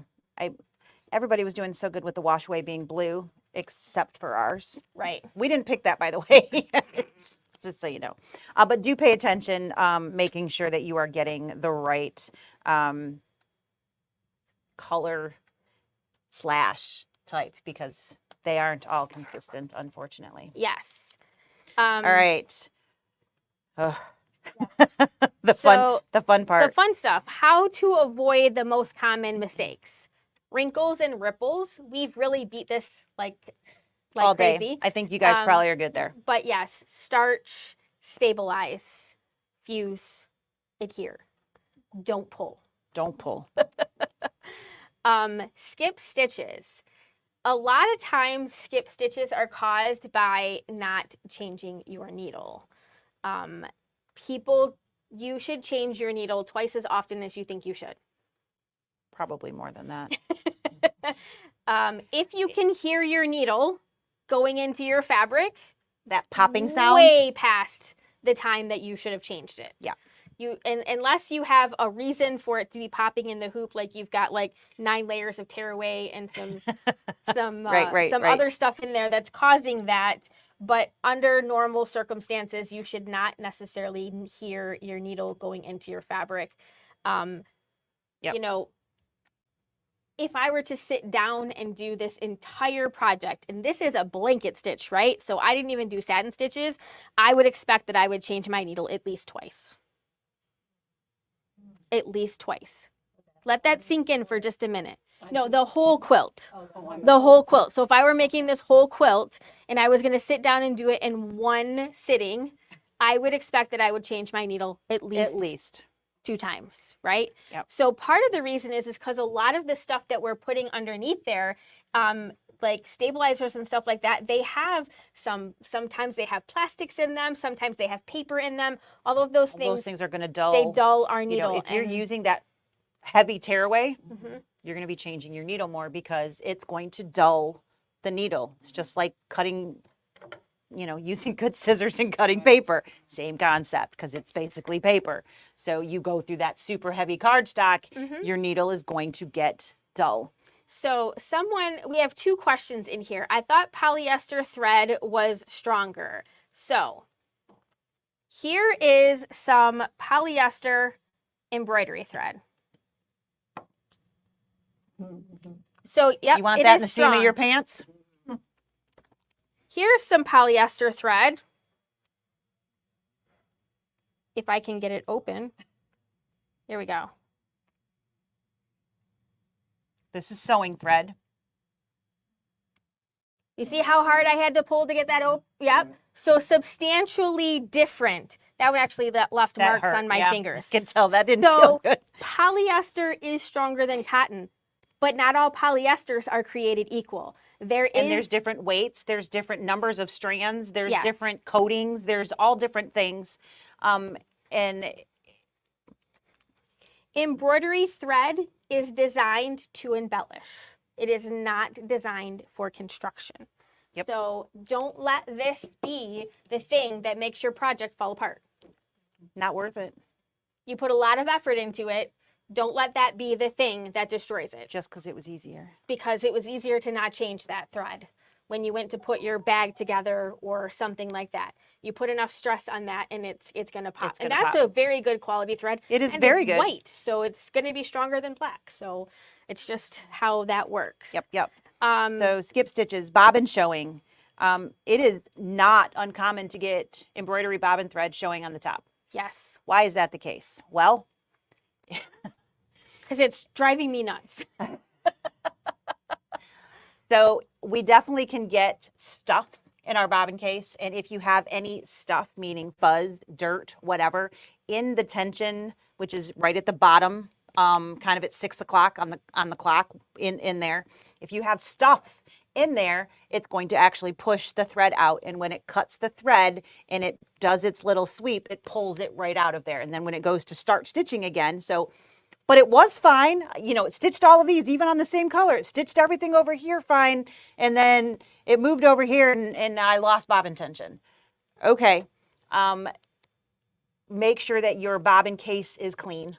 And of fuzz, make sure that the tension in the front is cleaned out. Those are some things that you can very easily do.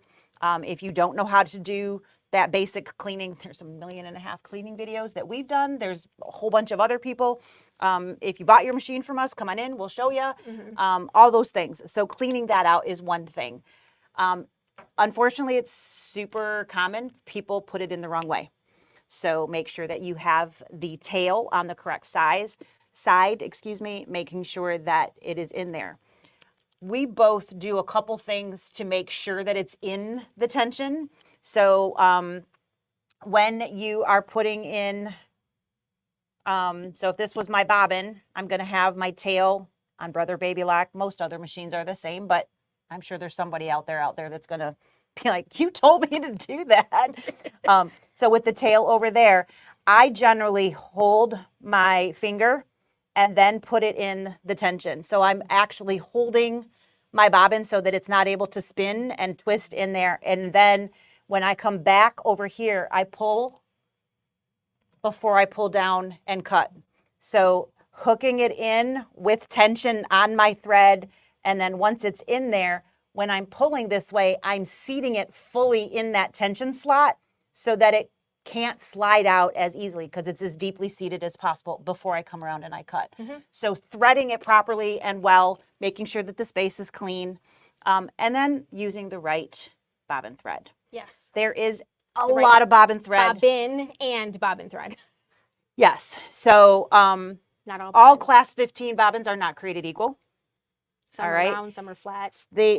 Just because Some it are says class 15 does metal, not mean it's some are going to work plastic, yeah. perfectly in your machine. So it is, if you have a Brother Baby Lock machine, you should be using Brother Baby Lock bobbins. If you have a Brother, Baby Lock is fine. If you have a Baby Lock, Brother is fine. Absolutely. Either of Either those. way. They really are They interchangeable. are exactly the same. Can you buy them online? From Maybe. us. From us. Just because it says that's what it is doesn't actually mean, you know, they're not all They are going not. to unfortunately be the right bobbin. So be very careful that you're putting the correct piece in. If you do buy them, compare it to what you have that you know is the right one. If you got them, whatever, make sure it's the right one, because if you have the wrong one and it starts hopping in there, if it's the shorter version instead of the taller version, you have a really old machine and you thought, oh, I'll just use the bobbin from there. Nope. If it's a Singer and it's got that little curve to it, it looks like a bagel instead of flat edges, it's going to hop and you're going to have all kinds of tension issues because it's not the correct piece. Pre-wounds. You want to take that one? So we do use pre-wounds in our machines, but we are very particular. There is only a single solitary brand of pre-wound that we would carry. Carolyn, would you so kindly grab me a tube of our pre-wounds? So we use one from Dime, and it is a polyspun. And if you look at these pre-wound bobbins, they're fuzzy. And they have a little. They look like they would be super linty. It's the little fuzz that actually keeps them in the tension, so that they don't just slide out. So these are the only pre-wound bobbins that Lisa and I can honestly feel like we can stand behind because we use them ourselves. They are great. Again, embroidery only. These are not to be used for sewing. It looks a little like sewing thread. Yes. So don't do that. Also, these are pre-wounds. Can you reuse a pre-wound bobbin? No. Once it's empty, what do you do with it? Throw it away. Throw it in the trash. Do not put it with your other ones because it looks pretty. They break, and when they break in inconvenient places. It's never in a good spot, and you could get small pieces of plastic in places that it is not supposed to be, can cause a different set of problems. It is not worth it. Just throw it away. Yep. Okay, don't try to rewind and just say, I'll just wing it and see. I'll just use it once. Right. Nope, just throw it away. And the popular brand that people use is Nebs. And you can have a box of Nebs and you can be 3/4 of the way through there and never have a problem. The next 7 bobbins you put in, all of a sudden, nothing works. Yeah, your bobbin thread is pulling up. You have all of these things and you automatically assume that it is your machine. Because all the other ones worked. Because all the other ones work. And we hear that all the time. Well, I've been using these for years. The reason that we don't use them is because they are not consistent. You can get a box of them and they can be okay, and you can get a box of them and they can be all of them trash. Yep. It is the tension that they're wound at is inconsistent. Yes. There's just a slew of reasons. So these again are poly spun. And so they do make them that aren't poly spun. We don't like those.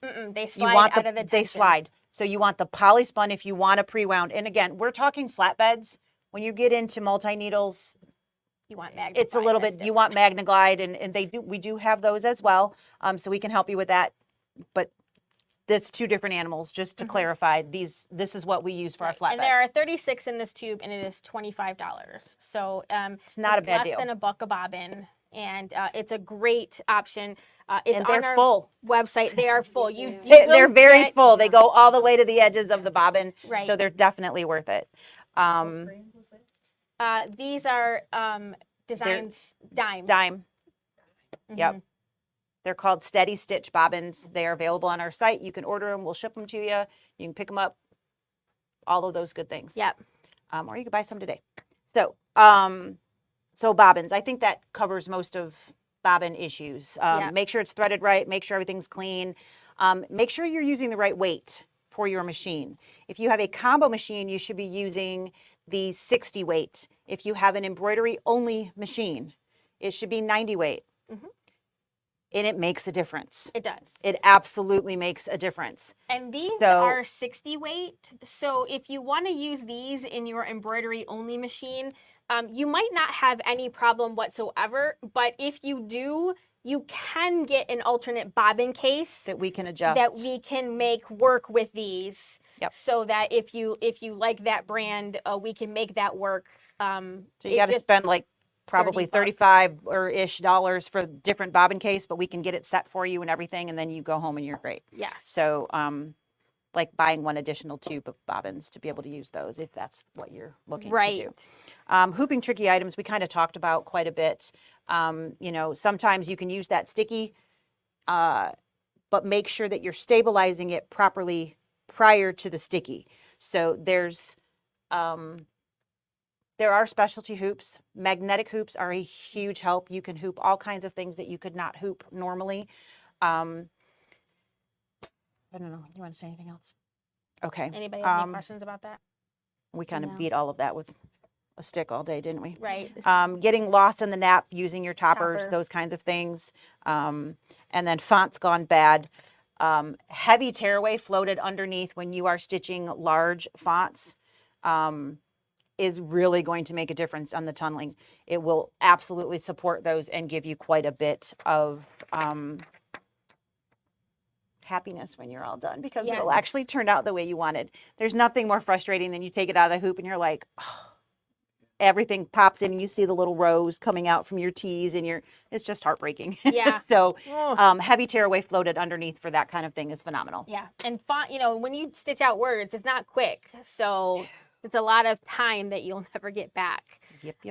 So we don't like to spend a ton of time like beating the bundle to death. But our bundle this year is $208.38. It's at least 30% off of the MSRP. We did not include the free designs as part of the bundle. None of the price. designs are part of that bundle price. You're getting that just as a thank another you. bonus, which is definitely a huge number that Right. would be added in there if you were to buy all of those. It is over 30, I know, and then we added, it's actually like 317 now because we added in the soft web, which wasn't in there originally. So I mean, it's definitely a good value, and you're going to get that range that you need. And they're not all, some of them are full rolls. They are not all full rolls. So, or, sometimes like we were talking with the topper, we're just giving you something so you can try it and see if it's something that you like or you want, rather than adding in another $10 or $20 cost. This gives you the option to try a bunch of things that you might not have tried normally. Mm-hmm. So lots of things, and this year, lots of tools that will make your life a lot happier when you're sitting in your room and you have everything that you need right there. Mm-hmm. So if you already have some of those, I have a travel bag that I take those kinds of things with me. So having a second one, don't be like, oh, I have that.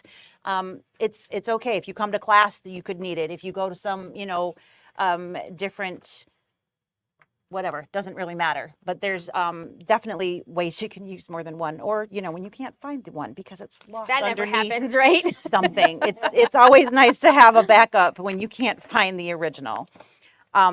One of the things that we really haven't talked about at all today is the fact that when you buy a bundle at any point, you become part of the bag club that allows you to then partake in every month's sale that we have. Since we started doing this, we have not missed a month. There hasn't been nope, we're not doing it. We've been super late, like, oh, it's like 2 days to the end of the month. And then we usually extend it out to the first week of the next month too. We don't ever screw you over, don't worry. But if we get busy and we're running late, we will absolutely fill in that gap. But we haven't ever missed one. And the sales aren't just 10% here, or they're worthwhile sales. So it's definitely a benefit to be part of that. Once you buy a bundle, you can buy additional bundles. You won't get an additional bag because everyone is only allowed one bag.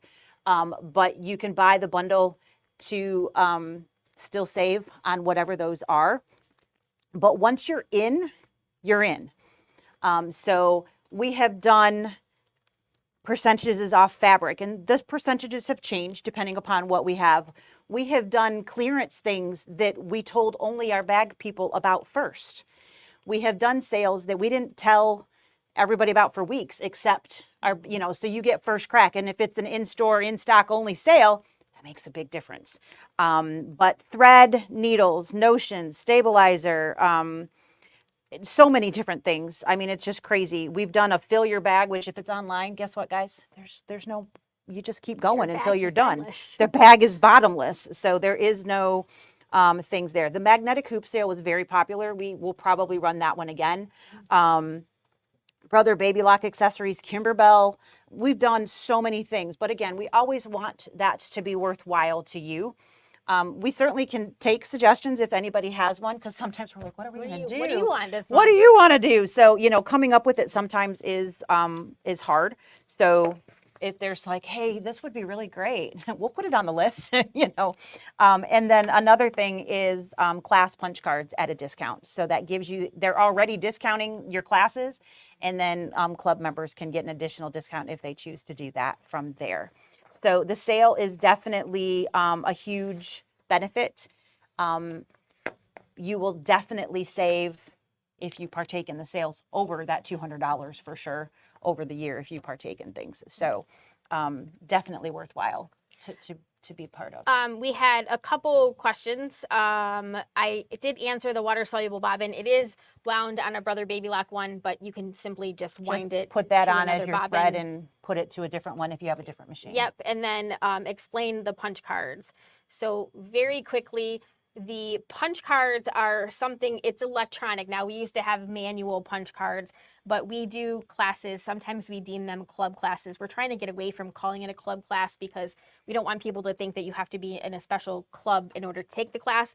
But it basically just means that that class is somewhere around a $20 value. When you prepay for your classes, your $20 classes, you're paying either $15 or $10 per class when you buy them in multiples of 5. Instead of 20. And then when you see a class that comes on the schedule, whether it be in person or virtual, when you sign up, you get a special coupon code that you then input into the gift certificate part of the thing, When and you then check out. it deducts that $20 from the class because you basically already prepaid for that. So that's how our punch cards worked. When we had just in-store classes, people bought the punch cards and we actually punched them with like a physical punch. And so you could buy them in quantities of different things. We've made it digital, so you have a coupon code that has X number of uses. So if you bought 5, you could use that code 5 times. If you bought them again, you buy another card, then we'd add 5 more uses to your coupon code.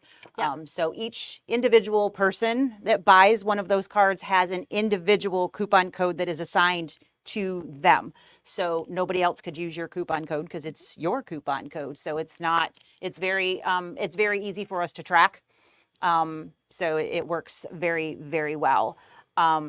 We have actually allowed them this year to be used on classes that weren't a $20 class. You got a $20 discount off the $50 class or whatever. So we have kind of opened that up this year to be able to be used a little bit more freely than we've had it in the past. So we're trying different we're things. trying to make it as easy as possible to participate at the best value you guys can have available to you. And this is the one time of year that you can get into the club. Yeah, right. It's the only time Can't that call we have us the in December stabilizer and say, bundle. hey, I want to jump on board. You have between now and next week Mhm. to buy the bundle to decide, and then it's not available. So Yep. until next year. Yep. All right, and then the part that you have all been waiting for is we're going to talk just a little bit about our stabilizer recipes. So you guys will get a copy of these in the digital download when we send it to you. So everybody who signed up for this event, whether you bought the bundle or not, you will get an email with a version of our stabilizer. You can print out and put in a book. You can put it on whatever you want. It's very usable. Yes. From that perspective. So let's just jump in and keep going because it's getting late. So Freestanding lace, we kind of already talked about some of these as we went, so we'll hit some of them a little lighter than others. But Dissolve Away Mesh and Badge Master, and the combination of those two together is that beautiful marriage that gives you the lace that you're looking for. So it is a very easy thing to do, and which layer you would put on top. We also wrote on here, layer with Badge Master on top, unless applying an applique design, and then you would reverse. Pillowcase. Yes. Mindy asked, could we sign up now? I'm not, Mindy, I apologize. I'm not sure what you mean sign up. If you mean sign up for the event, yes, that is still available. It's on to the sign front of our web. It is on it's down below. pretty, yep, Yeah. you can scroll down. You should be able to click to register for today to make sure that you get the emails. If you mean sign up for Bag Club, you just buy the bundle. Yes. So I'm guessing those are the only two things that she could have meant. So we'll just go with that. Pillowcase bands. Pillowcase bands. You definitely want to use that easy tee on your band first. So start your band, easy tee it, and then I do one of two things. I either use heavy weight tearaway if it's a hoopable item. If I cannot get it in the hoop, then I would use the sticky tearaway and hope for the best. But I have also been known to slide another piece of heavyweight tearaway underneath. If you're doing large letters like somebody's name or something like that, you're looking at more tunneling and some more issues. So that extra float, certainly not a problem. Yes. You've done a really cool thing in the past. You've made people's pillowcases Yes. and then put their Christmas present in the pillowcase, and that is their bag. It's got their name on it. They know it's from you because you made the pillowcase, and then whatever their Christmas present is in there. So it's a really neat way to do that. So she's done a lot of pillowcases. It was a lot of fun, and then it got to the point where nobody wanted the presents inside. They just wanted a new pillowcase. So I just make pillowcases now. But she makes a few pillowcases. So there you go. So yes. The next two that are on this page are clothing embellishment. So knit and non-knit. If it's a piece of clothing and you can put fusible on it, put fusible no-show mesh on it. You will not regret it. You absolutely will not regret it. You are going to get much better result. Depending upon the quantity of stitches that are in there, you can add an additional piece of no-show. I've done that. Again, the double toil trouble. If you two fusibles, you can get open spots that sometimes aren't as fused as possible. Thanks, Tony. So floating that tearaway, it may be the better option to give you that extra support for those stitches. Topper if the item is an uneven surface. I always use no-show mesh unless wherever it is going to be viewable and I can't do it. If I can't hoop it because it's a neckline, I put no-show mesh wherever my design is going to be, so that portion of the fabric is stabilized firmly, and then I put it on a sticky or something to that effect, and then it's already stabilized kind of doubly because the sticker will keep it from shifting if it's already got that fusible in there. Honestly, if you can fuse on anything, you're going to get a better result because you're stabilizing that fabric.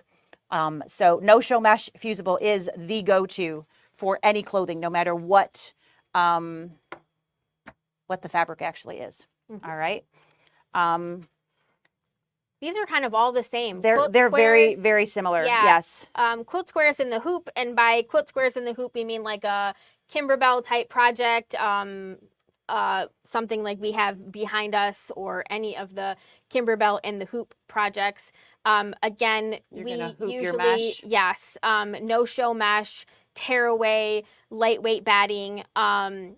Depending on the design, is going to depend upon whether or not I feel like I need fusible woven on that. So someone asked way at the beginning that somebody did their pumpkins and potions and they didn't use a fusible web on the back of it, and theirs is softer.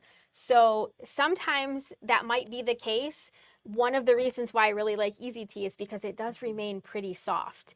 I don't think it adds a substantial amount of thickness to my project. Well, the hand still feels pretty much the same. So even though it adds weight and support in there, gives it more body, it doesn't really change the feel and the squishy and of your fabric. I feel like the squishiness has to do a little bit more with the batting and the mesh that you use, and whether or not when you go to quilt it, you put a second layer of batting underneath it. Personally, not so much the woven or non-woven.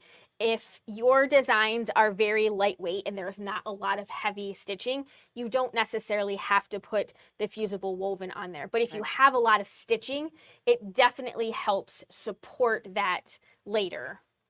Yep. And your best press, like we talked about for prepping on anything. Mm-hmm. The only thing that's super different is if you're quilting a quilt sandwich, Yes. you're not generally using any stabilizer because the batting inside the sandwich is acting as your stabilizer.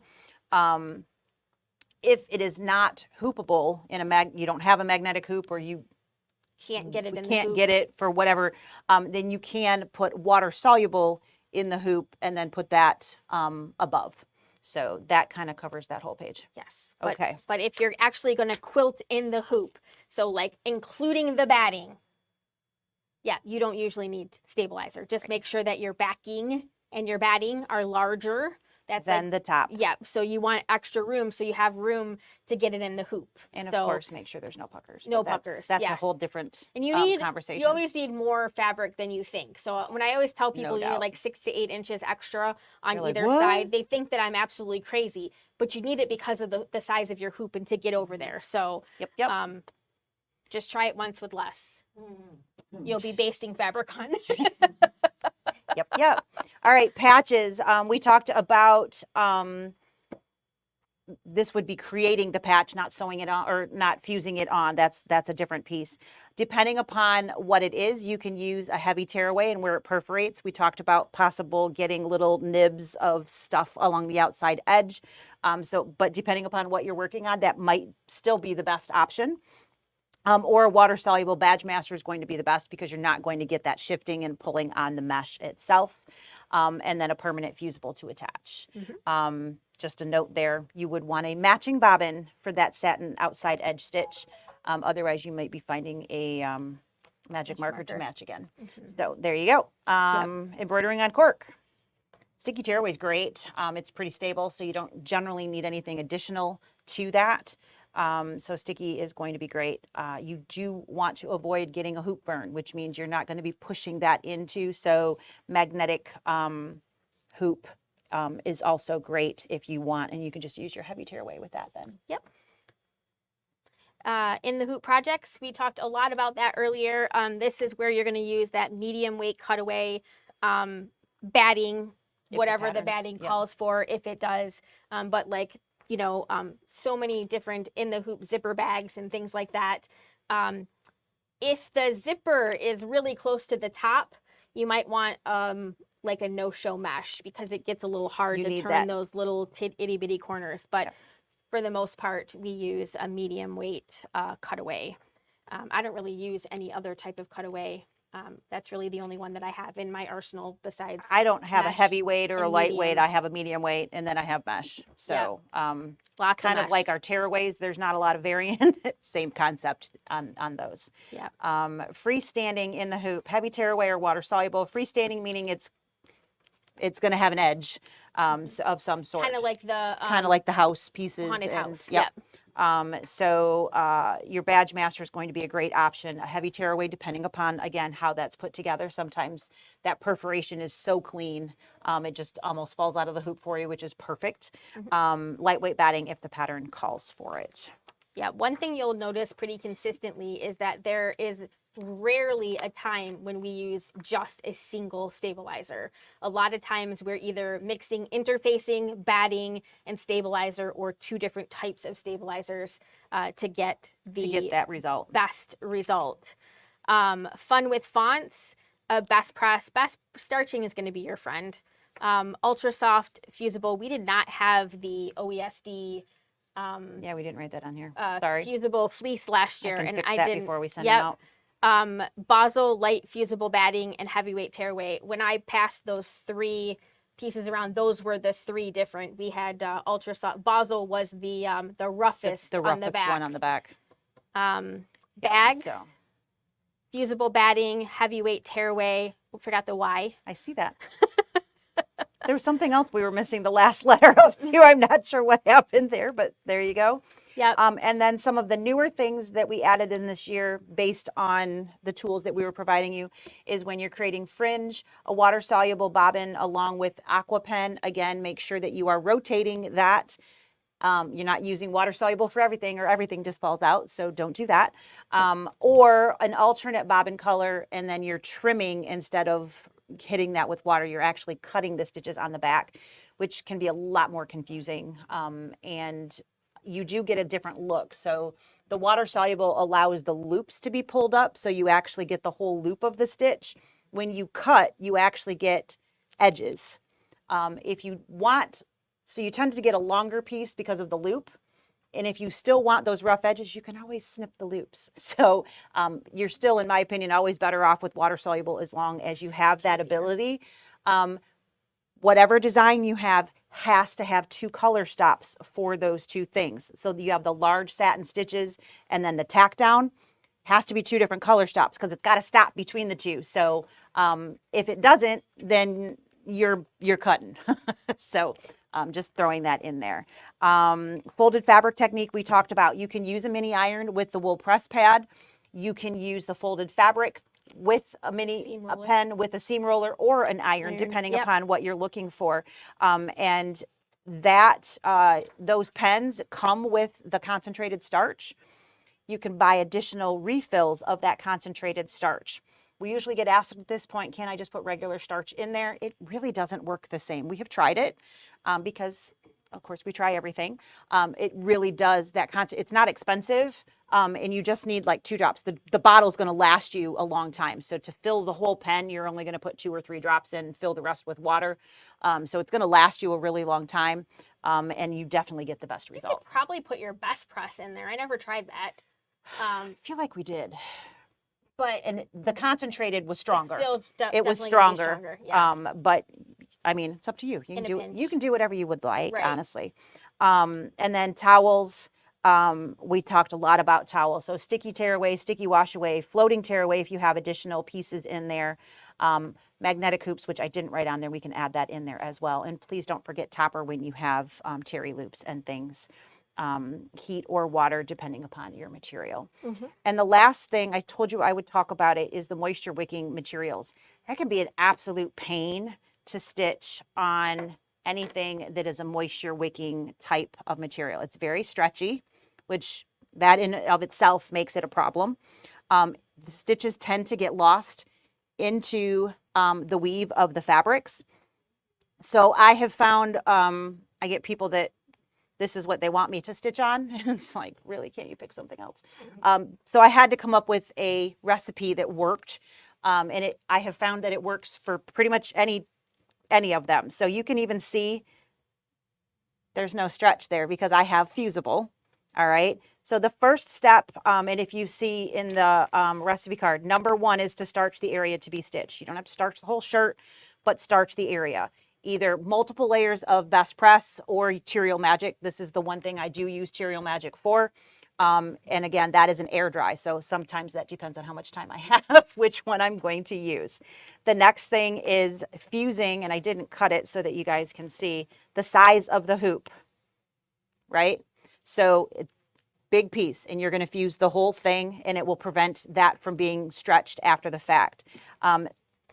This is the spots that I was talking about.